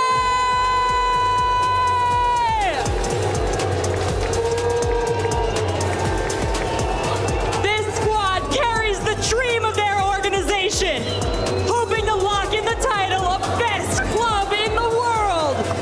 It's Zen, Exotic, and Monkey Moon.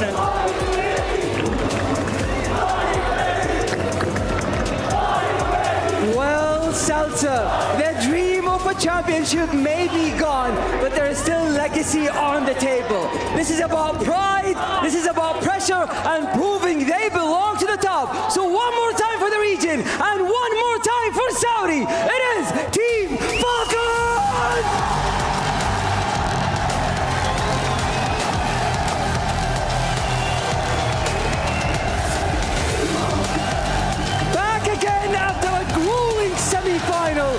team that carried the region's home from start to finish. It is Rolos, Killers, and TRK!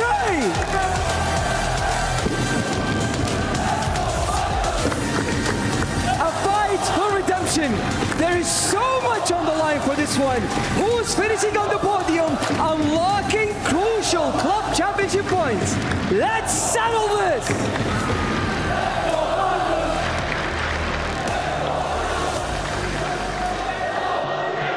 Well, this is something a little bit different, Stumpy. A third-place playoff in Rocket League. To my memory, something that's never happened before. So my question is, how do these players lock in knowing that they can't win? I mean, the thing is, even if you can't get that first place, at which both these teams came into today expecting they would probably be in the grand finals, you still need to make sure that you're putting forward your best foot forward, because there is still a $40,000 difference between these two. If you get in fourth, you lose this match, you then get $60,000. If you get third, that goes to $100,000. You get a 10 grand pay raise for this series on its own. It's not the one they're after, but it is one that you can still earn a heck of a lot of pride through. 4 games of Rocket League, $10,000 doesn't sound like too bad of a deal to me, but also, as you say, Stumpy, it's the statement that's being made, because these are two teams that may very well be lining up in Leon on the grand final stage. They might be lining up in Leon on the grand final stage against each other, and they'll be looking back to this, to the head-to-head, to the memories of how one of them beat the other, potentially on home soil. I mean, that's another thing, the home soil is going to swap as well, so lots to take forwards. They're going to lock in right now, right here. Not only that, but last year, when it was Falcons versus Monkey Moon and Exotic, Monkey Moon and Exotic took that grand final when they were on the side of BDS. They had Drali at that point, it was not Zen. And this season, they've only played each other once. It's so rare for some reason. These teams haven't played each other at all this season. They've played each other last time was at the first major last year in Copenhagen. That one ended up going the way of the Falcons. Very different team, different numbers if you look towards Falcons and BDS. But here we go, the third place match, Vitality and Falcons. Let's see if Vitality can keep any momentum from the match they had earlier. That's the Falcons. They had heartbreak, absolute heartbreak against Carmine Corp. Their fans have come back in good numbers. They always have, they always will here. They were rooting for GK, I think, in the other semi-finals, and I'm sure they'll be rooting for GK in the finals too. I saw after the Vitality loss a minute ago that somebody who was on their side, I couldn't tell if it was Neo or not, maybe I'm just seeing Neo everywhere after the pre-show, but he was giving them a very rousing speech for the looks of things. They were huddled. He must have been saying to them, guys, they're still Club Championship. There is still a lot riding on this. Vitality have dropped down that rankings. They head all the way down to third place. They had the hanging out there anyway. And in the CS2, that is going to be their last chance to really earn any big points here. Falcons, they still sit first. It's not going to be the position they wanted to end the Rocket League on for either of these orgs. Well, Team Vitality have started this game better, having plenty of pressure. Monkey Moon leaves this one towards Exotic. Recently said, if anyone could shoot a ball to win a World Championship in Monkey Moon's eyes, it would be Exotic. This is why. It's a great call as well. I loved seeing Monkey Moon go for it. And to be fair, not even like faking it, because he wasn't close enough to fake it, but he goes up and immediately takes out and rescinds his idea to go for it. Exotic has a big call. He comes through. Goal number 1 and first blood to the Frenchies. Zen gets this one over the top as well. There are plenty of French players, plenty of French fans in the crowd too, so the atmosphere will be electric out there. As TRK puts that one on target, it's met by Zen and Monkey Moon. Both of them conspire to get it high, and TRK can't quite get the angle. The Falcons looking for an instant response. A good recovery to going a goal down. There's going to be a shot from Killers. Can't quite get it on target. Zen to the side. This is a lot different Falcons. Oh, do you see the spawn? The blue spawning just too late for the Falcons' attack to continue. But this is how the Falcons do end up getting you. They let you have control of the ball. We saw that yesterday. They were quite happy to just give the control over. GK, they managed to, make sure that they gave Vitality a little bit more space and then let them, tuck themselves out with the ball. And Falcons are going to be doing the exact same thing. If they are going to be able to break through that back line, they're just going to need to say, cool, you have the ball. We're going to predict exactly where you're going, and we can then challenge you after the fact with a little bit more boost than you've got. Zen has been performing at an absolute peak so far this event, but his team hasn't been winning. Falcons going to have to keep an eye on him as Monkey Moon booms it forward. Roas was waiting. Falcons are more pressure so far. That was very central. Not quite too much angle on the ball, so it's going to be relatively easy to clear for Zen.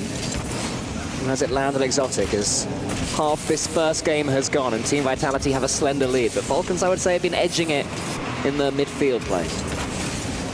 I like seeing the Falcons flags in the audience as well. I'm sure Vitality can see it, but they did not see that one coming. Roas sends 2 Vitality players straight to the shops, fakes them as they both have to jump, and he has a completely vacant top right spot he can send the ball to. Yeah, lovely synergy there from Roas and TRK. TRK, who after getting the pass, his flip carried him into the path of where Team Vitality was stacking up to get it saved. And while Roas's job wasn't easy, it made it much simpler, and that's 1-1.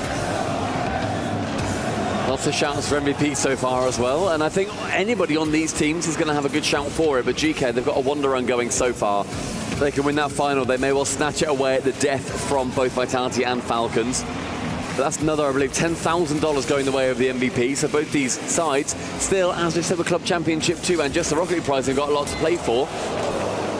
Off the bar and pinched away, Killers towards the right-hand wall. Exotic actually bumps him off. Zenk and Chow. Okay, shot on target. Oh, bugs into Monkey Moon. Oh! Backflip saved to keep Roas honest. Oh, Roas, though, that's got to be in. He had so much goal to aim for. Vitality gambled. They went where they thought the ball was going, but Roas had so much time, maybe too much time to think about that. Now it's Exotic on the other end, up against Killers. Killers gets it towards TRK. He finds the center. Monkey Moon towards them. That's great composure defensively there from Team Vitality. Team Vitality, who arguably came into today as favourites. I know they were your favourites, Stumpy. A big upset that they are here in the third place match, and the same for Falcons. Yeah, I had Vitality going through. I thought that was them. It felt like their time. It felt like the classic late Monkey Moon. They were your favourites to win it, right? Yeah, they were. Yeah, completely. But GK, the fact they went 3-1 up, then it ended in Game 7 overtime. Yeah. Made for incredible viewing over in the arena, the fantastic STC arena that we've got over there. But that one pinches central. First to it is going to be TRK with a lot of boost. Killers is the next man there, shoots wide. TRK above target. Roas there finally. Final 35, but Vitality under the press. Zenmo has the ball. He's taken out the game. TRK and Killers, another pre-jump here from Falcons. They're going for plenty of these in the dying embers of game number 1 before we head to overtime. TRK there with the heat check, which Zen is, of course, more than able to answer. Keeps his Bennett behind the ball.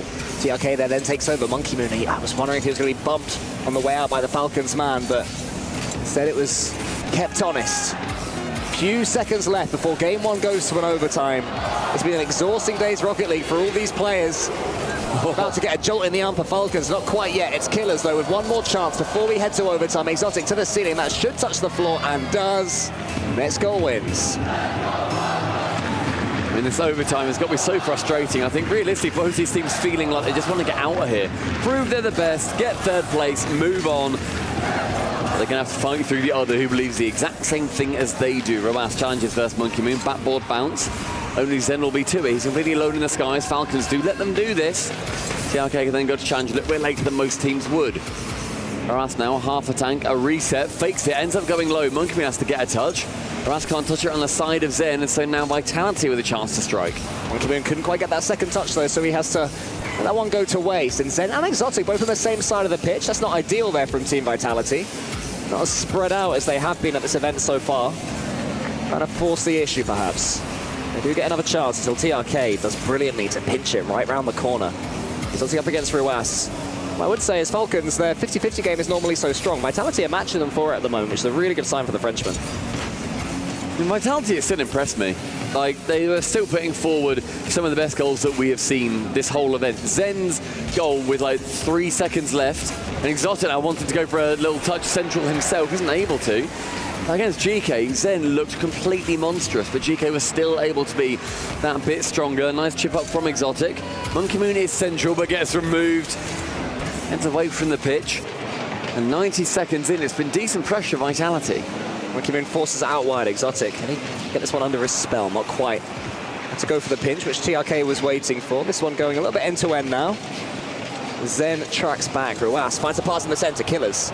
Falcons just up the pace. Monkey Moon was equal to it. And just ping-ponging. Excuse me, ping-ponging it. That's really hard. What's that noise? Ping-ponging it. Ping-pong. I don't know what that was. Ping-ponging it. Almost that's the noise that you made. Monkey Moon and Vitality take game one. They ping-ponged it to victory. And they have indeed. It was a decent shot from Zen, but worst case, it still makes the defender jump. And Zen then makes Killer's jump, gets rid of him. Monkey Moon, nice, strong shot on target. Game one goes to Vitality. I was saying that for me, Vitality were the strongest favourites for me to win the entire event. Which way did you go in the end on the pre-show? Do you remember?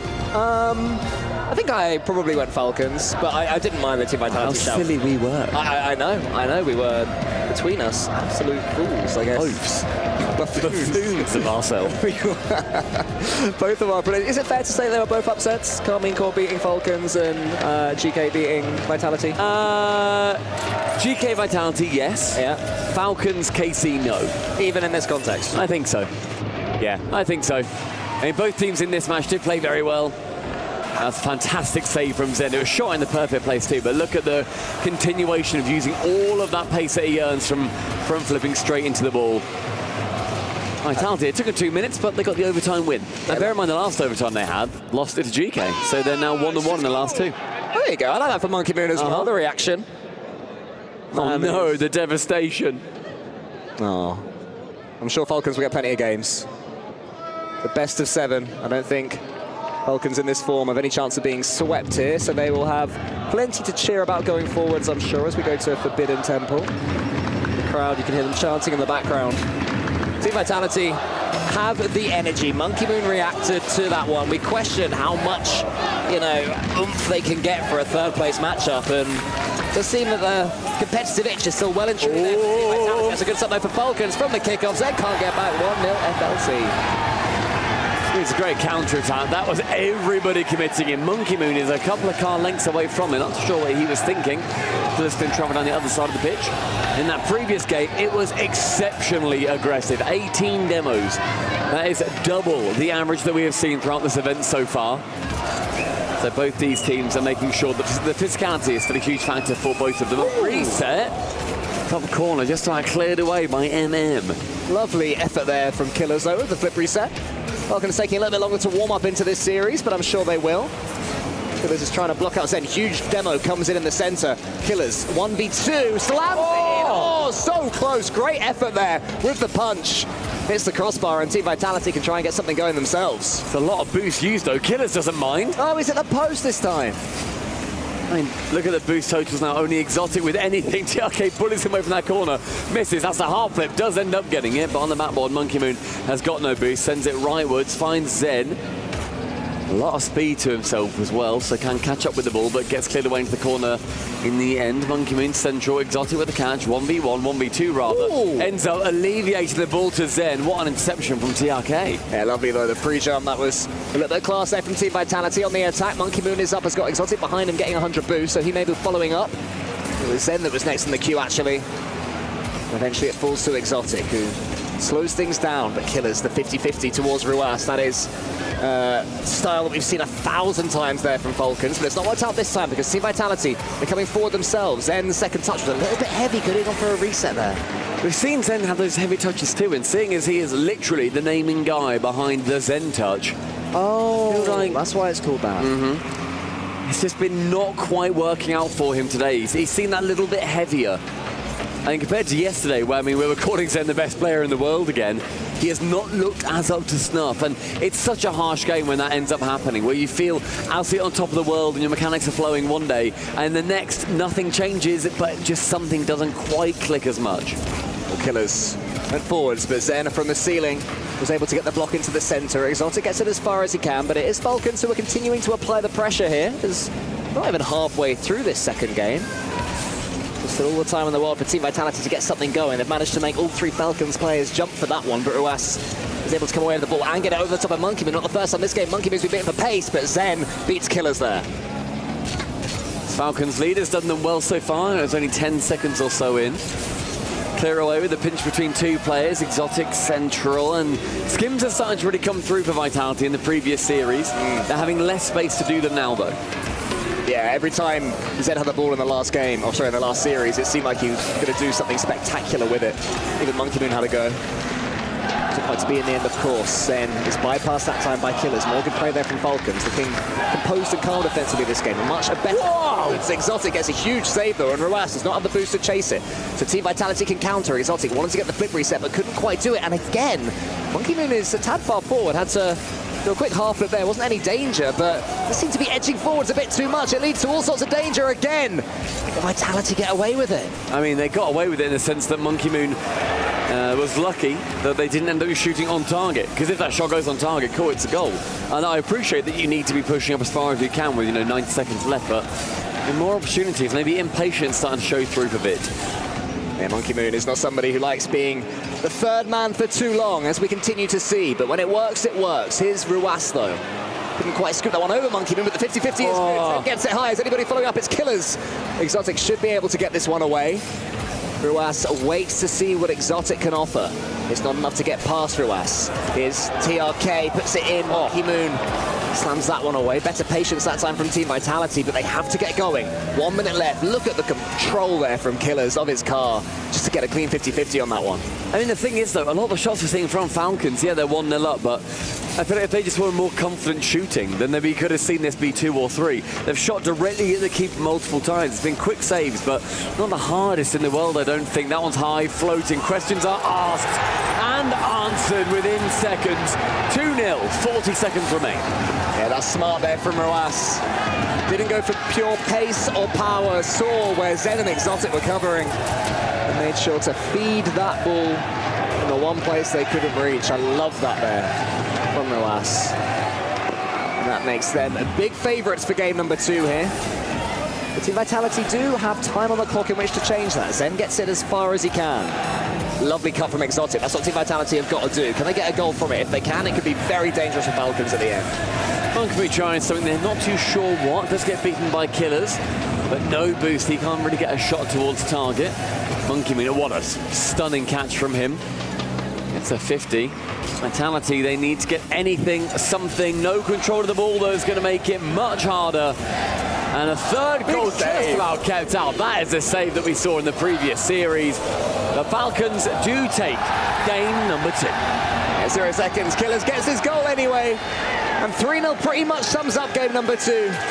Falcons have, for the most part, been dominant. They've had the ball on a string at times. Team Vitality have tried counter-attacks, but the pressure. I remember saying halfway through the game that Falcons were not dominating Team Vitality. You never really dominate Team Vitality, but certainly having the ball in their half way more than it was in their own. And that doesn't surprise me too much. Falcons, they lost that series against Corp, and they had a good hour and a half to stew on it, and then they've had to get themselves right back into a third-place playoff. It's difficult mentally. It's a really tough thing to have to do. Yeah, I mean, I think you were asking Neo, weren't you, on the pre-show, of like, how do you, I know, was it Mizu, sorry, on the pre-show, where you were saying, what's it like really getting your headspace into, I can't win now, I'm not now competing for the dub, I'm competing for the 3rd best place in this tournament. And he was saying it's really hard because you're not used to thinking, yeah, I'll aim for 3rd. Yeah. Like, that's my peak at this tournament now. You can't get the dub, but you can take the treb. That's what I say. Very true, but you're a natural-born 3rd place. I'm a natural-born bronze. You are indeed. My friend. Oh, that's nice, though. That's a nice little finish. I always like those finishes that are just sort of placed between where the defenders are diving. I think they're fun as well. Thread the needle. Thing is, we're still seeing all the Falcons fans stand up, getting loud. No matter what series they're in, no matter if they are downtrodden, and they're downtrodden, as bear in mind, top 4 still, and one of the most competitive lands we have ever seen, the sole remaining non-EU team left on Championship Sunday. Their fans are going to be there for them. In Game 3, played on Anniversary Stadium, Vitality, they are going to be thinking that, looking forward to, Leon, that's the big question mark that a lot of these teams have, is how good form when it comes to Worlds next month. Well, Game 2 was dominated by the Falcons. They had 15 shots to Team Vitality's 5. They had and used more boost as well. Everything went their way. Team Vitality have plenty more tricks, but they need to not overcommit. Zen's trying to get back. He can't do it with no boost, though. And Falcons start Game 3 the better. When it comes to Ruas, just from that side, who reads that they've got another overextension from Vitality and nose away from touching it, but Zen isn't able to extend that far. And both Zen and Monkey Moon in the previous game were under 25 boost for half of the match. They were extremely boost up. Yeah, I noticed one period where I was keeping an eye on Monkey Moon's boost tally, and it stayed at 0 for, I swear, about a minute, honestly. It's like I think he was chasing, and maybe somebody kept beating him to pads or something, but... Or just picks up 12s, uses 12, like picks up maybe 2, but... Like he was picking it up, I don't know, it's very confusing. We'll keep an eye on that one. But yeah, point being, it doesn't surprise me to hear that those two were pretty starved throughout, but Zen's put that one just past the post. Exotic shoots, tried to pick his spot, but it was read well by TRK. The Falcons hand gestures too, flying high, as Falcons are so far in this game. The 1-0 is suiting them quite nicely. Roas to the ceiling, a ground. What can you do when Roas breaks the sound barrier? Oh, it's putting on a showing on the reset as well. Talk about threading the needle. That was destroying it. Extreme knitting there from Roas. I mean, that's got to be one of the goals of the tournament. How often do you see a floor pinch like that at pro level? That's the sort of one you see in compilations in rank. Yeah. By, like, you know, good players, but not against Zen. There's a exotic. There's a certain streamer that is in those compilations that gets pinches all the time, and then all of a sudden, in pro play, stunning from the Falcons, a minute and a half in, and they look that bit more galvanized than Vitality, who entered the stage downtrodden, but still tens of thousands between these places. Oh, here comes Zen, though. I mean, it is a nice goal, but it didn't go at 458 miles per hour, so, you know, I don't know if I'm that bothered, Zen. Sorry, mate. Sorry, Zen. It's a little touch, though. Straight down from Killers. There's a nice 50 in the end from Monkey Moon. Dribbles it over the top, and it means a lot to these players. And I think we're seeing Zen enter that mode where he's not quite as shouty, not quite as loud, but has still got the competitor bone in his body. And Exotic's gonna... Oh, be absolutely red is the end of that sentence. Exotic, his emotion didn't change. He goes up for that, and then he gets beaten, and he's just like, okay. Alrighty then. TRK is just there, I suppose. Touche, 2 words. French as well. Touche is what I'm sure he said after that one. TRK from the skies. That is a massive dunk. If you're Vitality, you're looking at this game thinking, oh, never mind. If you're looking at if you're Vitality, you quite frankly don't care about getting his ground pinch. From the reset into the wall, straight at the back, nobody is home, and yet Zen still kicks the door down. All right, who's next? Come on, who's next? We're having a freestyle contest now. Let's get these goals going. Let's get them flowing. Monkey Moon with a skimmer. They're all at it. Killers at the own goal attempt. This is great fun. Exotic now onto the ceiling at 50 boost. The double tap is on. Instead, he leaves it for his teammate. Monkey Moon with the leveling goal. Monkey Moon with the bouncer as well to add to the freestyle flair. Look at that from Exotic. He fakes it out. And then that is a very, very intelligent finish from Monkey Moon. It is not accidental that hit the floor first. And somehow, this game is 3-3. Freak goals all over the place. But the battle for the tread is continuing with fireworks. I mean, these 6 goals in the first half have been some of my favourite goals we've seen in all of EWC this year. I want to see more. One goes high for Monkey Moon towards Exotic. That one pinched high into the ceiling. Then with low boost, does get done by TRK, and TRK has got such a read on every Vitality player at the moment. He has. He always seems to, does TRK, but his Monkey Moon gets the flip reset one, and if he go for a second one, not quite to be. Killers' turn. They're all at it now. Zen, he manages to get a decent block. TRK to the back wall. Follows it up, but Monkey Moon reads the heat check. In comes Ruas. Zen charges it down, and suddenly Killer's in a little bit of trouble here. He tries to rush, and he's beaten. TRK gets it as far as Zen, who read it well, and then TRK recovers, sweeps up cleanly. It's decent play from Zen, but again, TRK is reading everything. Whether it's an offense or defense that Vitality are putting forward, TRK goes up high, finds Monkey Moon. Zen is just there on the verge of open net, but Ruas, glides into perfect position, keeps it away. Final 90 now. Killers has turned to the back ball with him. But no one's following up. I thought Ruas would be, but he wasn't, so Zen can get the 100 boost as well. That's smart play. Up against TRK. How's his 1v1 skills today? Not too bad, but Monkey Moon was just a little bit in front of the ball. Didn't expect it to stay so sideways. And Zen's going to have to try again. What a fun game this has been.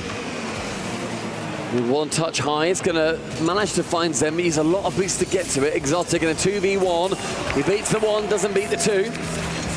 Right in the back, Zen again with 100 boost. The strong air dribble into dunk. It's open. And Exotic, just in front of the line, gives Vitality the lead. Makes up for the wonder dunk earlier as well. You said he remained stoic when it happened, and that is why Exotic had the feeling he would get a chance to make amends. And you have to be one of the best finishers in the world to slot that one away. All the hard work was done by his teammate. Exotic had the great positioning. And Team Vitality go within a minute of taking the lead in this one, but that's a great shot. Two Vitality players put it to the backboard. Zen, from one side to the next. I thought, honestly, that was a shooting chance for him, but he couldn't quite connect the way he wanted. Yeah, he needed quite a lot of boost, I think, to get around those balls. Good chance, though, as the Killers gets a shot on target. Ruas has his saved away. Killers is up in a flash to secure the 4th for Falcons and the 8th in this match. Brilliant follow-up from Killers. Ruas had power on his shot. Monkey Moon made a decent save, but Killers was in the perfect position. Falcons always follow closely. When you save against them, you got to push it to the corner, even if it is a brilliant block. 4-4. Everything we love about Rocket League. In 1 5-minute microcosm, here's Killers to the crossbar. Exotic gets the save. Killers goes for the snapshot again, but it's blocked by Monkey Moon. Exotic wants that 100 boost. Ruas lets him get it, but goes for the ball instead. I've got a feeling we're going to have more drama here with 15 seconds left, Stumpy. Fingers crossed. It's been an extremely fun game. One to just show your friends, because it's so strange. Final 5 cleared out of the half, but only as far as Zen. Killer's going to be the next one to dunk. Monkey just wants to bang it. Let's find Exo. Zen shies away from the chance. Interesting choice. They can then rotate back in, lands the ball down to see who can find the 9th in game 3. It's going to have to be a wonder goal. I'm telling you, this overtime winner is going to be something special. I hope so. And apparently EU equals easy upset, which feels very harsh. You've seen the grand final, fella. I don't mean to fight with a child, but I will if I have to. It's all right, Stumpy. Calm down. We'll see the grand finals later. But now this is the 3rd place playoff. There's still plenty of money on the line. And there's this game on the line, honestly. I think as soon as these guys step on the pitch, all they care about is victory. Exotic floor pitch. I'm ready. I'm ready for something fun. I mean, Zen, he sees the reset chance, fakes it out. Monkey Moon. He has the ambition. He still has the winning gene. And I love Zen shying away from the ball here. TRK has to dodge a bump and then try and cover 2 shots that come in. It's near impossible, and that is why Team Vitality take the lead. Classic Monkey Moon finish as well. Barring Zen's bravado, 120 kilometers per hour. That was slammed home into the top corner of the goal. Could not be saved. And Falcons are in danger of losing to the 2 French powerhouses in a row. French Rocket League not completely on top thanks to GK. Look at this. Oh, Ruas, that is so good. That floor pinch, perfection. 150 kilometers per hour made Monkey Moon's winner look sluggish. Look at this from his perspective. Imagine scoring that. Like, that's ridiculous. Like I blunk and I missed it, which is just crazy. And then it took us all the way to overtime. 4-4 at this point. The fake from Zen. TRK's already up. Ruas just about sees it, but by then it's too late. And Monkey Moon. Look at that raw. Thing is, that is what is needed. And the sheer slobber knockers that both these sides are sending. 32 shots in that game. A 9-goal thriller on Championship Sunday. All for that coveted 3rd place. It's going to be a podium for one of these teams. It's going to be a few more Club Championship points. And it is Vitality with just 1 more game so far than the Falcons as we enter the Coliseum. Let's keep the run rate going. Let's see some more goals. I want to see the flashy plays continue. Zen goes for one off the side wall, but Killers blocks it and gets all sorts of distance on it as well. Monkey Moon opts to boom. I see why. Wanted his teammates to get some boost and get something going. There's a center boost there if anybody fancies it. Not sure who's going to win that race, but here's Monkey Moon in front of a goal. It's Zen in the end. Lovely play there from Team Vitality, and that was all from Monkey Moon's choice to get it long.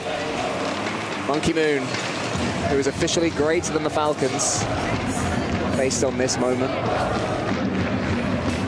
Vitality are really beginning to build up a head of steam now. And the boost was so in favour of Falcons in that previous game as well. Again, over 50% of the game saw Zen and Monkey Moon on less than a quarter of a tank full. And they still got the win, and they still got the ridiculous goals they did. It has been a masterclass on how to deal with low boost and boost steals. That, however, is not a masterclass.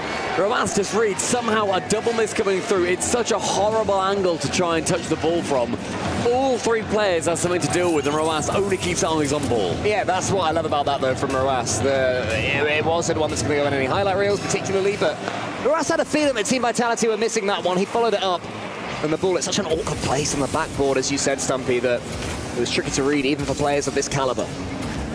Once more, Falcons respond quickly. There's the first demolition. My favourite first demolition of the tournament so far. That's a nice play there from TRK. I mean, it was first demo, and then it was Exotic who then managed to pre-jump the shot about a second later. TRK with does get harassed. Challenging together, TRK and Zen. Zen gives TRK the space to go for that. TRK then absolutely beats him to that ball by about 4 car lengths. One chance, as Killers then gets bumped away from it. And we're seeing Vitality really get penned back into their half in the 4th match. Here we are, but that's a great touch as well from Roas. He wants to get the flip reset here up against Zen. Can Zen read it? Not when he's being bumped, actually. Yes, he can when he's being bumped. It's open. How on earth did he do that? The turnaround's complete. Is Zen going to get the steal? He doesn't quite. He looks frustrated, but he'll take the goal for his teammate. And Cassio, the coach, hand on his shoulder saying, well done, you did everything there. Sets up Exotic. It's a stunning save from Zen, under complete harassment on his goal line. A championship Sunday level save. Vitality, they move themselves away from level and get another goal. Yeah, I'm hoping we get to see that save again later, but what a punch that is there from TRK, who finishes what he started as well. A great touch from him. How did he read this? So Zen had the 100 boost, and he just stops. He just stops, Just lets there. him hit himself against it. Great play. He's just there for it. Having that ball get absolutely slammed into his bonnet is going to be helpful. But it's quickly straight back down to earth for Vitality. A kick-off strat as Falcons. They move forward, and yes, we see Vitality with the pressure of the ball, or they have possession of the ball. But the boost and positioning goes in favour of Falcons, and with some demos as well, TRK has to try and score through the bumps. Isn't able to. Exotic will chase that one down. He has 100 boost. Roas manages to wriggle on past him, though, so Zen going over that 100 in the corner, didn't get it, so that will spawn at some point soon. We'll see if that has a part to play later. For now, though, Zen gets it as far away as he can and follows it too. Good play, but that's a lovely reflex touch there from Roas, and he follows up as well. Are any of his teammates getting involved as Killers would attempt to pinch? It's a pinch fully, but tees himself up for a shot. Team Vitality had to be incredibly alert there because Falcons just seem to always have one more touch than they'd expect. Halfway through the game now, Roas on his own in the sky. Beats out Zen, who then sees a bit more boost and a pinch. Nearly going into the Vitality net. That one's central. TRK on target. Another dive across save from Vitality. Staying in this game at the skin of their teeth. Falcons are hitting everything at full power right now. Rather than going for too many 50-50s, which is their usual game, they're booming it. They're putting Team Vitality under as much pressure as they possibly can. Team Vitality are dealing with it for the most part, but it gets more and more difficult because Falcons will always have somebody following up. They'll never give up on the play unless they absolutely have to. This Killer's going to get power on this one. Instead, it's a 50-50 to the regular proceedings for the team from Saudi Arabia. TRK's bumped out of the way, but there was a demo as well from Killers on Monkey Moon, which we're given plenty of space. Yeah, that didn't quite work out the way they wanted. A little bit ugly, and that completely sets up Vitality. Exotic attempts to fake, but TRK is full ball, full send into whatever he can here. Monkey Moon and Zen both commit on it. And we saw that happen in the games that they ended up doing pretty poorly in. It was a double crew between those two players. The full ball carry from Roas is shut down. Killers can shoot, though, and it's a dagger through Vitality. Killers can shoot, the understatement of the century, one of the finest attackers in Rocket League. And Exotic and Zen in front of him would have had every sense they had no boost. I love the juxtaposition of reactions there. The French fans looking disgusted, and the two Falcons fans in front looking elated. 3-2 Falcons, 5 more goals in this game. It's a fun one. Not seen any 200-mile-an-hour pinches, though, so that is disappointing. I'm still left wanting. In the back corner, it's going to be Vitality's ball for a little while here, but Zen opts to slam it into that back corner. Monkey Moon's turn. Big slam is inbound. Vitality, they're being given this space. It's what Falcons do. They give space, they give time, they give boosts sometimes, if you're lucky. But then they're just going to be there ready for pretty much any shot that you can take or any play through. Oh, that one, however, Monkey Moon opts to miss/fake. Zen gets the shot, but now it's this big, terrifying Falcons turnaround. Yeah, not the best touch there from Ruas. Tried to do a little bit too much. Maybe an early shot would have been better. Does lead to a bit of pressure, though. At least for now. Exotic should be able to get this one. Killers was going for the bump on him, but Exotic was too aware of where his opponent was. With 20 seconds left, Team Vitality have to get this ball away from Falcons, and they have to give themselves an opportunity. Final 15, Zen with decent boost. Locks in a reset, over one, but there's this three-headed Hydra that he has to try and slam the ball past. Falcons want to defend this lead. Zen makes it awkward for them. Monkey Moon sends it central. Who's going to wait? Zen is there. But of course, as is Roas, it's a fake for one. But TRK knows Vitality have no boost. And they landed on the ground. Team Falcons in the fourth game make it 2-all. Well, fans of Rocket League goals are not being disappointed so far in this series. We will have at least 6 games as well. Remember the difference in prize money. Fourth place gets $60,000, not a bad payday. Third place gets a Hyundai. We've seen 20 goals in this series. 9 of them, bear in mind, were in one game, which is just ridiculous. The Falcons, yes, Mr. Falcons fan, are flying high. But I mean, 2-all in this series is just, you'd expect nothing else than a hair separating these two teams. Yes, been incredibly close, incredibly high quality. We've still got the grand finals to come after this as well, everybody. So if you're enjoying what you're seeing, make sure you stick around. Plenty of time to get popcorn between the two series. Yourself a nice can of pop. You ever called it pop? No, I hate pop. I really, the word. I hate, yeah, the word. You're a salty popcorn guy, aren't you? Yeah, I'm surprised you're not, because you prefer savoury. I prefer savoury food across the board. And you prefer sweet food across the board. And yet on popcorn, you switch. You heard of people putting like shelled chocolate in popcorn? Any thoughts on that? Don't like that at all. You've heard of it though, you know it's a thing. I've heard of it. I don't think I'd like the idea of it melting. And to be honest, mate, in the Saudi Arabian heat, I think that would just go melty instantly. Well, two teams that aren't melting under the pressure. Team Vitality and Falcons fighting for this bronze medal, fighting for the honour, as you said earlier, Stumpy, of appearing on the podium. It's no small thing here at the Esports World Cup. Zen goes for a flip reset from the ceiling, can't quite get it. And they are indeed putting on a show. Defense means nothing in this series. All-out attack, just as what we want to see. Yeah, and I feel like both these teams have really taken the mantle of, yep, let's just go for it. A gentleman's agreement, no sitting back, no being wimps. Let's just have as many goals as we possibly can. It is so aggressive as well as Killers actually getting it over towards TRK for the first goal. It ends up going to the bottom corner. I was going to make the point about Killers being such an incredible player when you look at his offensive capability. Not necessarily on the ball, but he got 5 of the 8 demos in the previous game. Wow. So he has absolutely got a Vitality targeting system built in to his car. And his Falcons that are currently having all the pressure as well. They had 60% of the ball in Vitality's half last game. And they're building upon that here as well. Monkey Moon almost gets it over TRK. I wonder how important those demos were in keeping the ball in blue territory. Every time there's a demo, there's a huge hole in Vitality's defense. Well, let's get to that wide. It's a good touch there. But it goes as far as Exotic. Can he have got the read? Nearly there. I think there was an opportunity to do a little bit more from Exotic. I think so, but I think also the bump might have been called. I believe it was Zen who went through, tried to get rid of the final defender. Therefore, Exotic just needed it on target. He did his job, but Zen did not. But it was safe, you're right there. We could have gone for a little bit more ambition on the play. Monkey Moon to Zen, above the bar, but a demo. We've seen this one play out before. The Falcons rewrite history.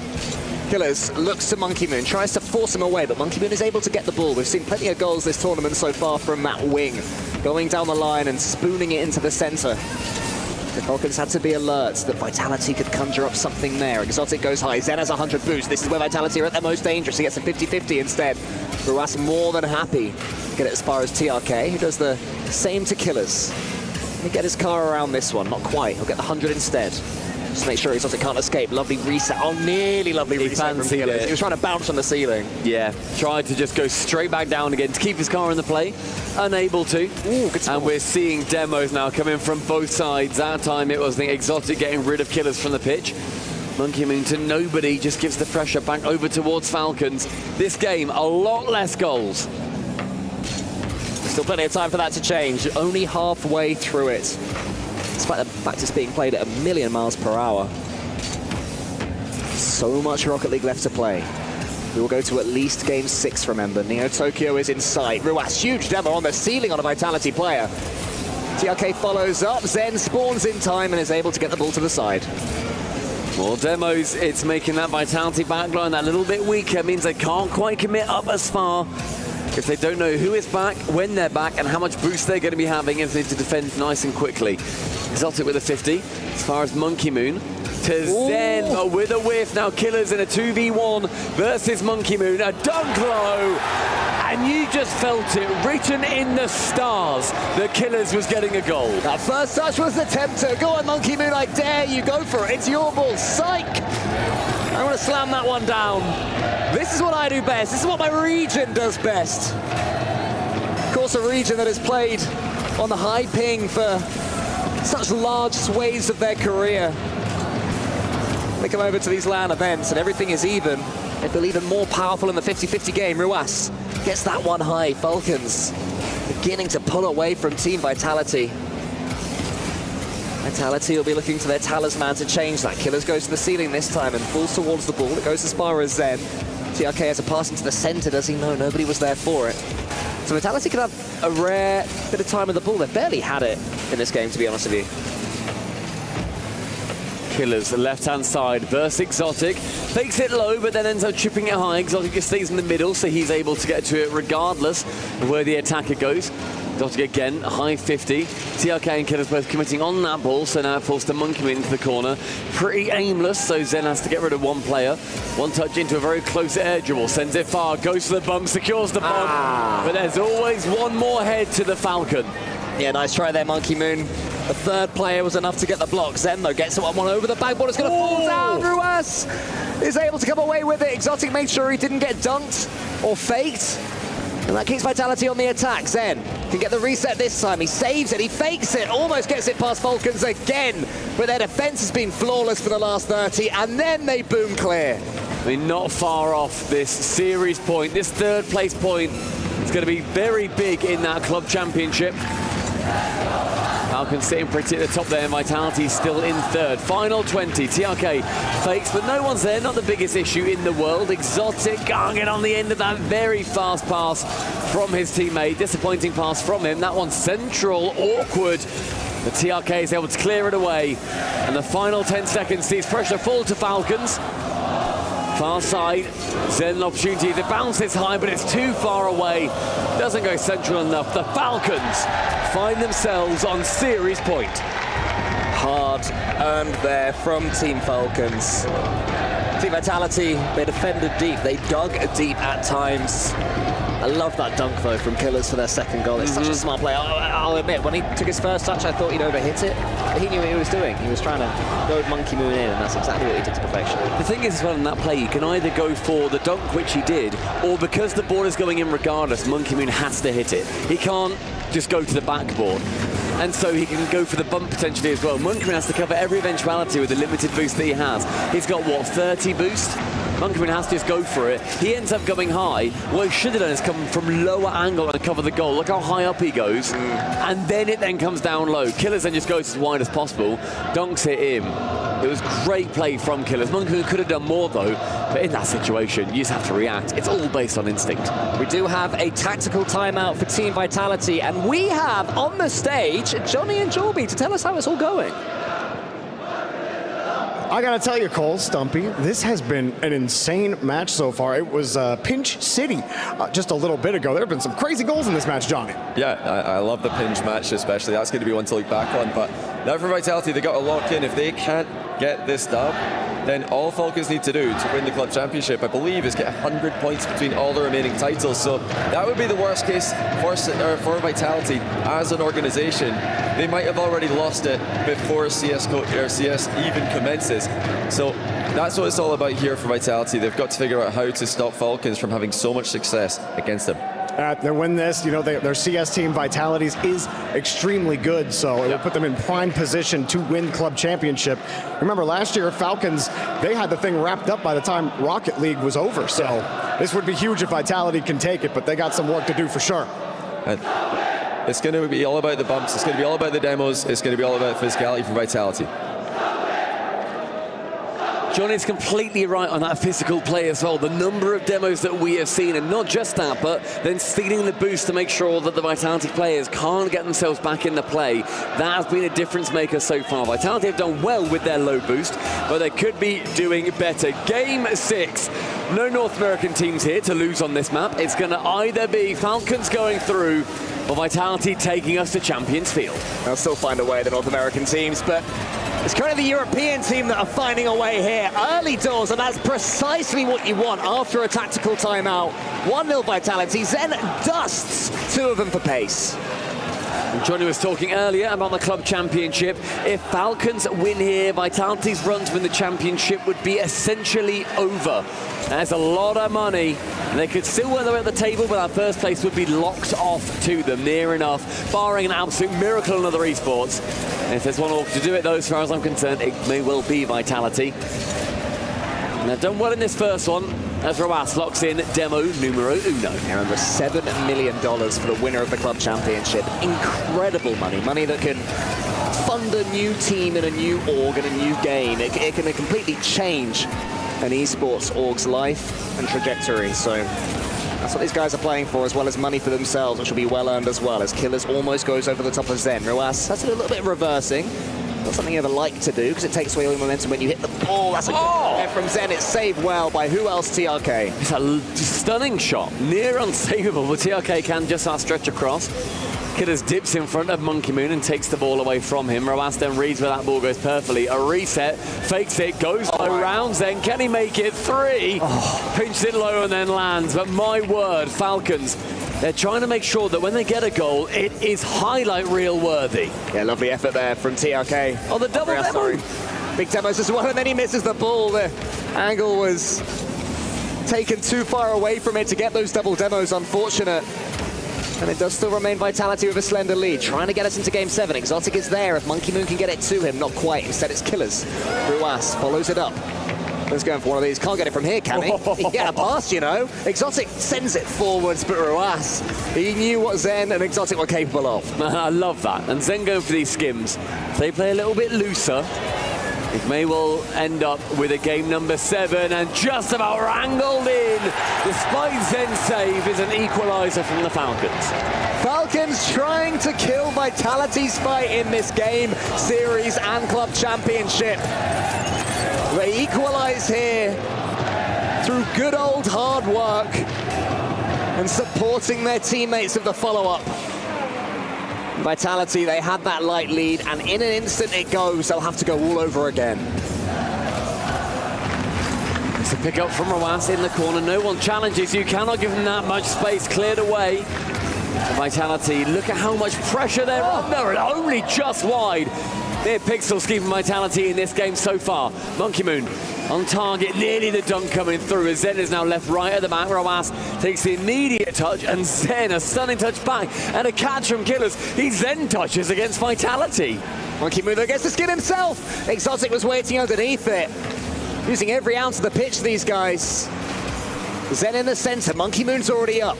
I love this from Team Vitality. Since the equalizers come in from Falcons, they have stepped up the creativity. This is them putting everything on the floor. This is them throwing everything at Falcons. Everything's going to be needed as well. Are you going to be earning a couple more points for your club, for your esport as well? A bit more money for yourselves. Zen with very low boost, has to make any touch. Roas doesn't get the bang that he fancied. 60 for Monkey Moon. Central again from Exotic. Back to Monkey Moon. A catch. A tap over the top, but TRK is just about long enough. Yeah, but Falcons having to do a lot of defending. As long as Team Vitality can control the boost at the same time, they will get their just rewards, especially with wins like that from Zen. Outpacing two Falcons players is a big deal. Exotic has Zen to the side. Zen goes over the boost. Beautiful first touch. Now what can he create with it? The flip reset into this will be an edgeable attempt. TRK gets it as far away as he can, but once again, it's Vitality, more pressure. You have all that pressure, one pinch can completely undo the defense, but the post comes to Falcons' heroics. And would that not have been the most summed up goal for this series as well? A monstrous pinch to find its way just round the top corner. Saw some miraculous ones earlier. TRK can't quite read Monkey Moon on that occasion, and then Exotic just slams face into ball. Monkey Moon slams face into Roas. Zen sees the ball, takes it a lot more gently. Can't get past Killers. They just need these Falcons players to leave their goal line. Every time Team Vitality are ready to pull the trigger, there's someone from Falcons back. That's why they went for the demo instead. This time Zen tries to do it with creativity. A solo play, a flip reset, but it's blocked again by Falcons. Thought they had a chance to counter for a second, but TRK didn't have the boost. Falcons have to show extreme patience. Not quite the demo there. Monkey Moon goes flying. Zen has to go back now as well. Ruas pumps it forwards. Has the boost to chase this one. Goes for the waterfall. Anybody following up? There's Killers, but now counter-attack. Exotic, surely he's going to put this one away. Zen helps it along. Vitality, it looked like they'd be countered, but that was part of their plan. I mean, Falcons, they must have seen that moment as, we can win it here. That was their moment. Their names were up in lights.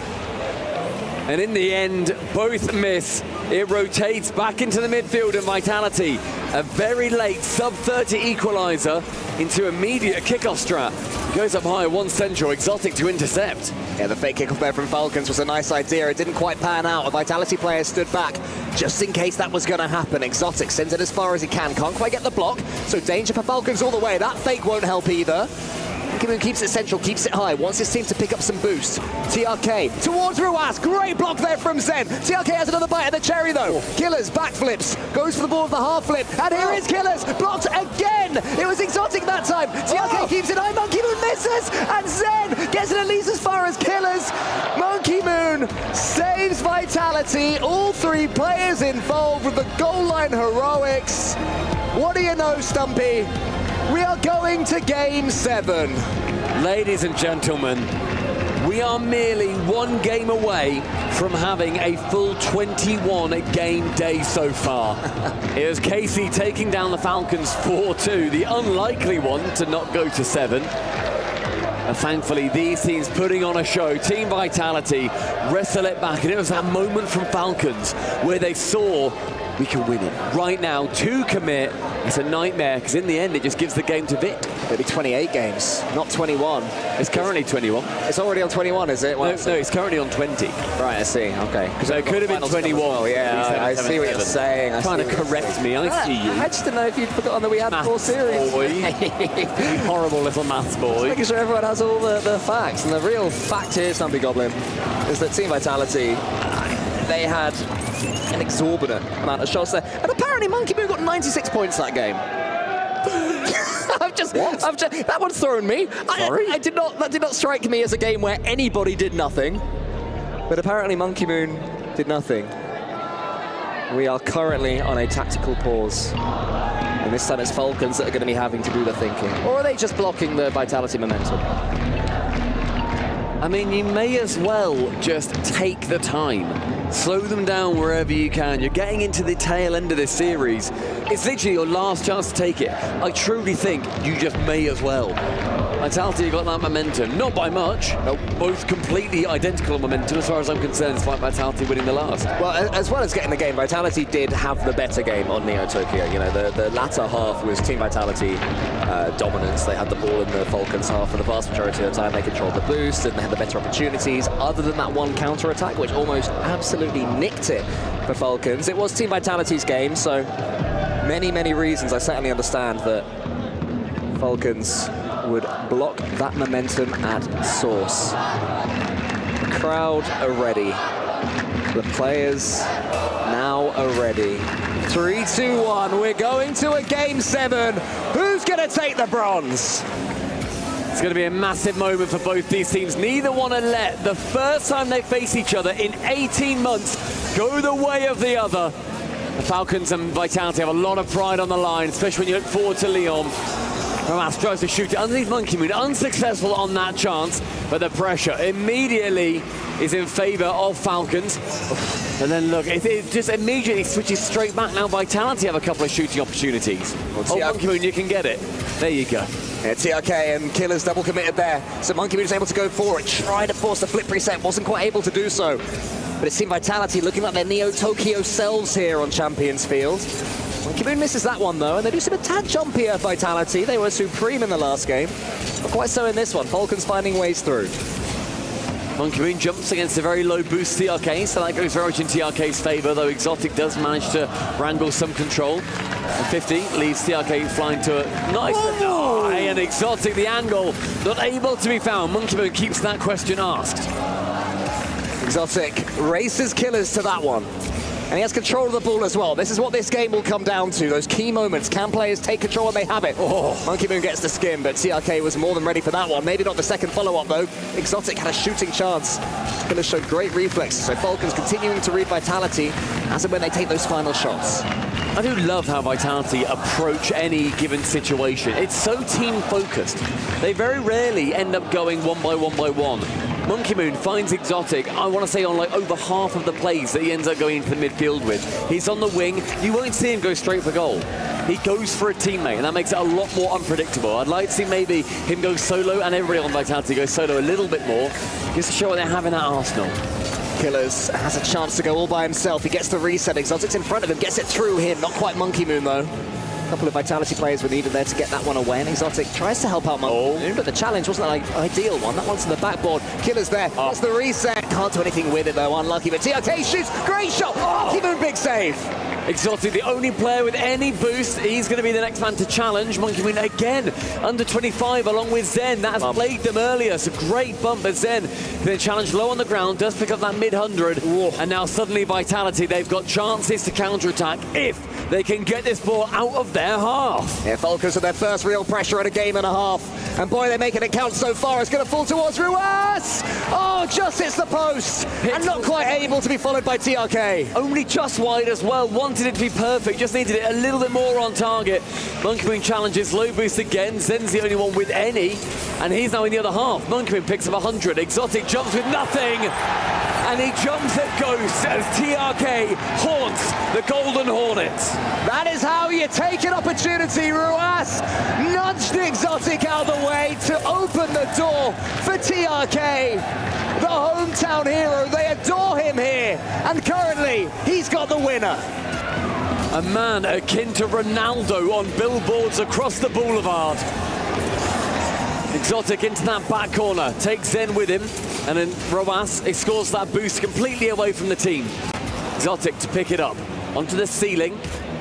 Well, that's a good chance here to work it round one, then a pinch round another. Zen got a demo, then stole the 100, and I was thinking Falcons could be in trouble here until Ruas got a pixel-perfect pinch to get the ball back to Falcons' safety. But Vitality do come forwards in the end. End-to-end stuff, Vitality equalise. And it went from 0 to 100 seconds remaining. What a touchdown from Zen, and the speed from Vitality to make sure that they can outpace the Falcons defenders is absolutely necessary. Vitality refusing to be shaken off. Who's going to win the race for that boost? It's Killers. A fake there from TRK, so that's Killers in the center with 100. The ball goes high, that's not why Killers wanted it. Ruas, they get a second bite at this one. TRK underneath it, so it's all Falcons with the clean touches. Killers on the other side as well. Does he go for the pre-jump? Instead he waits. Where's this ball going to end up, he wonders.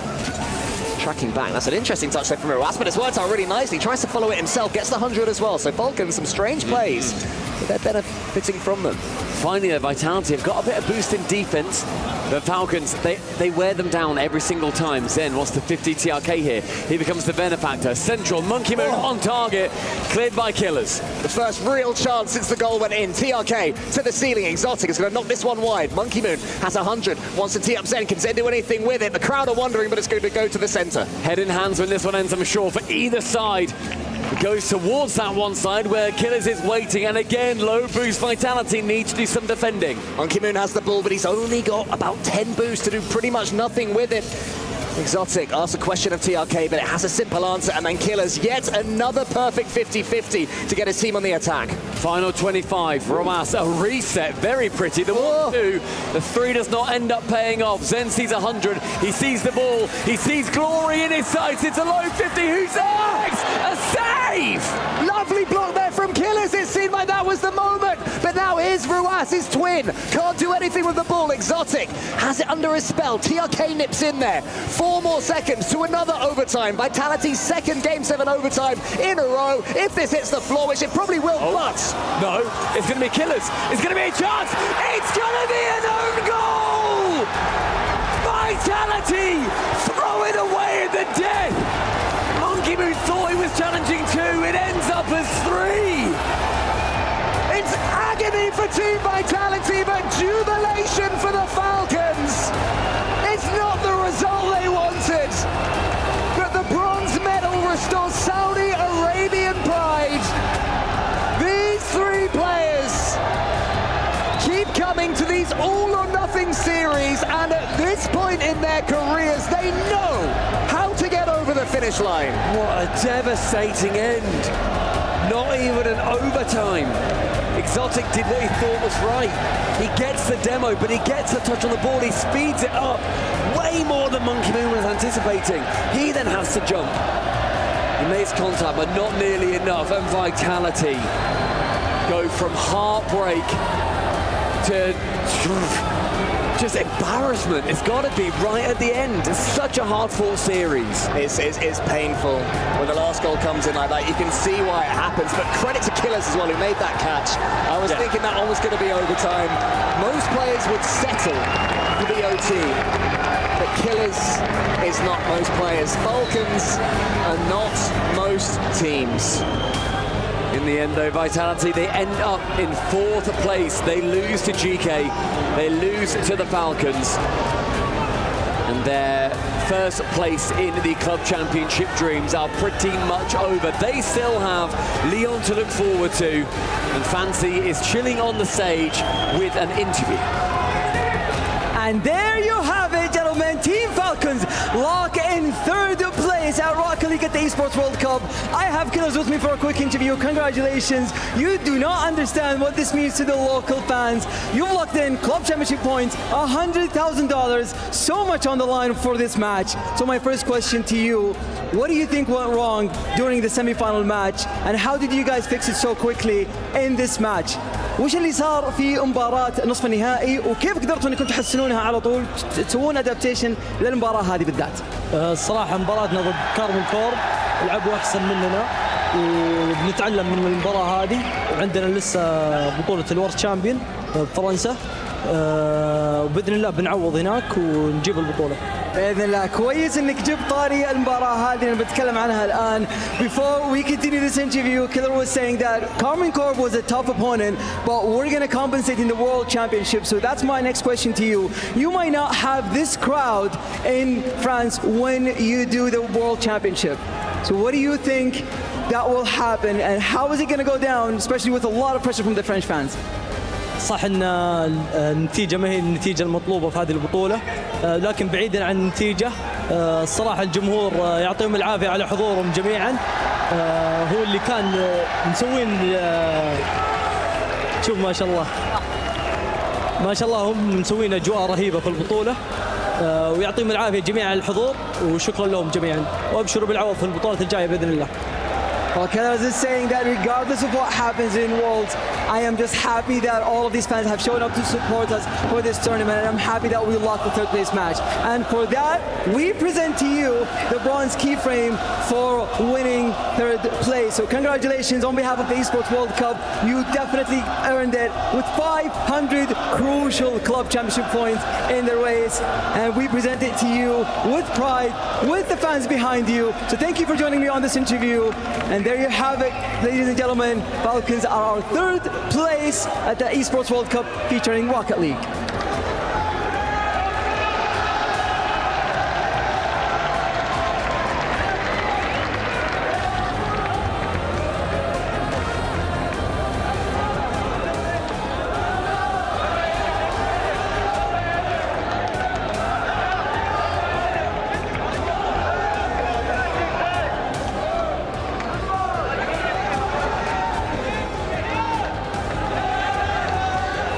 Monkey Moon, an unreal performance right down to the last minute for you and your team. You brought so much heart to this fight, and you've done so much to be proud of in this tournament. And after that last match, what are you feeling right now? I mean, for sure we are sad now. We did our best, like we tried our best, but sometimes you have to lose. But it's still a good experience for us. Now, the story of Vitality will go on and on and on, and there's another huge chapter coming up here for you. So how will what happened this week play into what's coming to you for Worlds? I mean, we are just gonna practice hard, like we are doing usual.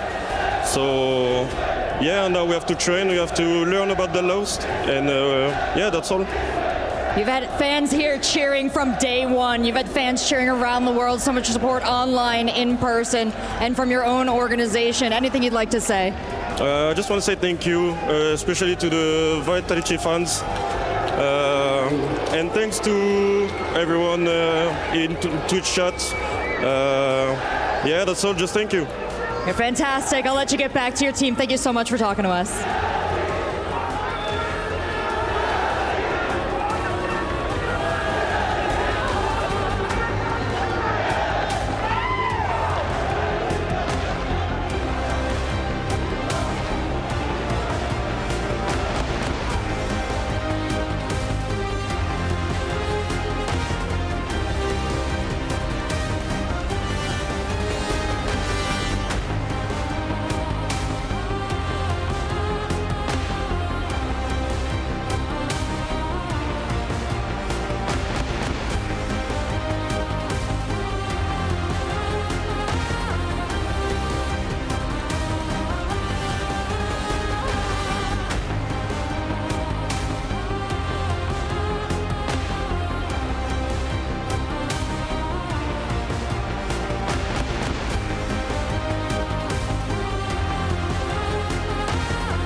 فجر شيء نايس انت مروس انت عندك صار فوق راح واحد كيلرز واحد فوق عندي نايس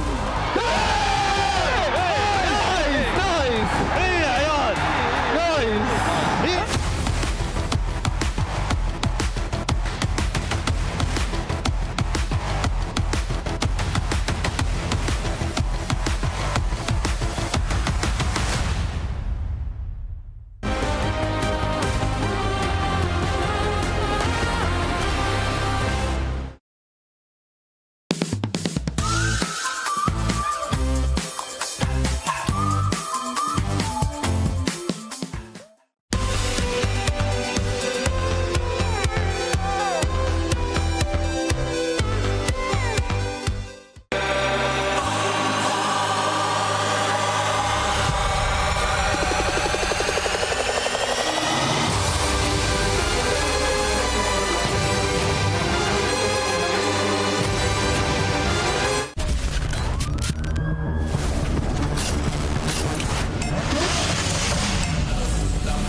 I am here with Anto. He is an incredible Carmine Corp fan. You're already in the final. Yeah. How does that feel? That's amazing. Like, I have no voice anymore. I'm tired, but yeah, we got keep cheering for our team till the final, and we'll give it all. And of course, Vitality and GK are currently playing. GK are winning. Does that surprise you? Yeah, lots, because even though it's Vitality, we have a small confrontation. We are still cheering for our French friends, and it's really, really tense right now. If you could pick one of these teams to go through to the final to play against Carmine Corp, do you pick Vitality or GK, who are currently leading 3-1? To be really honest, it depends. I think it will be GK, but I would prefer to be Vitality because it's friends versus friends. But yeah, I guess it will be GK, but that's all right, that's all right. Okay, a begrudging answer for GK there. Vitality preferred. Thank you so much for chatting to me.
What are y'all doing here? Oh, we're going to the arcade right now. Do you want to come with us? Oh my god, I would love to go with you guys. We kind of feel really bad for what happened last year.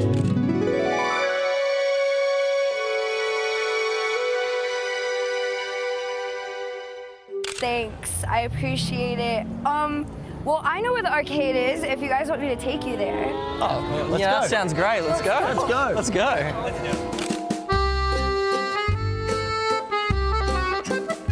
Oh my gosh, guys, I'm so happy we could come here. What are we gonna go do first? I reckon we head up onto the dodgem cars. Okay. You just hold it. Just hold this. And this. And this. And this. Yeah, and hold that. Let's go. Yeah, come on. Go, go, go, go. Come on, come on. Come here, come here, come here. Before it starts. Come on, yeah. Yeah. I know I always gave you a reason to come and go with the seasons. Get up. Hey, could I join? Nah. What are That we was doing so next, guys? sick. All right, that was so What are we doing fun. next? All right, what's That was next? What's so next, fun. boys? Hey guys, what up? Mark. Lucky. Kaka. Yes. Sam. No, no. Alright, boys. No, yeah. Let's do it. Let's play. Yeah, let's play. Odd number. Can you? You're on the court. I could do that, Fever. I could do that. You should let me try. Oh, we're in the middle of a game. But like, it's an odd number, so like, I think I can. Oh, I think the teams are fairer when they're odd, maybe. Oh. Maybe tomorrow or something. Come on, boys. Super lucky. Super lucky. Can I play? No, I can. Oh, Emphas, what's going on, bro? Do you want to play some air hockey? Yeah. Get in. Can you hold this, please? Thank you. Let's go. All right, you can have your serve. There we go. This looks really fun, guys. It is pretty fun. It is really fun. You should try it. Maybe like tomorrow, like come and play, maybe. Hey guys, can I join for this This one? is gonna be so fun. I could like take a turn, like we could swap in No, and there's out. only 4 teams. Please move away from the races. Oh. Woo! Guys! Did you have fun? Yeah, what are we doing next? Let me just grab my bag first. Oh, okay. I found some tickets. Oh, found tickets. Dude, look what I got, boys. Oh, dude, that's sick. Hey, I'll take this. I need my bag. If you just You get guys don't want to play any more games? Hey, can I just grab this? Yeah. You don't want to. Yeah, could I just also just Thank you.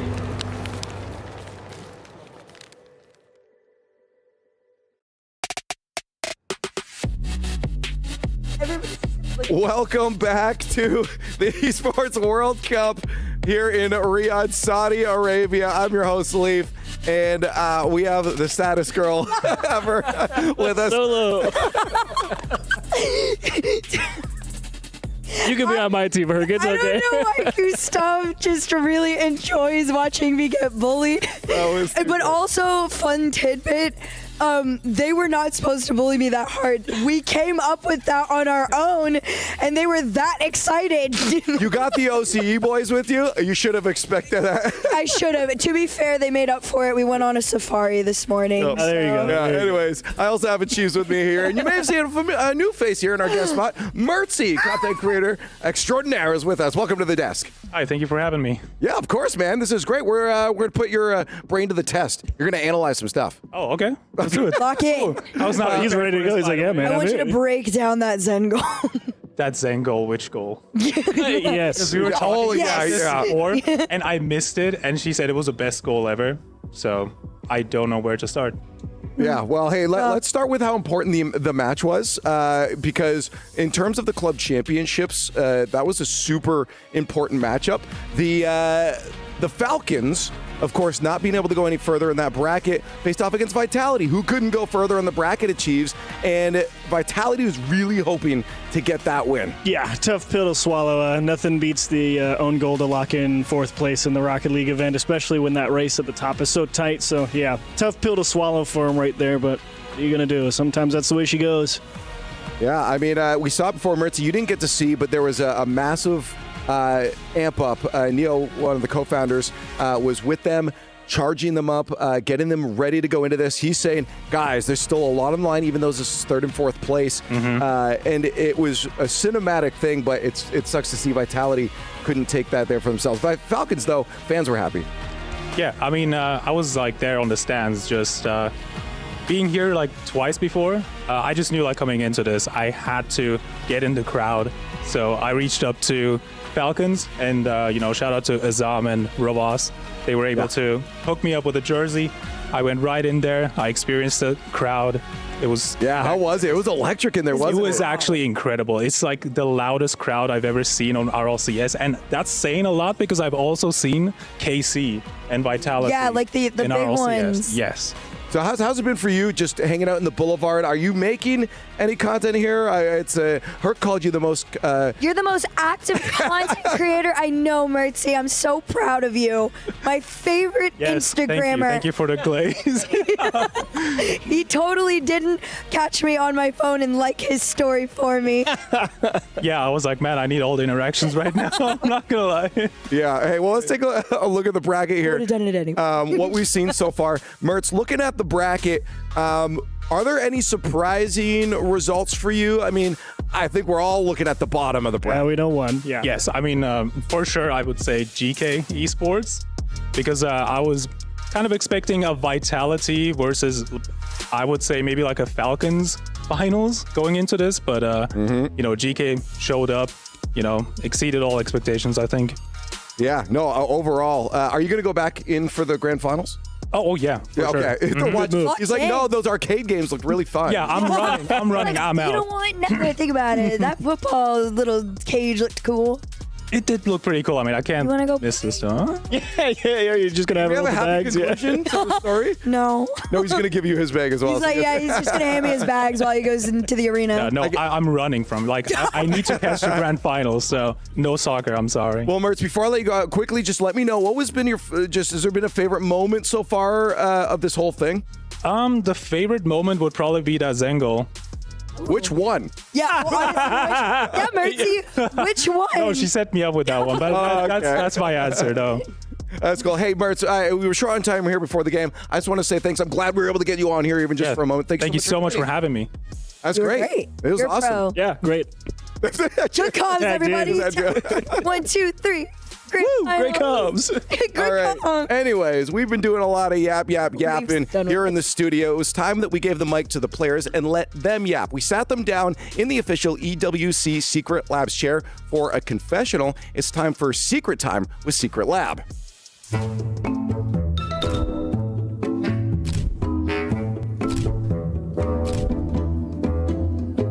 Man, it feels like it's like every day. The teammates in ranked, just like they can get to you when they can't challenge well, when they don't see it's your ball to play with. It gets to me sometimes. Dusseldorf Worlds against Vitality, first series in the bracket. I don't even know how to explain it. We were just playing bad, in my opinion, and it got to me. when I was like 12 years old and losing 1v1 games. كانت ضد فيوريا في جيمر زيت. عصبت صراحة على نفسي لأني ما لعبت الونس. The last time I could remember when I got mad is like maybe I made a mistake, or maybe my teammate and I aren't matching well, so he blames it on me, or he's watching replays on me or something like that. So I think that's the last time I kind of got mad. And I guess in the context of this season, probably Virtus Pro, because they've beaten us at the last 2 lands and just want to get some revenge. Rise of Atera, because we came up together and I want to outperform them. Biggest rival is Vitality. صراحة أكثر منافس وعنيد في البطولات اللي هو مونكيمون. Ultimates are kind of the best team besides us. Did good this year and we did really good last year. We've been doing good this year. I've got a few, to be honest. I don't eat before I play, anything warm especially. I don't know, I don't feel good on the game when I have warm food in my body. Brush my teeth before every match. For like game days or like matches, if I'm up and feeling ready, I like to go to McDonald's, right? And I get their pancakes and their fries, and I eat their pancakes and fries together. I think that's something I do a lot that no one really does. I think it's very good together. And it gets me motivated and ready. There were some moments in my career that I've told my team, my coach, that I was out today and I was late to scrims, but in reality I was just sleeping in. I was grinding Rocket League like in the off season or like during a tournament when I really wasn't. I was probably just playing another game. Kulfer. I'd probably say Lock on Power. I was on Team Power last season and he was my boss. But most critical probably. That's probably the most famous contact I have. Garrett, I think he has like over 150k followers on Twitter, so I think he has a good amount. أكثر شخص معروف عندي بالواتس اللي هو مساعد دوسي اونر فالك. We're going to have to address some of those in a little bit here, but right now we got to start talking about our grand finals. It's on its way here at the Esports World Cup. Corp and GK Esports are going to be your grand finalists. The Blue Wall is trying to look as good as possible coming into, this grand finals and then looking at Worlds later on. GK going for an absolute miracle run right now. So very excited to see that happen. But before we get to that, I'd like to get us in the mood and throw it down to an interview with Kameto. Joined by Kameto, founder of Corp, live here in Riyadh. What was it like playing against that crowd? Usually you have the crowd support. Yeah, usually we have the crowd with us, and this time we had to put, like in French we say la climatisation, to put the cold on the stage, and it was crazy fans from Falcons. It's the first time I feel like this, but in the opposite way, so cheers to them. Yeah, you must be looking forward to Lyon, where you guys will obviously have the crowd. That's what I told to the chat. I told, okay, they welcomed us very nice. We need to give them back in Lyon. And you guys are into the grand final now. Vitality or GK, who would you want to play? I want to play Vitality. We don't lose against Vitality. I love it. So, and if you guys win the Esports World Cup, must be pretty special for the organization. Yeah, very nice, very nice. I was welcomed very nicely here in Riyadh, and the tournament is great. The finals are great. The stage is great. So I'm so happy. Perfect. Well, good luck in the final. Thank you. Yes. The Blue Wall, of course, not used to not being the most loud fan in the audience there. They're going to have a fight. We'll see if the audience goes for GK here. I do have James joining me here as well. James, how do you feel about the Blue Wall going into this? I'm not sure either. I can't hear you, but maybe you're going out there. Well, okay, now it's on. There we go. Okay, my bad. It was off. Turned it back on. But I think the Blue Wall is the heavy favorite in this matchup. Surely the Cinderella story ends here for GK. Corp took down the tournament favorites in Team Falcons. They looked so good. At the beginning of the year, they looked unbeatable. They had that short stumble in Raleigh, but they looked to be back in form. They looked to be unbeatable. Yeah, how are you guys thinking about the Blue Wall? What's your face saying right now, Herc? They've lost to them already, and they got swept in the Open 3. NA, there's a world that exists outside of EU, and that storyline already happened, and it could happen here, and I kind of want to see it again. Want to see it? A little bit. I'm sorry. We're apologizing. Why? Because I'm really scared. Sometimes they're scary. The French are scary. What? You're allowed to have an opinion. There's less of them here, so I guess if you're going to have that opinion, this is the place to have it. You're at your safest. Right? Chiefs, a little word from you before we get talking about their opponents. Hey, man. You just broke me. I think it's good. I was very happy to see Joel put out a tweet. He's like, he's worked so hard to get back on top of the mountain, and I'm glad he's made his one grand final for the season that he was really looking for, and he found it here of all places. I mean, he unless you got to kick me off, Lee. No, I'm going to follow that up. You can follow that for a second here, but Yeah. I want to follow him up on something in a second. Okay, yeah. And also one thing I picked up on Joyo's interview was saying he wants to outperform Rise and Vatira, his teammates, and he's already done that with Rise. He's gotten further than him, but he's going up against Vatira. Okay, yeah, okay. So I'm gonna dive into this a little more because I think this is a good time for our doctor's notes by Alhabi Medical Group. We need a hot take. And I feel like there's only one hot take we could be diving into right now. It's that GK is actually going to be our EWC champions. Achieves, I want you to sit on that hill right now and tell me how it's going to go. Well, there's only one reason. Like Herc already mentioned, obviously, we get the history aspect. We love to see they've already beat Corp once. You know, there's personal motivations there for certain players on GK as well. You have Oli making his deepest run ever in any land. Dude's fired up. He's been playing locked in all series long. Absolutely phenomenal midfield play. Archie, obviously, you see him on the right. Dude's been rock solid on the goal line. They handled Falcons, I would say, extremely well. Probably one of the few teams that wasn't Corp that made them look beatable. On the first day of the tournament, man, yes, I know they lost, but that's the only people who have beat them. They've beaten everybody else. I don't see any reason they can't handle a team like Corp. I mean, Corp throttled Falcons just by jamming the ball in the corner, and Falcons kind of got tongue-tied up and then lost the composure. GK played these guys hundreds of times. Just jamming the ball into the corner is not going to be enough. Dudes have caught lightning in a bottle at the perfect time. There's always one great run. There's a reason the power rankings said Cinderella stories. We've arrived. The best part about Cinderella is they made it to the ball, baby. Yeah, that's true. That's true. The question is, was that convincing enough? Do you believe that this is going to end up being a GK Cinderella story? I mean, they still have another hurdle to jump over. Belief is an interesting thing because you either believe or you don't, right? I'm going to be honest. I don't believe that GK can do it on this stage with this much on the line. I want to believe.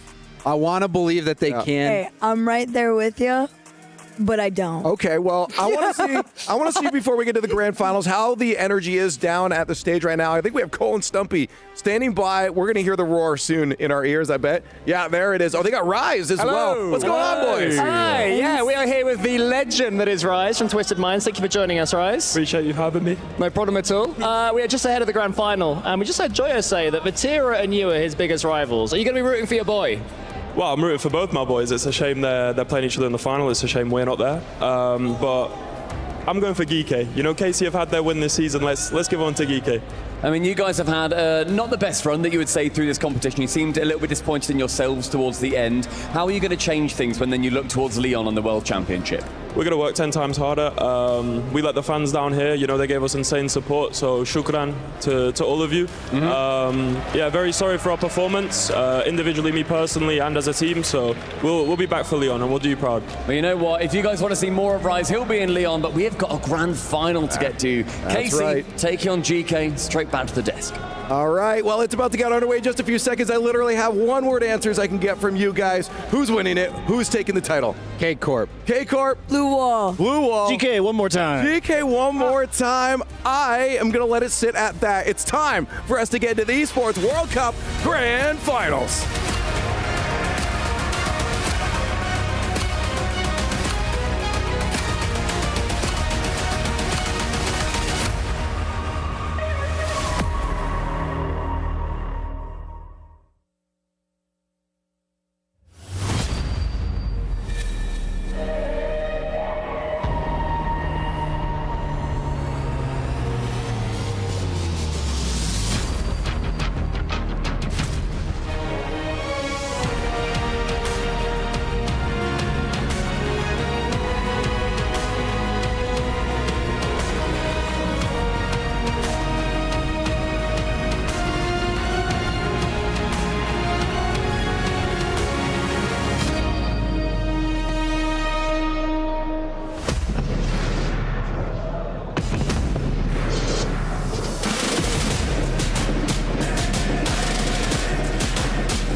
It's time, Fancy.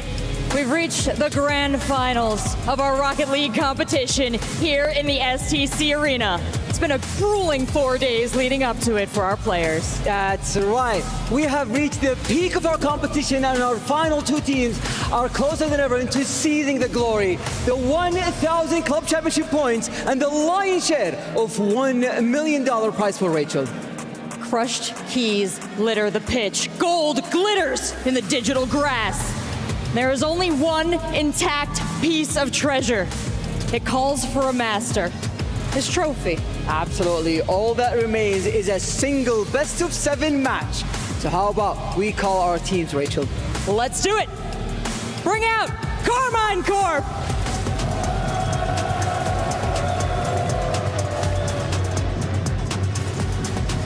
Coming into this competition as the #1 team in EU, they performed to expectations, carving a neat path to the finals through VP, top NA team NRG, Team Secret, and top MENA team Falcons.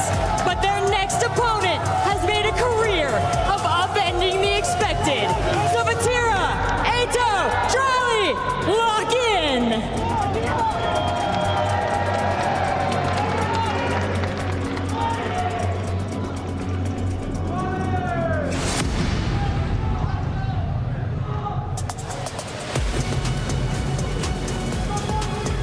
And their opponents, give it up for our grand finalists, GK Esports!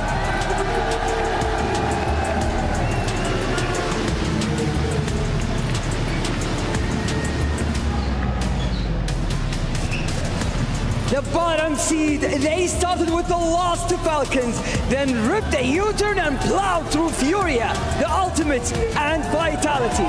It's the first LAN grand final for Ollie and Archie, a return for Joyo after nearly 1,000 days. No team has played more games than GK. They truly earned their way here.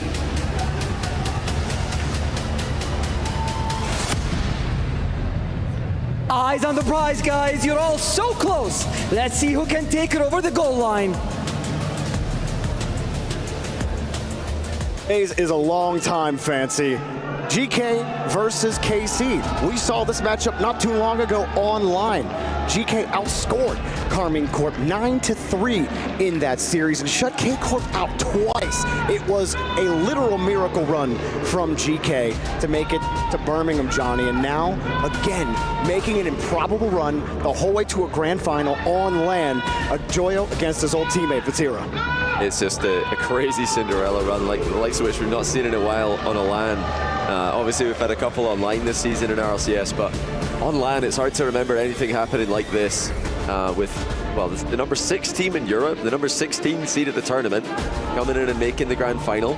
And it seems like everybody's underestimating them along the way as they go through a gauntlet, like coming out of the group of death, first of all, and now making such an impressive run through this bracket. But Carmine Corp better not underestimate them. They've got to come into this giving GK the full respect that maybe some of their opponents didn't. I think that K Corp, they certainly understand it. Maybe if they hadn't played each other a couple of months ago, maybe they would be caught sleeping here, but I'm not so sure about that. I think they absolutely respect this team on the other side. You know, thinking about it, like, when's the last time we saw an improbable run like this? It might have been Joyo's breakout team way back in Los Angeles several years ago when he was with Vatira on Team Queso. I can't recall a LAN where you had a run like that come out of nowhere. Granted, we know all 3 of these players on GK. These aren't new players at all, but just goes to show you how hard it is for teams that aren't already top teams to make it this far. I thought Joyo said a few of them. I thought you were going to say the Rotterdam run, Joyo run Rise, who we just heard from. True. Playing with Astral, making the final by beating Vatira in the quarters. But enough about the past, let's get to the present. I can hear the engines revving up to kick off the grand final. Long time to get here, and Vatira versus Joyo and their teammates, Oli and Archie on GK, Drali and Atto on the other side. Atto had one heck of a semifinal, picking up a ton of assists along the way. He was demoing everybody. And then GK silencing Vitality, silencing the monster of Monkey Moon, Zen and Exotic. Clear out here for KC early. No, Drelly's looking to control the ball. Archie coming back to help out, but nobody's able to challenge Matira's shot. The goalies are there.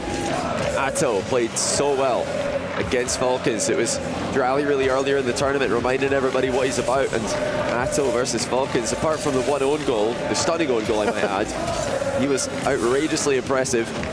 It's been KC in the opening minute have put the pressure on. Now first chance for GK. Does go over the bar thanks to the save. Quick counter is immediately cut. GK have the midfield. Now KC trying to figure out their positioning here on defense. Archie didn't really give him anything easy, as no boost for Oli. GK having trouble actually breaking through this midfield line. Keep running into K-Corp cars and keep running out of boost. No boost to steal either. Oli has a full tank. He might get that corner boost as well. No, he landed away from it. Archie gets bumped into it. KC managing boost and managing defense well enough. It's a decent start for GK. It's a grand final debut for Oli and Archie on LAN. The rest of the lobby's been to several. Unsurprising for Corp, but also Joyo. You know, 3 LAN grand finals in Rocket League before this one. We'll be leaning on him for all of his experience in these high pressure situations. We know he's going to pull out the mechanics at some point. It's so hard to climb back up after you've fallen. And Joyo, he's talked about it several times in the interviews, how he's grinded so hard to try to get back to the top. And this is the culmination of all of that effort. 2 minutes have gone, and it's been a tough one. He got the save. That was the first hard shot on target. A good save by Archie. Deflected into the back corner as well, denying any potential follow-up shots. KC looking to get aggressive off the ball as well, as another save on the goal line comes through for GK. They're under a ton of pressure. Can they get rid of the ball? Can they get control of it? It looks like the latter is the case, thanks to Joyo. Such a needed clear. Oli needed time to go get the canister, and he got it, also got the clear. How about Oli's 50 game this tournament? Been crucial to GK's success. K-Corp able to thwart a couple of touches, starting to get aggressive here in the corner. They tried to bump Oli off that corner. Archie, tough position for him, but K-Corp's shot's not quite on target. Archie gets deleted. Oli tries to cover. Such fast recovery. Drally's past one. Drally might go all the way through. He does. What a dunk to force it through the defender and get it inside of the post. He makes his car all long. No chance you're gonna get through it. How does that go in? It looked like it was heading towards the back corner, but he's stuck it in the bottom corner of the net. Oh man, the 50s, just the goal, everything on the goal line, Johnny, this week has blown my mind. That is a hard shot, not on target for Archie. A great infield pass with the wave dash. GK with some space to work with. Vatira has read Joyo's mind. You'll have seen plenty of those first touches back when they were teammates. And plenty times since then. Drally going through with another 50-50. Joyo does have a good touch on it. Needs more from GK though. They're having a scramble in defense for large parts of this game. Ooh, good follow of 50. Archie up quick to the back wall, but he didn't even get a piece of it. Joyo doesn't have to contend with a touch, but he will have to hold the ball. Actually get a little bit more on it. Oli trying to catch that first man of K-Corp out. The 50 was okay. K-Corp able to take it away. You have a man downfield trying to bump him. Atto, his bread and butter, but couldn't quite connect. Well, KC are continuing the off-the-ball plays. The bumps and demos have looked so effective today. They caught Falcons by surprise several times towards the end of the series that they beat them in. And it's the start of the series against GK in the final. KC have made their intentions clear. Slipped underneath. 50's not where GK wanted. Atto running. He knows the value of the boost. Now the ball still has his flip, but well challenged. KC still putting on the pressure. It really does feel like they started right where they left off versus Falcons. The exact same of what we saw against them. GK struggling to get any offense going. Yeah, KC showing their class here. Ground double by Joyo does get blocked. Vatira's going to slam that one down the line. Final 30 seconds approaching. Can Archie get anything going? He's lost control, but does get back to it. Drally misses the sidewall touch, but Vatira's there to cover him. Collects the free ball. Now he's in a 1v1 with Joyo. Again, those low 50s prioritized by KC, but Joyo got enough on it. A stretch for GK near the end of regulation. Still K-Corp find a way to get in the way. They get bumped GK desperately diving for the ball, looking for a way out, but they still get bumped. Archie able to recover and make a save, but can they get downfield? We'll certainly try. Sidewall double, not going to happen. K-Corp are all over this ball. Game 1 to KC. Dominant display by the favorites. Karmine Corp seem inevitable at times. GK have got to win this second game, I feel, to keep the series under control. They've had a habit of losing game 1s throughout this tournament. I think it was Archie who tweeted it at some point. They kept losing game 1 and then winning the series from that point. Didn't happen today. They were able to win game 1 in the semifinals against Vitality. But if you go 2 down against Karmine Corp, you're in big, big trouble. This team knows how to close out. Yeah, I mean, you can't go down. This 50 is just ridiculous. Kind of a similar one we saw from Zen yesterday, more in the air towards the center. It's just so hard. Your car's horizontal like that, flips into the 50 like that. Come on, man. It's like 150, the flick pass 2. I mean, Drally is just a wrecking ball in that play. There's 12 shots to 4 in that first game in favor of Karmine Corp, of course. And GK are going to need to increase the offensive output. They're going to need to get control of that midfield. Got to be on the lookout for the 50s, the low 50s in particular, in defense. And the bumps and demos, we keep talking about them. They have played a massive factor. It's honestly only the ridiculous recoveries from GK's goalkeepers that have kept them from conceding more. Sometimes a goalie's getting bumped and still getting back to the ball. You can only rely on your recovery so much. Oh, wow. Trying to avoid those bumps. The kickoff goes an interesting way there. Drawley comes away with the ball quickly. Underneath it on the flip, looking for a bump. And Oli will avoid him. Trying to make sure that ball stays into safety. So hard, because KC, their quickness, they just fly at the ball so fast after that first 50. They pounce on every opportunity. Even when you think you get some space, they close the gap so quickly. Oh, what a read by Vatira. Once again, shutting down the aerial play before it can even get started. Drally's passed 2. So many times he's done that.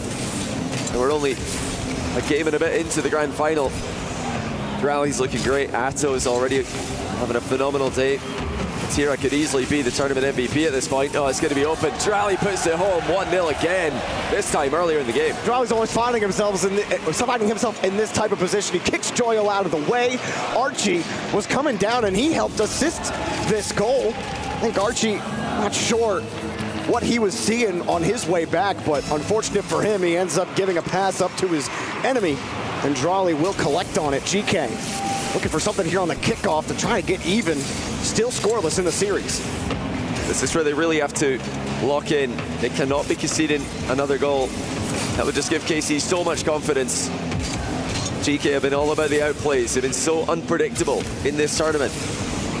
But ultimately, Karmine Corp are still that team right now. With the win over Falcons, they re-establish themselves as the best team in the world. And if they play their game, it is just unbelievably difficult to counter. It's difficult to get the ball past them, never mind get the ball into their net. Now you talk about bumps and demos, the boost game also something GK is struggling with. In the last game, they were on 0 more than double the time than KC was, and look at them right now, 2-0. They were on 0 for a little bit there. Vatira going back as Drally takes control. Demo gives a little bit of space. He tried to size that 50 up on his way back down. K-Corp will not give the ball up. And they just have so many more free touches. Vatira with the air double bump pass. Oh, shelf shot. Drally again makes it 2. I mean, it's Vatira. You just can't lose any of your touches here. Gets underneath it, gets the bump. That's just brutal, dude.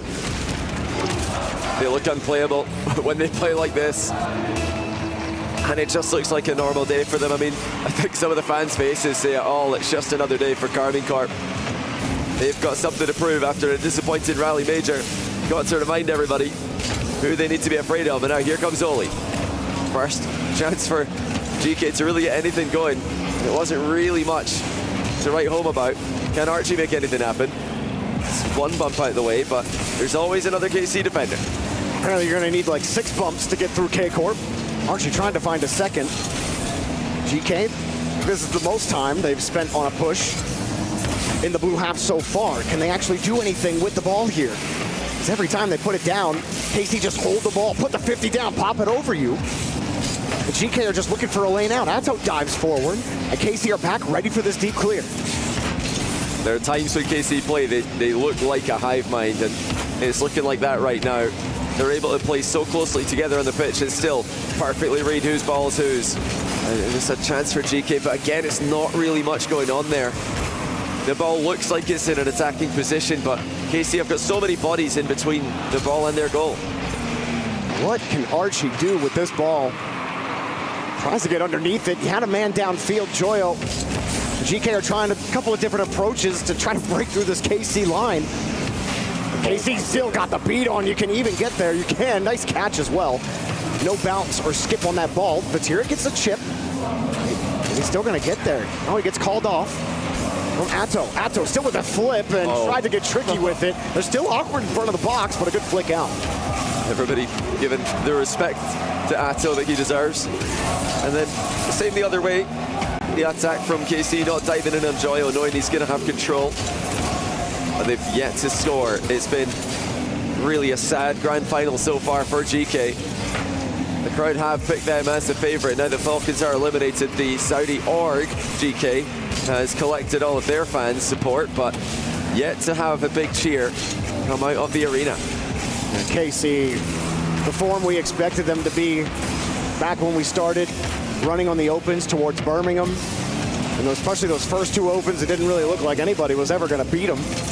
And then almost like a slow decline after GK had beaten them in that third open. They go to Raleigh. Obviously, we've talked about K-Corp's disappointing Raleigh performance. This is the KC everybody expected. And they're back in form, and it's at a scary time. It couldn't have come at a better time for K-Corp. They've been holding on to this ball the whole time we've been talking. Still scoreless, GK have had such chaotic games, but KC have taken all of their creativity and gotten rid of it. It's almost three as Drali once again looks like the most likely man to score whenever he gets a hold of the ball. Can only get anything working going the other way. Oh, he nearly bumped Drali. Drali was such a good save. Drop down pass to third man, but it was a deep pass. Atto almost doubles that one in. And KC have imposed their will on this grand final, going up 2-0. Surely it's a tactical timeout. Drali with 1 goal in the first game, 2 goals in the second game. If we keep going like this, what's he going to get? 4 then 8, or is it 3 then 4? It depends what pattern you want to follow. But whatever logarithm you want to put in there, yeah. It's just unbelievable with what KC can do. They look impossible to play. Falcons really the only team that are able to make them look somewhat vulnerable with how powerful their offense is. But I mean, KC, they beat Falcons today, so you know you're going to need to do something truly special to score on them. But like, put your bumpers, if you will, or your windshield, or whatever you want to say. Actually, Johnny, I don't really want to hear you talk. I want to hear Colin Stumpy down on the stage. Guys, what's going on there? Give me the beat. Right now, we're seeing just a little bit of a difference when I think it comes to the experience of being on LAN. It's been almost 1,000 days since Joyo was in a LAN Grand Final, and it's the first time that Archie and Oli have been there as well. So, Cole, that's one part of this many-string boat as to why KC are getting that lead. On the pitch as well, we've noticed that while GK have had the 50-50 game over pretty much every other top team they faced in the tournament. Remember, they were in the group of death and escaped that one well. Against Carmine Corp right now, every single ball seems to fall for a KC player, and that is giving Drali so much space. Is he the best player in the world? He's eking back towards that on current form. Yeah, it's definitely hard to make sure that you can play at your top level when you've got all this pressure on you as well. Backstage, Archie and the boys from GK gave us fist bumps, so they did seem pretty confident. It's just like that. It was a good time for them. I think they're currently trying to win it based off vibes, whereas KC become that machine, I think, on LAN. They go to grand final. It's their third one. It's a very hard team to break down. Back to Jorby and Johnny. No fist bumps for you guys. Sorry, lads. Well, that's why you're called subpar, but in HD. Thank you, Colin Stumpy. Appreciate you guys. You saw Oli taking some deep breaths there on the cams. Atto's still waving the hand warmer like it's a flag. I don't know if he really knows how to use that. I mean, yeah, it's probably warming something up. Maybe the air, I guess. Around it. You don't really need a lot of that in Riyadh outside. But yeah, they've taken a time out at the time that makes sense. GK, this is expected when you don't score for 2 games, when you get pressured as hard as they have. It's been 62% field domination for Carmine Corp, which is pretty substantial at this level. I mean, even 55 kind of says like, yeah, you were more dominant. Anything over 60 is Ridiculous. So here we go. Big shot! And it's just too close to KC, but that's exactly what GK need. They need to find a way to get KC under pressure, to have them respect their position on the pitch. Otherwise, KC, walk away with this. Like you were just alluding to, Johnny, not a single goal scored for GK yet this series. It's just been masterful 50-50s from Carmine Corp. They've not allowed GK to 50 the ball towards each other. That is a great passing play by GK. The crossbar has made a save, though, for Carmine Corp. And Oli, I think he was reading a downward bounce there. He was coming in flying towards the rebound, but the ball bounced flat off the crossbar, and it went right over his head. Taking steps. You weren't even hitting shots. You weren't even making shots earlier. So, taking the crossbar, just decree it down a little bit, and maybe you'll pick up your first goal. Atto, chain dash, and almost chain dash 50 just way to the net. Drawley also a little wall dash. 50 goes GK's way downfield. That's just not going to get it done. Joyo, that was a desperate dive at 0 boosts. Archie, nice close touch, but his boost gets taken away. Gotta find a way to squirrel that 50 out, and he can't. Drawley slows it down, changes pace. It's his ball, almost his goal off the post. Rebound, just off the wall. KC still hunting. They're getting demoed as well. I think Drally's been here in all the Rocket League community talking about Zen being the best player in the world, and he says, hey, guys, I'm the one who's 3-0 in grand final LAN appearances. Looking to go 4-0 here. He simply does not know how to lose when he makes the grands. Saw him celebrating backstage a little jump for joy when he saw it was GK who had qualified. Himself and Atto definitely had a visible positive reaction to that. Farah, he made like a high squeal. He went, cannot confirm or deny. But yeah, they seem like Farah and Batira were on the fence about who they wanted to play while they were watching the overtime game 7 between Vitality GK, but Atto and Drally, they both wanted GK. They got what they wanted. Doesn't seem like that's cost them in the case of underestimating their opponent, though. You got to take the little things if you're GK, and I think the only little thing you have right now is you're not getting completely boxed in the orange half. Baby steps. Still breaking through halfway through game number 3. Thank you, Shogun. There's not really been a lot of goal line heroics, so Shogun's not really been watching the match. KC have been stopping the attack at the halfway line. There's really not been the need to make saves in too many situations. That is a change up from the KC Falcons series, where their goal line saves were a huge part of the match, but the defensive line's been so far advanced. GK haven't had chances. Joyo, no boosts, able to at least kick the ball away. Great effort on that second attempt. Again, midfield line. They're not winning any of these touches. They lost 3 50s in a row. This shot is free, and the goal is freer. Atto, 1-0. It's just coming so naturally to them. Once again, Oli overthinks it. He was worried about getting dunked on. He's worried about what Vatira is doing. Vatira's just left it, and Oli's clear goes nowhere. And that was the first player not named Drawley to score a goal in the series so far. Joyo would love to add his name to that total. Got the reset after the ball bounced off the ceiling. Quick pass, getting harassed. GK denied their first goal. Okay, maybe it was foreshadowing. There's some goal line heroics. Still, GK have yet to score in almost 14 minutes of this grand final.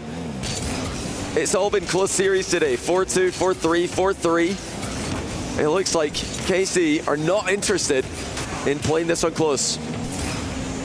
Batira running back, got the boost. I don't think he's lost a single 50-50 in this series alone. Oli diving in. He's been sick on the 50s all tournament, but it's been absent in this game. Archie's got a catch. GK trying to up the tempo, but the 50 takes it away. Joyo trying to chain dash it down. Oli in a tough spot. It goes right over his head. Batira tries to dive in for the goal, but couldn't get the shot on target. Atto freezes the ball again, no play. Can KC get another clean sheet?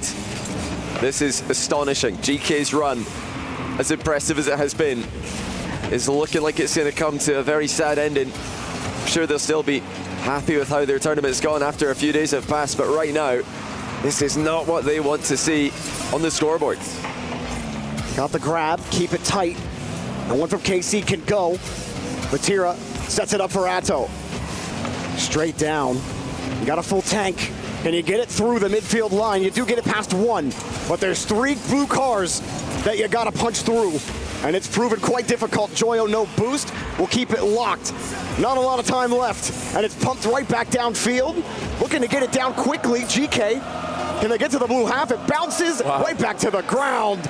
Perfect sweep is on the table. This is just unbelievable. Karmine Corp have yet to concede a goal. We're 3 games in. The fans want to sub in to make it more entertaining, give the home fans maybe something to cheer about. Oh wow, what a good decision it was for the Karmine Corp fans to make the trip to Riyadh. From France mostly, I imagine, but I know they've got fans all around the world. The only goal this game coming at the hands of Atto. Vatira's set up, had everybody scared, but notice this, he's just covered in Oli's high clear. He's forcing Oli to go low there. Oli knows I can't clear that high. Vatira's covered in it, but by bouncing it off the ground, he's just giving it away. He needed to get that towards the back corner, but he's worried about Vatira's presence. So it is a bit of a tricky clear, but still, at this level, it's a must.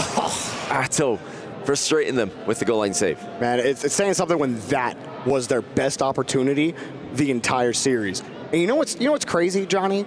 In all of the Rocket League lands that we have ever had, there's never been a grand final land perfect sweep, ever. That's crazy. KC are 5 minutes away from pulling that off. Wow. I'll also say this. It was not that long ago. It was the last land that KC got reverse swept on land. Yeah. So anything's possible. If they can pull this off, it will be unbelievable, because if GK are known for anything, it's for running up the scoreline on both sides of the scoreboard. They're the kind of team who cause so much chaos that both them and their opponents can score goals. But KC have nullified all of that. Oh, no, okay! No perfect sweep! Archie puts in a top corner shot. Well, hello, Archie. Welcome to the grand finals. It's so good to see you. What a beautiful touch. There we go, they can do it. So now they can finally believe that KC are human. No land perfect sweeps. The streak is still alive. Why did we talk about it? Like, as soon as we sit. Wow, I should have known better. It's like, wow, I'm really looking forward to seeing this perfect sweep storyline develop. Oh, yep, there it goes. It's gone. You think after so many years we would learn? Well, KC, they've been doing a lot of teaching to GK. GK, again, keep trying to up the tempo. Slap it away, but nobody from GK was there. Now a quick pass. No one to contest that pass over to Atto, but he ripped it off the backboard. Vatira, half flip. Gonna get back to it. Too heavy of a touch. Strawley's back, ready to receive. Can this goal spring that life that we've been waiting to see out of GK? They put this ball back into the corner. Well, here's another storyline for you. It says the perfect sweep is now gone. The scoreless grand final storyline died as soon as it was mentioned. Let's bless GK again. Okay. 1 goal scored is still the lowest all-time grand final total scoreline. So no one has scored 1 goal or less in a grand final. This would still be the worst cumulative goal scored if GK can't get another one. So let's see if that one can last longer than 11 seconds. We'll see. Up high, GK. Could it be their blessing? Caught underneath. KC not finding the 50s as easy right now at the start of this game. Well, trying to find a touch. Do get a bump. Unfortunately, everyone was set up for something to be set back to them and not set up to play the ball off the bump, so it's cleared back downfield. GK trying to give KC a taste of their own medicine. Oh, careful. Oh, what save! Oli with a crossbar pitch save. It goes across the goal and away. Oh, how on earth is that not a goal? That's just mad, dude. No double, he lets it go. KC, you thought that one was going to be in. Well, if there was any magic in the fountain, have GK found it off the back of that save. Drawley runs around the pitch and tosses that one downfield. GK will win the touch, though. See GK trying to harass. They do have a little bit of space, but Vatira not only avoids the bump, but goes out off his own wall to dive. Oli with the catch, it's put right back down. And it's a chase, it's a race. And Joyo gets the save, the rebound is up, the shot is on, and it's in. Oh my goodness. Surely. There it goes. They get it finally. It looked like Karmine Corp are about to adopt the crossbar curse that has been present on several occasions across the Esports World Cup. But it wasn't meant to be. They put it through eventually. And I don't mind it. We got to see that ridiculous crossbar sequence the second time. It's just been so much crossbar, so much shade on the ball inside the net that doesn't actually go in. What a crazy tournament. 2 minutes to go. KC have evened it up. GK getting bumped off the line. Breaking through the midfield, looking for the reset underneath. It's awkward. GK trying to slow it down. Change up. Oli pitches the strike. Yeah, not before another crossbar from Oli. He's had a bit of an argument with the crossbar today, but that one was necessary. That's such a good play. He's played a 1-2 passing play with the crossbar, and they take the lead again. No, that's why he saved his flip this time. He learned his lesson. Ooh, Oli went for the quick dive. He didn't get it. And that puts everybody in hustle mode on GK, but the double commit actually stuffs the ball for them and gives them a little bit of space. Touch off the ceiling. Got the force behind the ball. Drawley actually lets that to the corner. Try to give Atto a better look at it. Swinging underneath it. Hard 50 off the ceiling. Here come KC. Great challenge by Archie on the retreat. Not really in the game unless he goes for the immediate ball chase challenge midair. Made the right play. Vatira going the other way. GK are just doing enough here to keep Karmine Corp at bay. It's easily been the most chaotic game of the series so far, and surprise, surprise, GK are the ones winning it. They're the kings of chaos. Karmine Corp trying to get this back towards a normal game. I think when it's just regular rotational Rocket League, they look like the better team. They haven't connected on as many bumps either. It's actually GK getting the better of them there, but KC still have the ball. It's awkward, and Drawley a little too low on that one. But had to dive in. He felt GK's presence, knew he had to get there quickly. The ball wasn't falling fast enough for him. GK, 32 seconds to hold on. Drawley's outplayed one in the back corner, retakes control of the ball. He's passed two. Where's the help? There it is, but the defender got goal side of it. Vatira with the back pass off the wall. It's looking to go mid. Oh, Archie with the double tap, keeps it in the corner. Oh, big pinch. GK got a man downfield, but KC took the ball away again. Oh, they just lost it there. Atto fell back down on it. No boost. Breakout play for GK. Insurance. GK's still alive. And GK give themselves a 2-goal cushion and also escape that disastrous storyline. They're in the clear. 3 is the lowest. Well, it's actually the lowest goal scored by a team in a grand final in Rocket League land. So they're equal now with that one. No matter what happens from here, they're not going to be the team with the lowest goals scored, and likewise Karmine Corp can no longer be the team with the least goals conceded. So you're saying that GK are not going to pop up on Shogun's Bottle Job of the Year? They're not. No, they're fine. So not that they care about that right now. They're fully focused on giving Karmine Corp another reverse sweep to worry about. But there's a long way to go. I think I need one more game from GK before I really believe that it's possible. Karmine Corp do fail to convert the first match point. KC. Oh my goodness. Wow.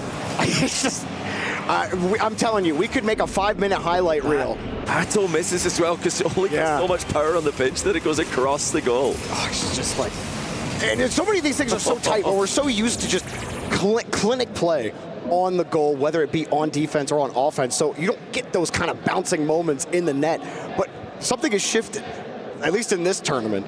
So many balls have been just hanging, and I'm on the edge of my seat whenever it happens because I don't know if it's going to be a goal or not. I called a goal earlier when it didn't happen, and I should have learned my lesson. It's been 4 days of this. It's a classic in Rocket League. I mean, probably one of the most common caster curses is thinking, yeah, that's in, and then somebody produces a worldie of a save, especially with players like these. Karmine Corp, if you're going to guess a percentage win conversion from here, it's got to be in the 90s, surely. Yeah. They've played so well. They've really frustrated GK at times. GK must keep up the chaos. They need to keep this game looking as ridiculous as possible. That's what they did when they did beat KC earlier this season, and it's what they're going to need to do today. Look, if GK win this game, they might be causing KC to see some flashbacks to a couple months ago. Oh. Nice dunk. This is actually really bad for GK. They got to hurry back. Luckily for them, KC did not get a favorable bounce. Vatira, though, avoids the bump, has a reset, drops it down, and it's off the bar.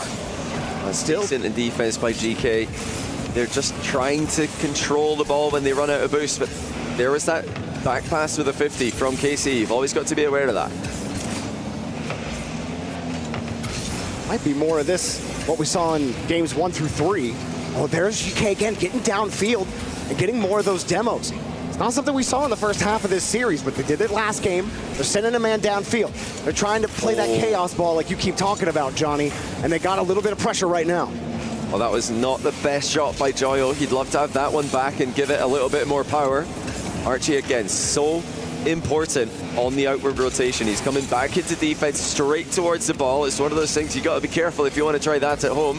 You might run into a teammate, but at this level, keeping that kind of pressure up from behind, it can do a lot for your teammates who are behind you. GK have committed everybody here. Can Drally get the counter-attack going in time? No. Once again, it's Archie staying active on his rotation back. Yeah, everyone needed to go get boost on KC as well. They did get all their canisters. Atto coming through for a pass, but Vatira's like, yep, no chance. Am I ever going to go for anything there? He gets bumped out of the corner. Again, GK. Keep trying to throw the rhythm off. Keep KC guessing. Keep their cameras on a swivel. GK, break on this one. KC start to punch back a little bit. Atto protecting his boost. Joyo not going to let him feel safe at any point right now. Only looking to flick the ball up for a teammate, but Vatira is the first person on it. Now Atto with a free reset. Looking for the ground half volley, followed by the 50. So dangerous for KC. And it's Drally with the goal. Atto collects it, 50s it high. Joyo's doing donuts in the net. He couldn't get towards the ball in time. And Drally is back in the score sheet. I mean, I just love that shot. That bounce was coming down so fast. He times it perfectly and dots the left side of the net. Drally, man. You said it, yeah, y'all talking about Zen. Before Zen hit the shot of the tournament, though, Drally had the shot of the tournament. Those two keep making an argument, one or the other. Who's the best right now? Drally doing work. Atto, though, doing a lot to open up a lot of these opportunities like he was against Falcons. Well, you know, 4-0 in grand finals in Rocket League lands these days is something no one else can come close to. Oh, is that going to go high? It is. And great read in defense by Drally to knock it clear. That flick was a good attempt there by GK with 2 minutes to go. They need a goal. They've not scored a goal in any of the games they've lost in this series, but they've won when they have scored. GK, tournament life right now. Less than 2 minutes to go. It's looked a little better after game 3, but a little will not get you anything against KC. Gotta find a way to take the whole pie. GK, take it back up the wall. Vatira diving forward with no boost. Just getting stuffed at the line again. Maybe a break here. Flip it underneath. Up and a demo, but nothing. It's a good idea, but GK didn't have control of the ball. Oli was simply pushing it forward, so there was no angle change available to them. The final 80 seconds of the match, Atto's got another chance to put a ball on target. He just lets it trickle forward. Now it's going backwards, actually. Drally's hit the ball the wrong way. Middle for Archie, and it's a save from Vatira. Oli just dropped it right down to Drally. He'll take the boost, swing around. Weak side of KC's rotation. Joyo gets the free out. Sizes up to 50. That was third man there. Saw him having to dive back. A risky third man challenge, but you gotta take any risk that you see that could have any chance to get by KC right now, because you only got 47 seconds left in this tournament. And time is ticking. It continues to be KC controlled. It's gone back to normal Rocket League, what KC do best, where they can just read everything their opponents are doing. Can GK create anything unreadable in the closing 30? A touch. Nobody's there for GK. Drally boosts forward, gets the 50. He's gonna get the boost as well, even off the respawn. Shot, it slipped one off the post. What a save, and a redirect to make sure they get the clear and buy time, because Drally's coming. Another touch, another dunk. GK getting harassed. 10 seconds left in the tournament. Archie gets tripped up.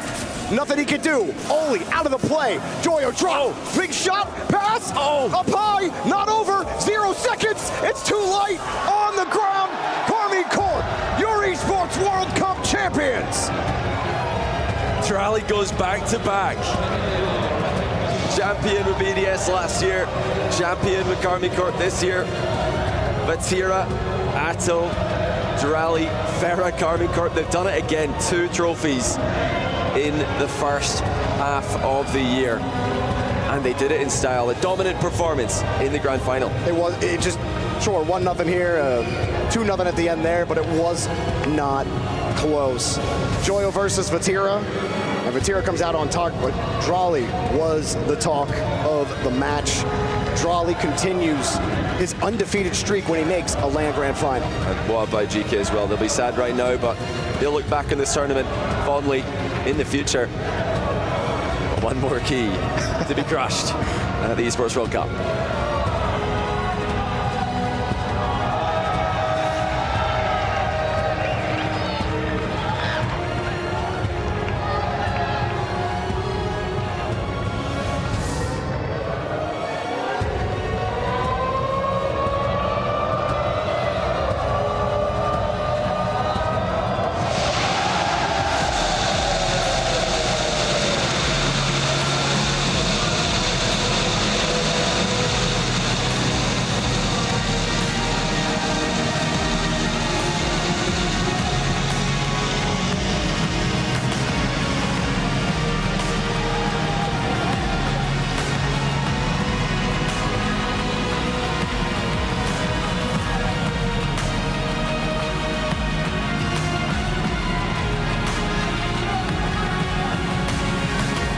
Congratulations to the winners of Rocket League at the Esports World Cup.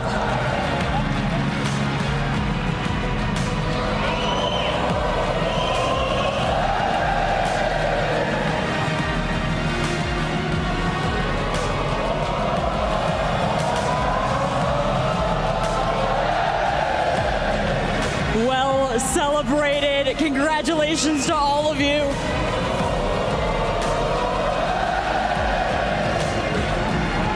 I have to ask, how you feeling in this moment? Yeah, feeling great. It was a good match. We played really well. I'm very proud of my team, and I love my team. And tell me, what's going through your mind right now? We've had an incredible performance from you all to get here. It's been a strong tournament. I mean, it's my second international win, so I'm just so happy, and especially with this team again, like it's the best season I've did like so far, and I'm just so excited for Worlds. I'm so confident right now. Beautiful. And Vatira down there, you've been with Carmine Corp for a long time. What does it mean to do this for your organization? It means a lot. They will have more money now, so it's a good point. I'm really happy to be in KC, and yeah, we just win, so I'm really proud of everyone. Fantastic. And we have questions now for Drali, but first, we have a special award for you. It is the MVP award. So with a little help from the audience, we can give this. Can I get an MVP?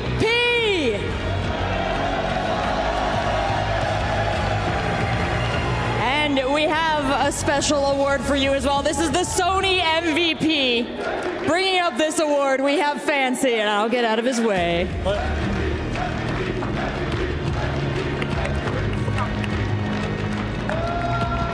Drali, 3 grand finals, 3 grand final wins, back-to-back EWC wins.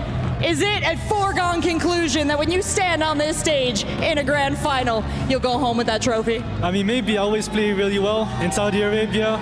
I mean, I think it's because, I don't know, the atmosphere and the hospitality and even the tournaments, I love them, you know, they're incredible. And yeah, thank you for the MVP award. I really appreciate it. Congratulations once again.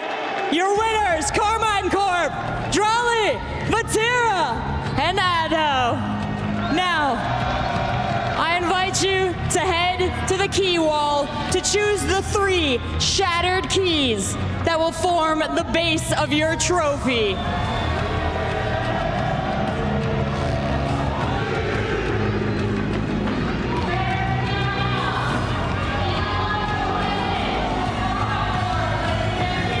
K-Corp has done it yet again on this stage. Is phenomenal. They're looking towards Worlds next, and this is a great start towards that. You can't stop the blue wall, guys. They seem unstoppable right now, Leaf. You know, they look to be back in the form they were at the beginning of the year. They looked to be the team everyone was benchmarking themselves against, and now they are back to those heights, if not even higher. Well, that's what I get for picking the one team had one loss and those guys had none, and they kept it at 0. Well done, K-Corp. You go big or you go home, and this time GK ran out of gas right at the end, but well done. Choose your keys wisely. Last year's champions. Pick NRG! Oh, they're picking NRG, who they took down in the group. Falcons, of course. Yeah. And Vatira wants, of course, GK. Yeah, okay, fair enough. Who they beat in the grand Valid. finals. That is remarkable. And, you know, interesting that K-Corp picked NRG as the key to include in the base of their trophy. Yeah. I mean, you beat them so many times over the course of the year, you know. We're the best. NA is now an underdog region, as people are starting to say. I guess we're starting to say. And you mean Johnny Boys is starting to say, but Drawley honestly earned the MVP in my book. If you go back and look at all the series, Drawley was scoring like a madman, so reliable. Back-to-back Esports World Cup champion, RLCS World Champion. Drawley is putting up a performance of his life. Yeah, this team's absolutely incredible. I mean, it is insane to have seen this team come together over the year and over the years, but I have not. I feel like this is like a dream that comes from like a team that comes from dreams, right? This is everything Vatira wanted for so long. He built it. He got the coach he wanted. It's real. Now only one more stop for them in a couple of weeks, but for now, they get to be back on top. Falcons, you might have wrestled it away for a little bit, but all bets are off coming a couple weeks. And Tao, honestly, gotta say, continues to impress me, man. I wasn't sure if it was the right move for K-Corp to pick him up, but dude is paying dividends right now. Oh, absolutely. Now they make the walk of champions towards the totem, place themselves amongst all the other winners here at the Esports World Cup. And I think this is a good way to shake off the excitement as well. You know, the adrenaline's still running high. Yeah, get moving. Go add your frame to the totem. I get to see Carmine Corp's name on that wall of winners. So, you know, this was a crazy tournament just looking back at it. We had some really remarkable moments. And honestly, shout out to GK for making the run that they did. I think it, you know, a huge surprise they made a grand final and an incredible accomplishment that they are going to really cherish, I think, for the rest of their careers. But K-Corp have won all the glory. They have been the giant so many times in Rocket League, and they are back on top once more. I love this walk, too, because it brings you in front of the Boulevard. The rest of everyone going around and having a good time at the Boulevard here in all the other buildings, and you get to see these winners walk across with their totem towards that Champions Hall. This is a really fun experience for these guys. 22 games finished here at the Esports World Cup, and K-Corp gets to be immortalized in 2025's year. Well deserved. Maybe I didn't rate them as much as I should for that grand final, and I will learn my lesson. All right, well done. Totem placed, and K-Corp has been locked into history at the Esports World Cup 2025, the Rocket League portion of this event.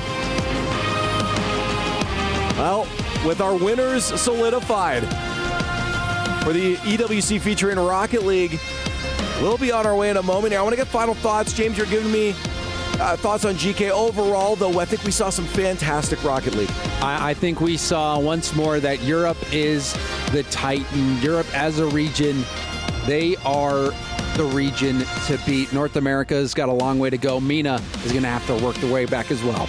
I am so excited to watch this team in Lyon, seeing them go back to back and just get their footing, especially after Raleigh. I don't know if anybody can stop them, and I really hope I can see Vatira lift that World's Trophy one day. Jeeves, any final thoughts before we go? Well done, you three.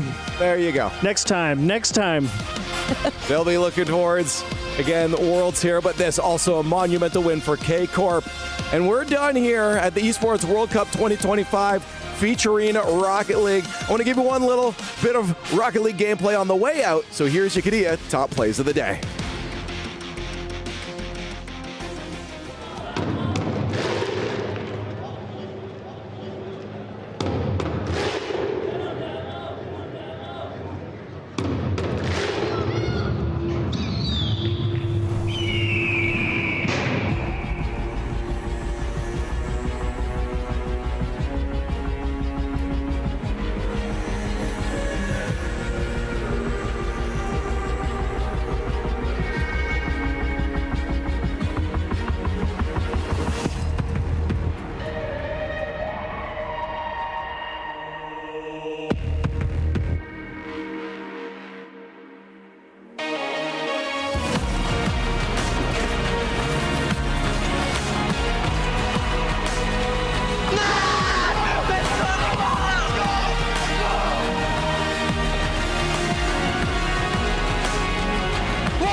What on earth are we watching?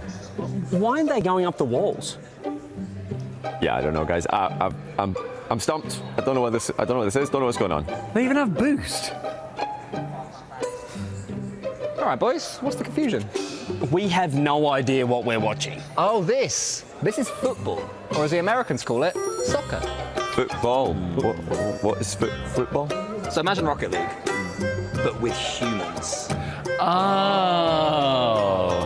Nah, that'll never take off.